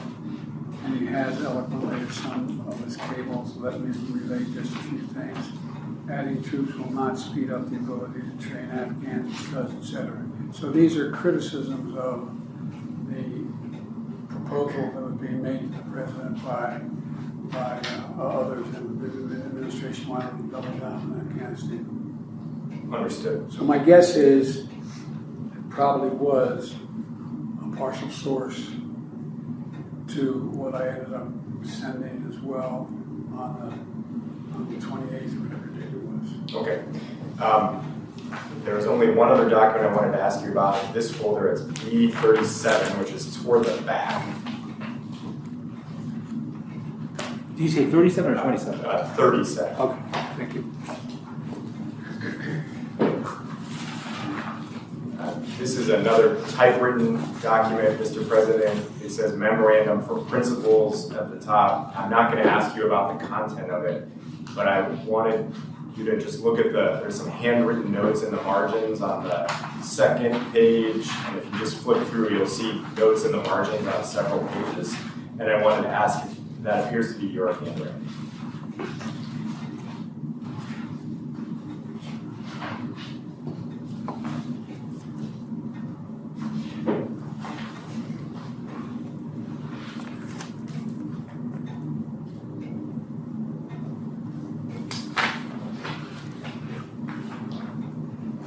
Hard to tell that. It could be. I mean, I make stars like that, you know, asterisks Okay. like that, but I can't swear to that. Okay. Usually the transfer of Afghan responsibility is critical. And This was, I'm sorry, I'm trying to figure what this was.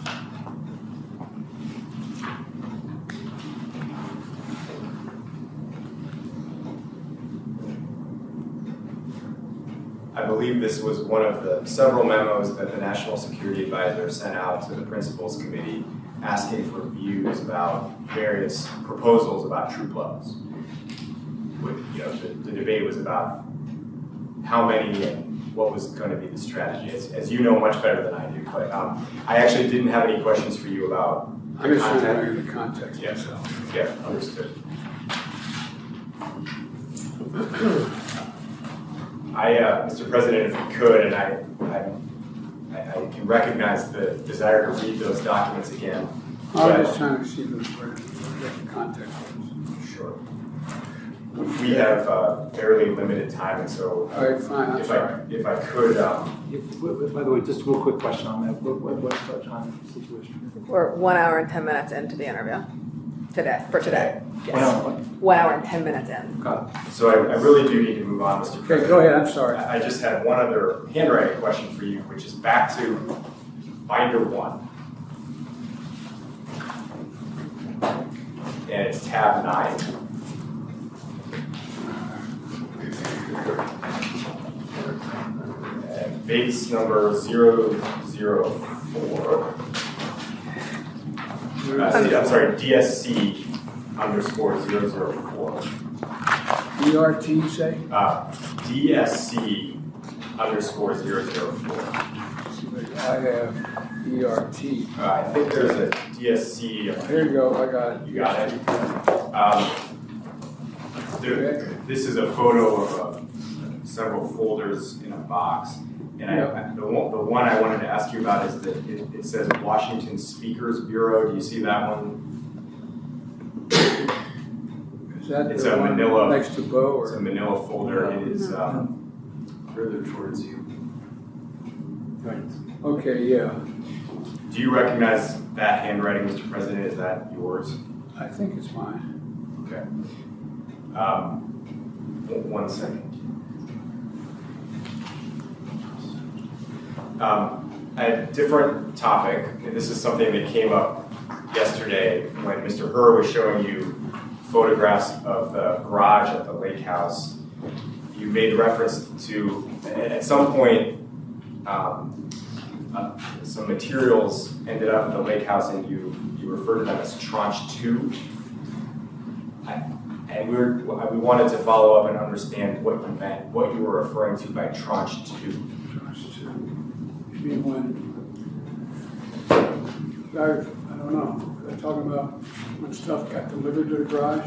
I believe so. And the photo in which that exchange occurred was behind tab 7 in binder 1.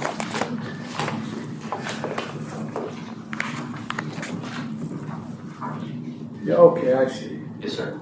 So if I recall, when you saw that pile of boxes to the right of the treadmill there, I think one of the things you This said is yes. stuff that came after other stuff had already been delivered to the garage. Because some of this stuff relates to construction stuff. All those fans that were taken down from the interviews and things. So My recollection is that there were 2 times that boxes relating to my office, the job I held, were delivered to the garage. And most of this stuff, I think a lot of it's still sitting there, is stuff that had to do with construction and or bringing other material from, I guess, Chambers Road, whether it's furniture, or this is 2021. No, it's This photo was 2022. taken in 2022. Yeah, this is stuff after whatever was delivered from Chambers Road. It had well been delivered, right? I'm out of Chambers Road back in 2019 or 2020, right? Yes. So, was I referring to when I tranched you? There were other things in the other garage door where it opened on the left there. There were boxes there too. I remember moving boxes, literally physically moving them, one and with help, one side or the other, so I could get the Corvette in that garage on the left. But so when I was talking about tranche, maybe I was wrong. There was a second time things were piled up in the garage. This was not the first time. And the first time was, I think, back when I moved out of either my vice president's office or I moved out of the vice president's residence, or I moved out of the Penn Biden Center, moved up to the Penn Biden Center. But there was different stuff in there on both sides, I think. That's what I meant. Now, there was a lot of this stuff has nothing to do with my being vice president or anything to do with anything. We just do work in the house. Okay, that's very helpful. And can you tell that by looking at these pictures from the Well, I can tell that sides? by the fans to start with, Ah, okay? okay. And how about I think that one of these things is marked careful mirror or something on the other side. I see. I'm not mistaken. But that thing going across, that's no file or anything. That's something to do with either a mirror or something that is furniture related, I think, but I'm not certain. Understood. Okay. I think it's still there. I haven't been home in so long. They told me to be out of the house. It's often like that. So that's very helpful, Mr. President. Thank you. In thinking about the first tranche of stuff that you mentioned a second ago, and the second tranche of stuff. I'm assuming there were 2. That's Okay. my assumption. I don't know when the first time Yes. I walked into the garage and all of a sudden there were all these boxes all over the floor. I don't remember if that was way back when I left the vice presidency Yes. or whether it was just before in this time frame. Okay. I just don't remember. And I don't remember how the hell it got there. Okay. So here's a different question that doesn't focus on timing or how things got there. Sometimes in my own experience around the house, I get a place gets messy, and then I clean it up, and it looks spick and span, and then it gets messy again. So is that what happened here, where the first tranche came, stuff got dumped in your garage, and you organized it, you moved it all, unpacked the boxes, and then it was spick and span, and then this stuff landed? Or was it not quite that stark? Was it more like, well, I did some unpacking of the first batch, and it wasn't I all don't the remember way. unpacking anything. The thing I remember moving is just Moving. moving the boxes. Okay. And by the way, if you look in there, there's 2 things. There's a bookcase, had nothing to do with anything. bookcase that is against one of those. If you look at that picture, you'll see in the left.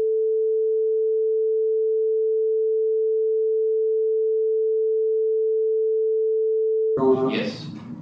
And I think you could see, it looks like there is something leaning against that. Yes. I think that is a bookcase.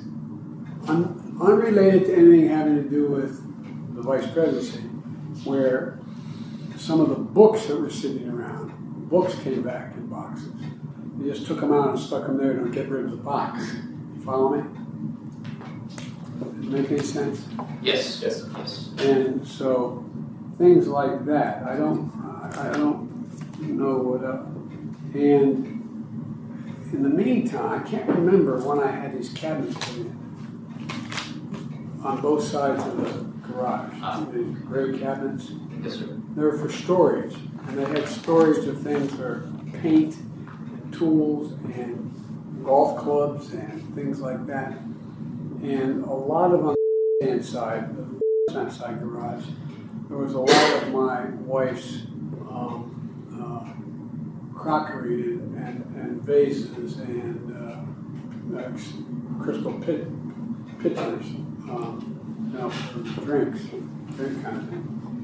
And I needed them to store, to get out of the way so they didn't get broken. There was no other place to put them. And that was stuff coming from Chambridge Road and/or originally, I guess, from the Vice President's residence to Chambridge, those kinds of things. And then on the other side, there's a little workbench between that on the right, what you're looking at here. Because you can see 1, 2, 3 cabinet doors up and down, and then there's an opening, and there's a workbench there. With I think there's a vise there, and anyway, the stuff just piled up there. So,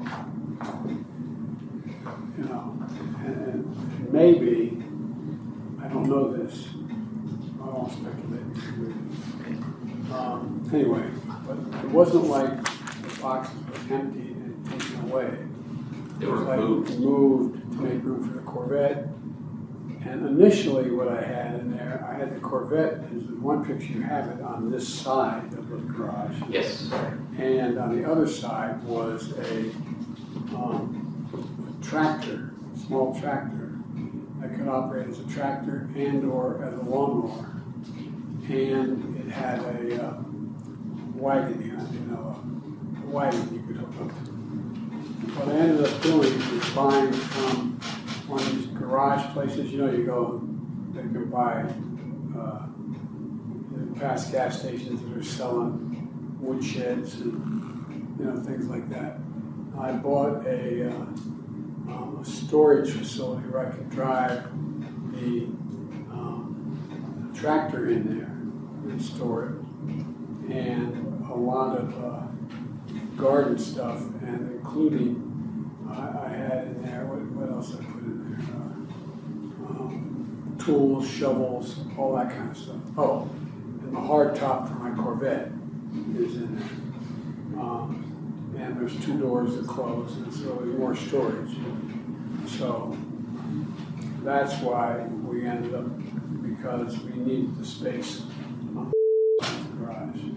And that you were just talking about, that moving things around to make stuff for the space for the Corvette garage, was that before or after your move out of Chambridge Road? I don't know. I can't remember. I'm trying to think. If I can remember when the first tranche of boxes got sent to me. I can't. Maybe I should ask some of the former staff when the hell that stuff came up and how it came up. I don't know. But I honest to God don't remember. Okay. And it may have been, and by the way, complicated. In the meantime, a Corvette was being worked on because I had to do that show with Jay Leno. Didn't have to. I wanted to do that show with Jay Leno. And there was a kid who used to help me take care of my Corvette. Didn't work for me, but I couldn't get his name, so, and he'd pull it in and out to, you know, work in the carburetor, you know, whatever, you know, get it up to the Chevrolet dealer part, whatever. So, there was a lot of stuff going in and out, but I don't remember when the boxes came or where they came from. Do you remember whether it was when the Corvette was coming back after the Jay Leno show? So in other words, it goes out for Jay Leno, eventually it comes back. Oh no, it was in and out for a bunch of reasons. Okay. Because it drove me crazy, I wanted to drive it. Got it. That makes sense. Beautiful car. And the worst part was they said I couldn't drive it outside the driveway, it's a long driveway. So I'd get at the bottom of the driveway, tack it up to about $4,000 and whoa, crater. You think I'm kidding? I'm not. We believe you. I believe you, yes. By the way, one of the best parts of being vice president, I get to drive all these electric vehicles I have. Damn, they're quick. So think about this. You had one of those big 4x4s, I think it's a Ford Bronco, whatever it is. 0 to 60 in 4.6. Yes. Instant torque. That's Yes. Yeah. And by the way, you know how it works? And it's really cool. Sir, I would love to hear much more about this, but I do have a few more questions to get It to. can take 30 seconds. That you put your foot on the brake, you hit a button that's in the, and it says launch. You step your foot on the accelerator all the way down Whoa. until it gets about to $6-7 grand, and all of a sudden it'll say launch. All you do is take your foot off the brake. Whoa. There you go. Now you know. It's on my bucket list. All right, so let's launch into the next subject, which relates to the Penn Biden Center. So I want to show you what's behind tab 23. Which notebook? I'm sorry, binder 1, original thing. So there's a number of photos there. The first phase is 2022-1201_WFO_0021. Yep. And then 22, and then 23, and then it jumps to 102, 103, 104, and 114. So I'm sorry, Rob, which tab? tab 23. 23. Okay. So the first several photos ending in base 21, 22, and 23 are of one box. And then the remainder behind that tab are of another box. 21, 22, and 23, one box. Yes, sir. Okay. Okay. And then from 102 onward are another box. Okay. So these were boxes that were recovered from the Penn Biden Center. Gotcha. And I'd like you just to take a quick look at those photographs and tell me if you recognize these files, if any of them jump out to you as ones that you recall. Are you on a specific page, Rob, just to be clear? Not right now. Okay. You can look through We want all on- 6 or 7 of those. 01, 03, cancer. I was doing a lot of work on cancer research. This is a more current one. Reader Kevin McCarthy. Must have been something I guess it had to do with the deal to prevent the government shutdown. Not the shutdown. Reneging on the debt, the national debt, the deal we made.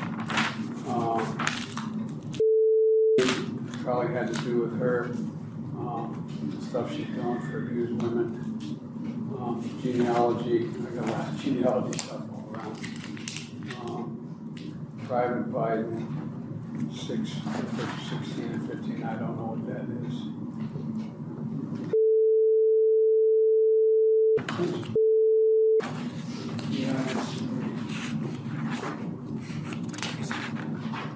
Could have been a guy working before Vinny, who when I was a senator, I may have been calling him to ask him for information or recollection. I really can't read some of the others. Can you read them for me? Markings. Well, I think for the second box, the very last photograph in the tab section is probably the sharpest, closest in. Can you give the number? I'm sorry, Bates is 114. Got it. 114.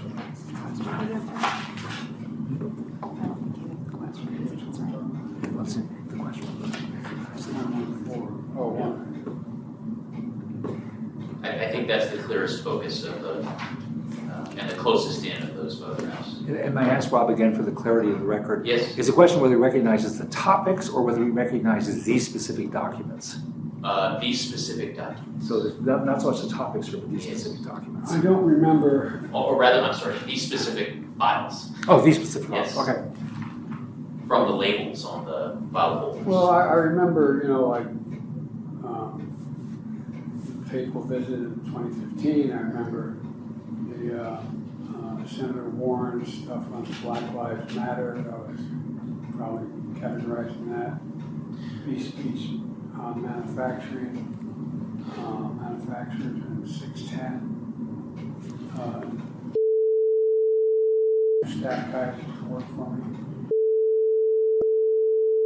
So jumping off of the question that Bob just asked, which is, let me ask a slightly different question, which is, given it sounds like you're familiar with the topics that were addressed in some of these file folder labels, do you recall these as being files that kept for you at the Penn Biden Center?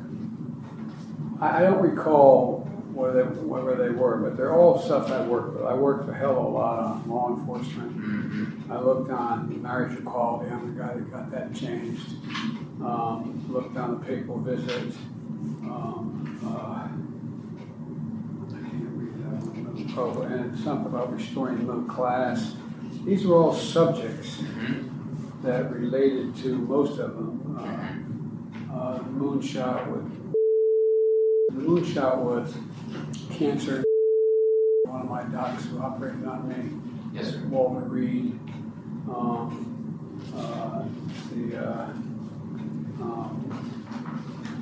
Did you recall asking to pull any of these files for you when you were at the Penn Biden Center?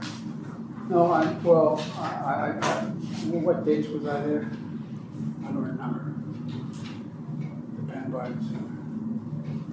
After the vice president. I know, what are the dates? Precise dates. Anyway,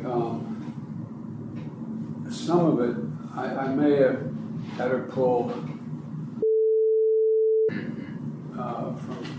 because I was working on cancer initiatives on my own. I mean, not for Penn, but Yes. I did work with Penn because they have a hell of a cancer center there. McConnell, 7, 13, 15, I don't know what's going on there. But it may very well, if they've been at the Penn, these look like stuff that may have been in file drawers or, I don't know, but not squirreled away. I mean, they look like they could be current things I would be working on or around, but I don't know. Okay, and when you say current, you I mean contemporaneous. At the Penn Biden At Center? the Penn Biden Center. Okay, all But right, I don't know that for a fact. understood. So just to be clear, Rob, I'm really sorry, and I'm trying to be good. I just want to make sure I understand. The question that you're asking, I want you to ask the question because you don't want me to ask the question. Is it, again, the specific recalling these specific files, or is the question recalling working on topics like this? The question was, and I believe the president answered it quite clearly, given his familiarity with the topics that are referenced on these file folder labels, does he recall whether these folders were ones that he had to keep and that he referenced at the Penn Biden Center after the end of his vice presidency? The subject matter, yes. Like cancer, violence against women, the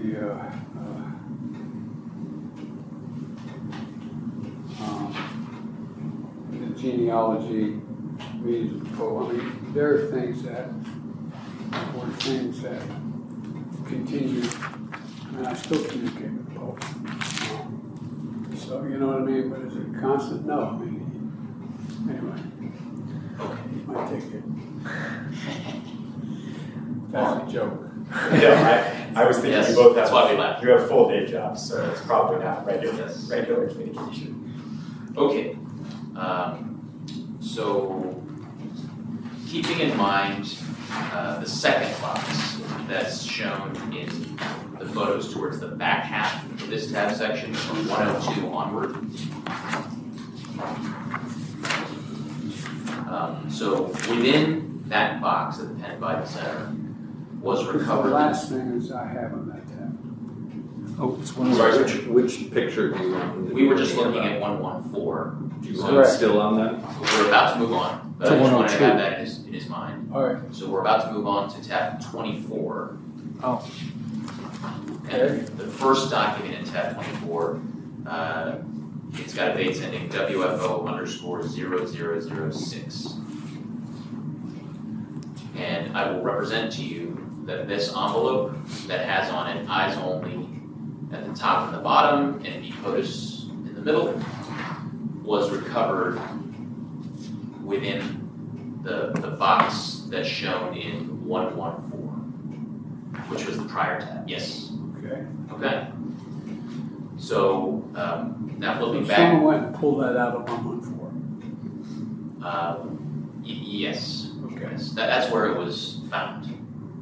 But I didn't, but it wasn't out like this. Somebody No, pulled sir. it out. Correct. Okay, good. I just wondered what you're saying. Correct. Okay? So now we understand that well, let me ask you some questions first about the envelope that's on 0006. Yep. So in addition to the eyes only print at the top and the bottom, and then B POTUS in the middle in black, there's some writing there. It says Iran 130, and then some other numbers after that. Do you recognize that handwriting? No, I mean, it could be mine, but I don't know. Okay. So now I want to jump over to binder 3. So a whole separate binder.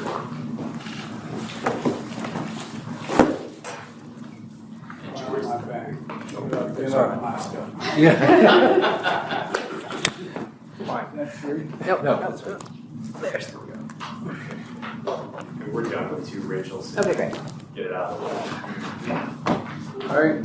Okay, so behind the first blue tab, which is labeled Eyes Only folder, the first thing you should see is a document that's base labeled 2022-1201_WFO_0006, which is what we were just looking at, the outside of the envelope.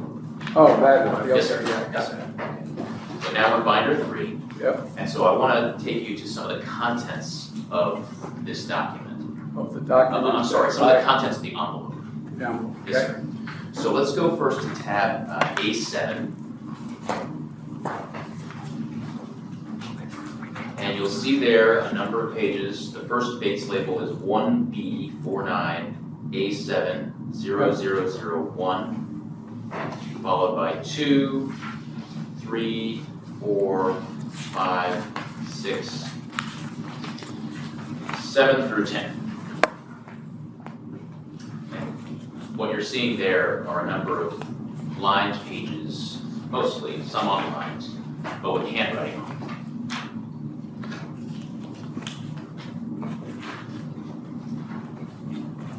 You just take a moment to look through those pages. Once you're done, I'll ask you if this is your handwriting on these pages.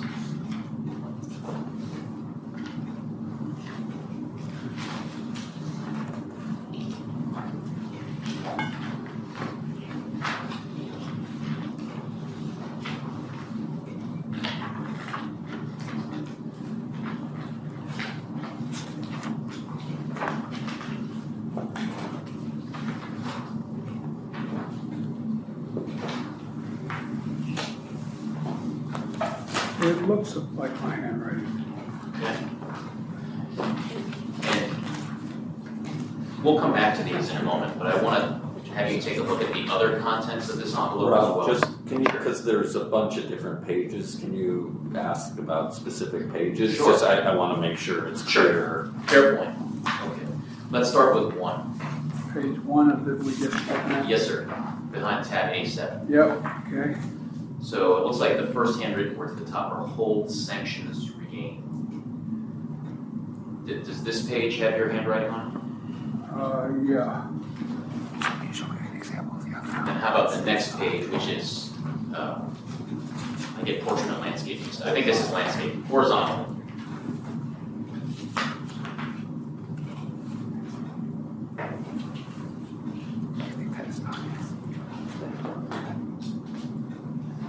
This may not be mine. Okay. How about the next page? Bearing 3. It looks like mine. How about 4? I'm sure the page before, the one that is dated, just to be clear, 1. In the caption of the upper. yeah, number 0002 is that he said the answer was not, I didn't hear that clearly. The answer is I'm I not heard sure. it. Yeah, correct, okay, so now we're on 003, 3, he said it says. okay, Now we're on 4, actually. okay. Yep. Breakfast is mine. Okay. How about 5?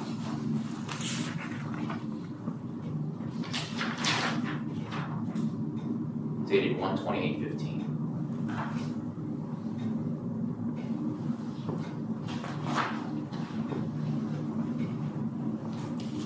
I don't know. Okay. How about 6? It could be though.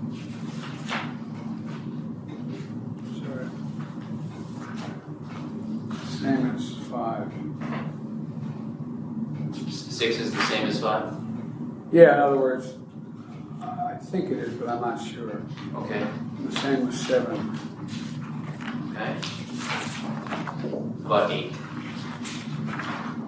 They all look the same to me.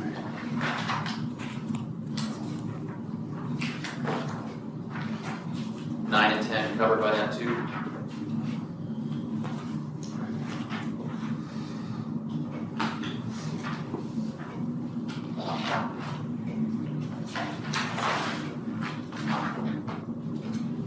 Let me see here.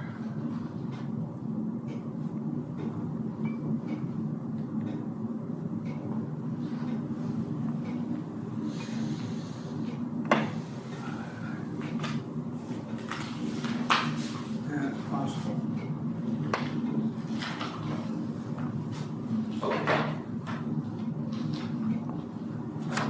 Ed, was that in reference to 10? He was looking at 009. 9.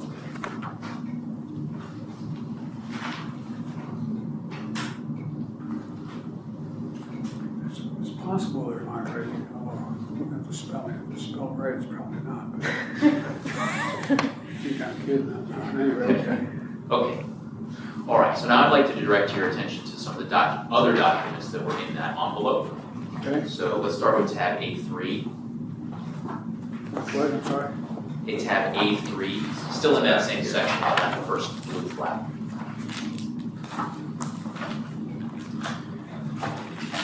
So A3 is Bates labeled, actually mine is not Bates labeled. But it says at the top, in response to a question on it.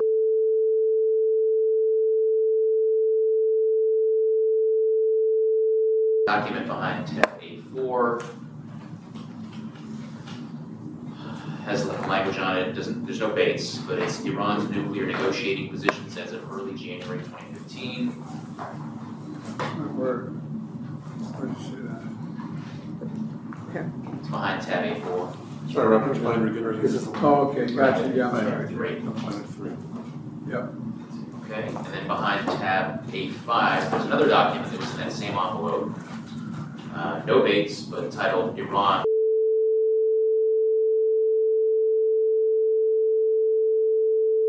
Yep.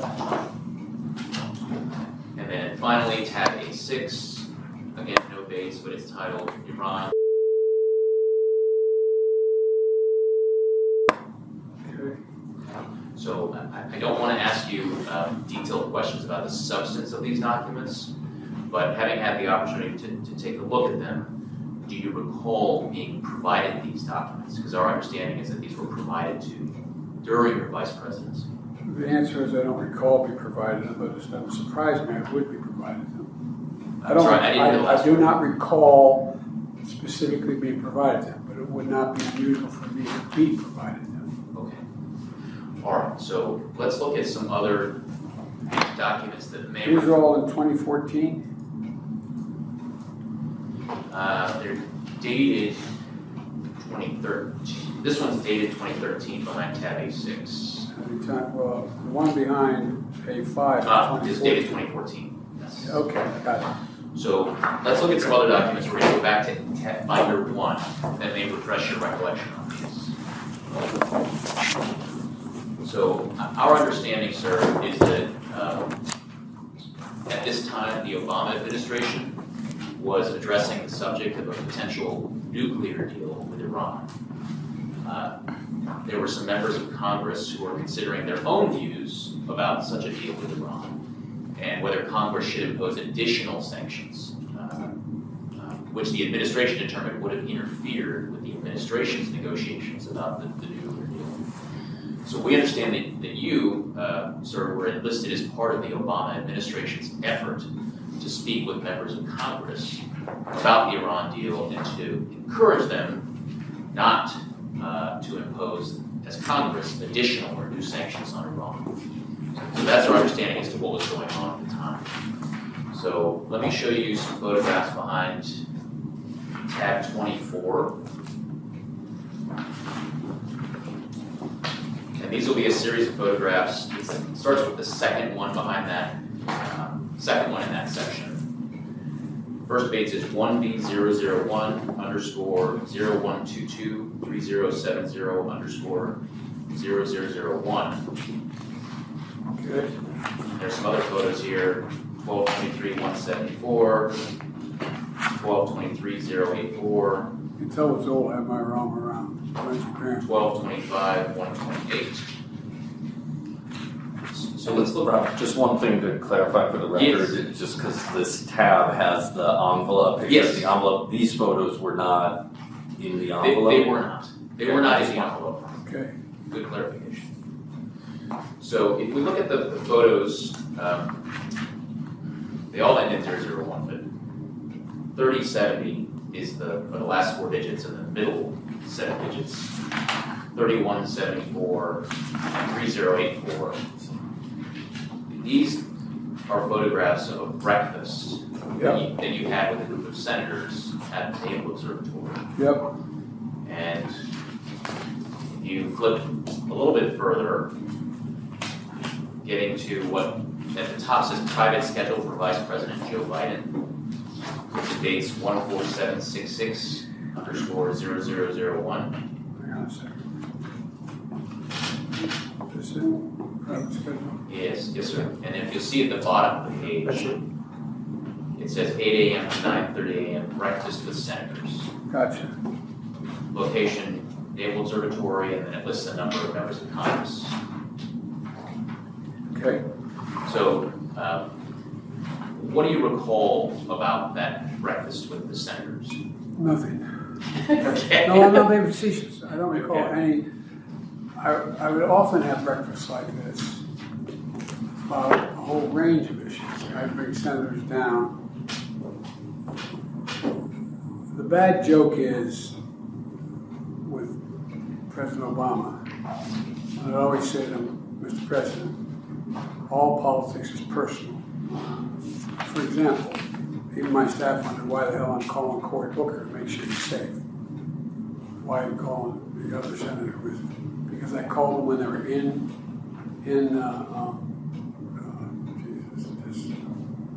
Israel. I called them when they got home.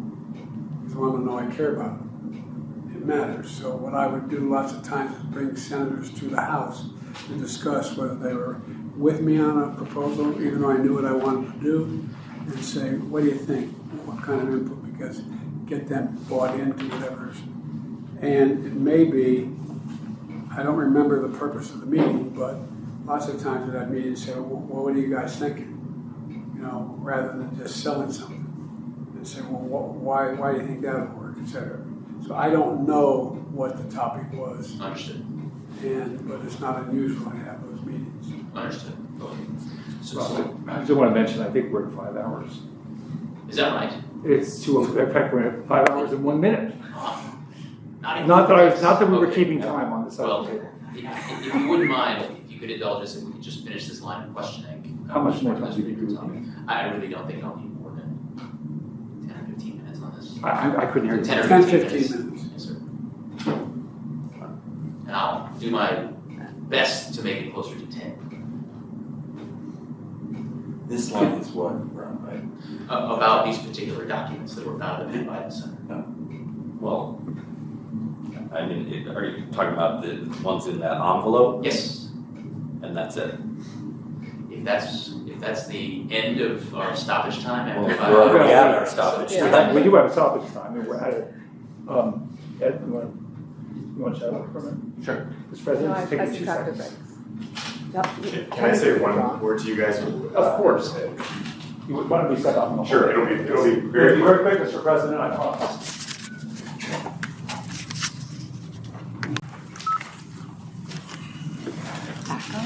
Yes, no? Perfect. Okay. Oh, yes. So we're back from a brief break.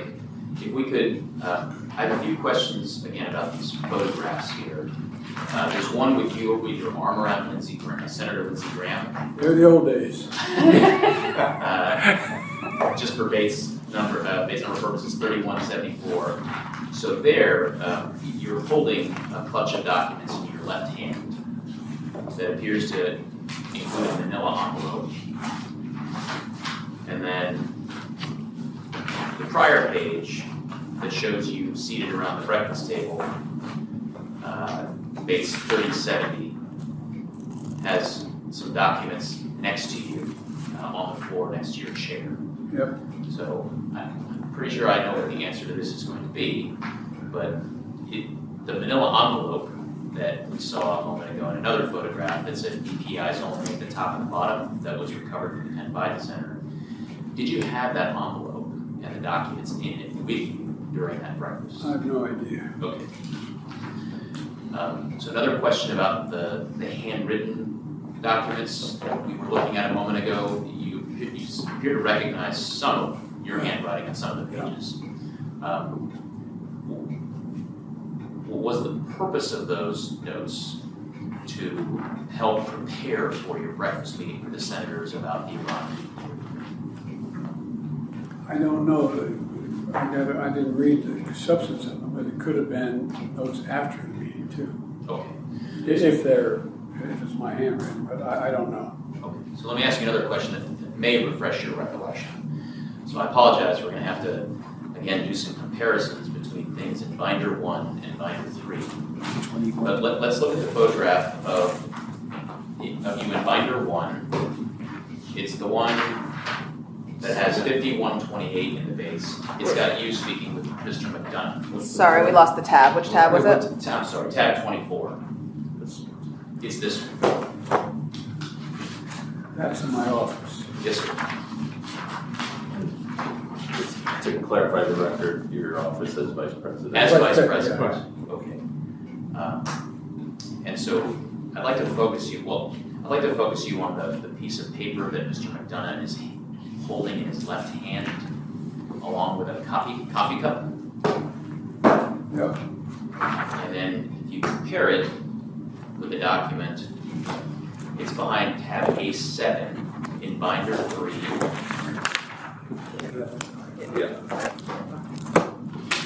Give us just 1 second to Understood. get this stuff lined up. A7. Yes, sir. So the second document in The second page. the second page, yes, and it's got base 0002. Okay, hold on. I have to double lose that. Could you bear with us 1 second? 'Cause I'm trying to follow it too. Yes. Okay. So if you take a look at the document there in base 0002 that we pulled from binder 3, and you look real close at the photograph of the foot that Mr. McDonough is holding with you in your West Wing office, that there appears to be some resemblance between those documents. I don't think there's any resemblance. He has a whole section up there in the corner. He has 1, 2, 3 across. Take a look at that picture he's holding in his hand. Okay. There's no such. In other words, he goes all the way to the far right corner of the document on the top. It may, I don't know what relevance is, but it doesn't look like the same document to me. And how about with respect to the remainder, but putting the stuff in the far right upper corner to the side, with respect to the other parts of that handwritten page?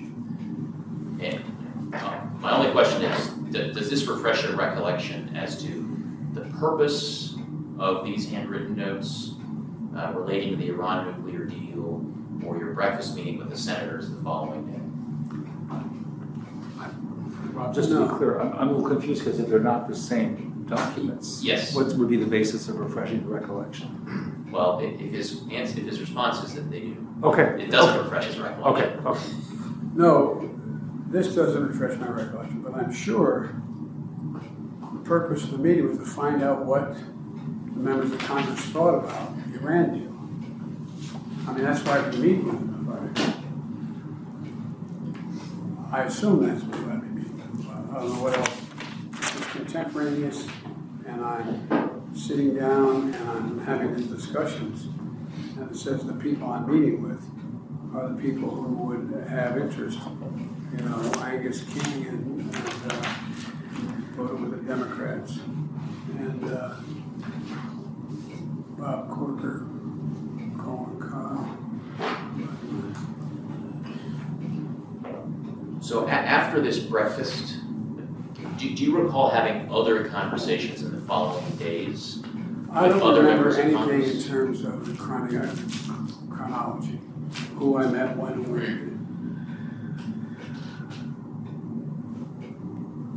The situation with regard to whether or not to make any deal with Iran, with Iran, or not, has been an ongoing up and down discussion for a long time, even to yesterday, before the Israelis were there. So it would not surprise me if if someone at that meeting, you showed me a picture, one of these guys said, well, what we were talking about was Afghanistan. What we were talking about was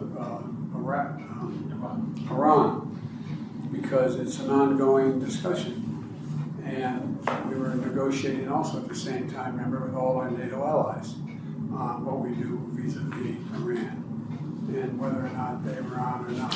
So there was a lot of discussion, and it was not one of the subjects that I knew a lot about, but I did not have a definitive view. I wasn't in making the case like I did in Iraq and other places.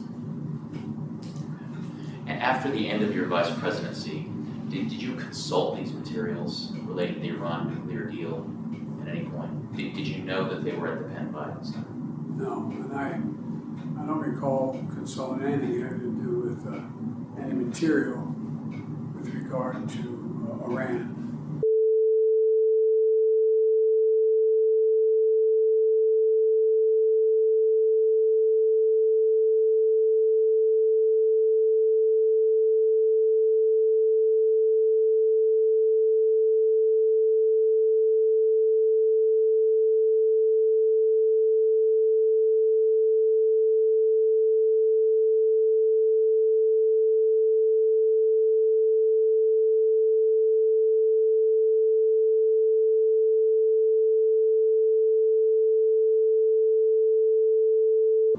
So just to clarify, that's during your Well, that's just President's during your presidency, which they're not interested in. No, I know, but I wanted to get you a context in the depth of my engagement.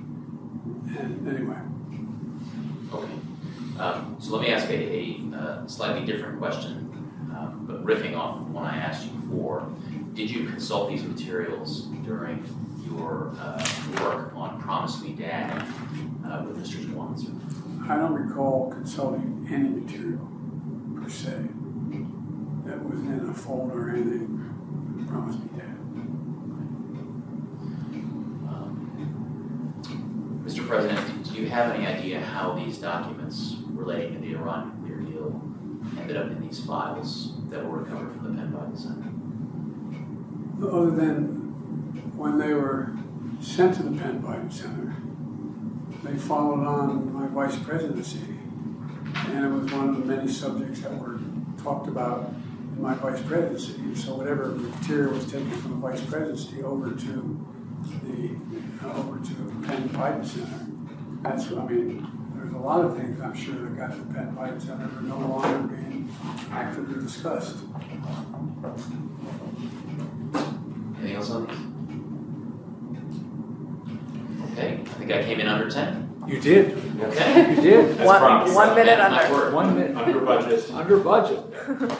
actually over budget. And by the way, my budget, we've saved $1.7 billion. There you go. Thank you again for your time, Mr. President. We're very grateful and Okay, well, appreciate it very much. all right. I know it's a lot of work for you to put a lot together. And I may not read the book. You have all this stuff. We'll turn off the room. Yes, that's right. That's a joke.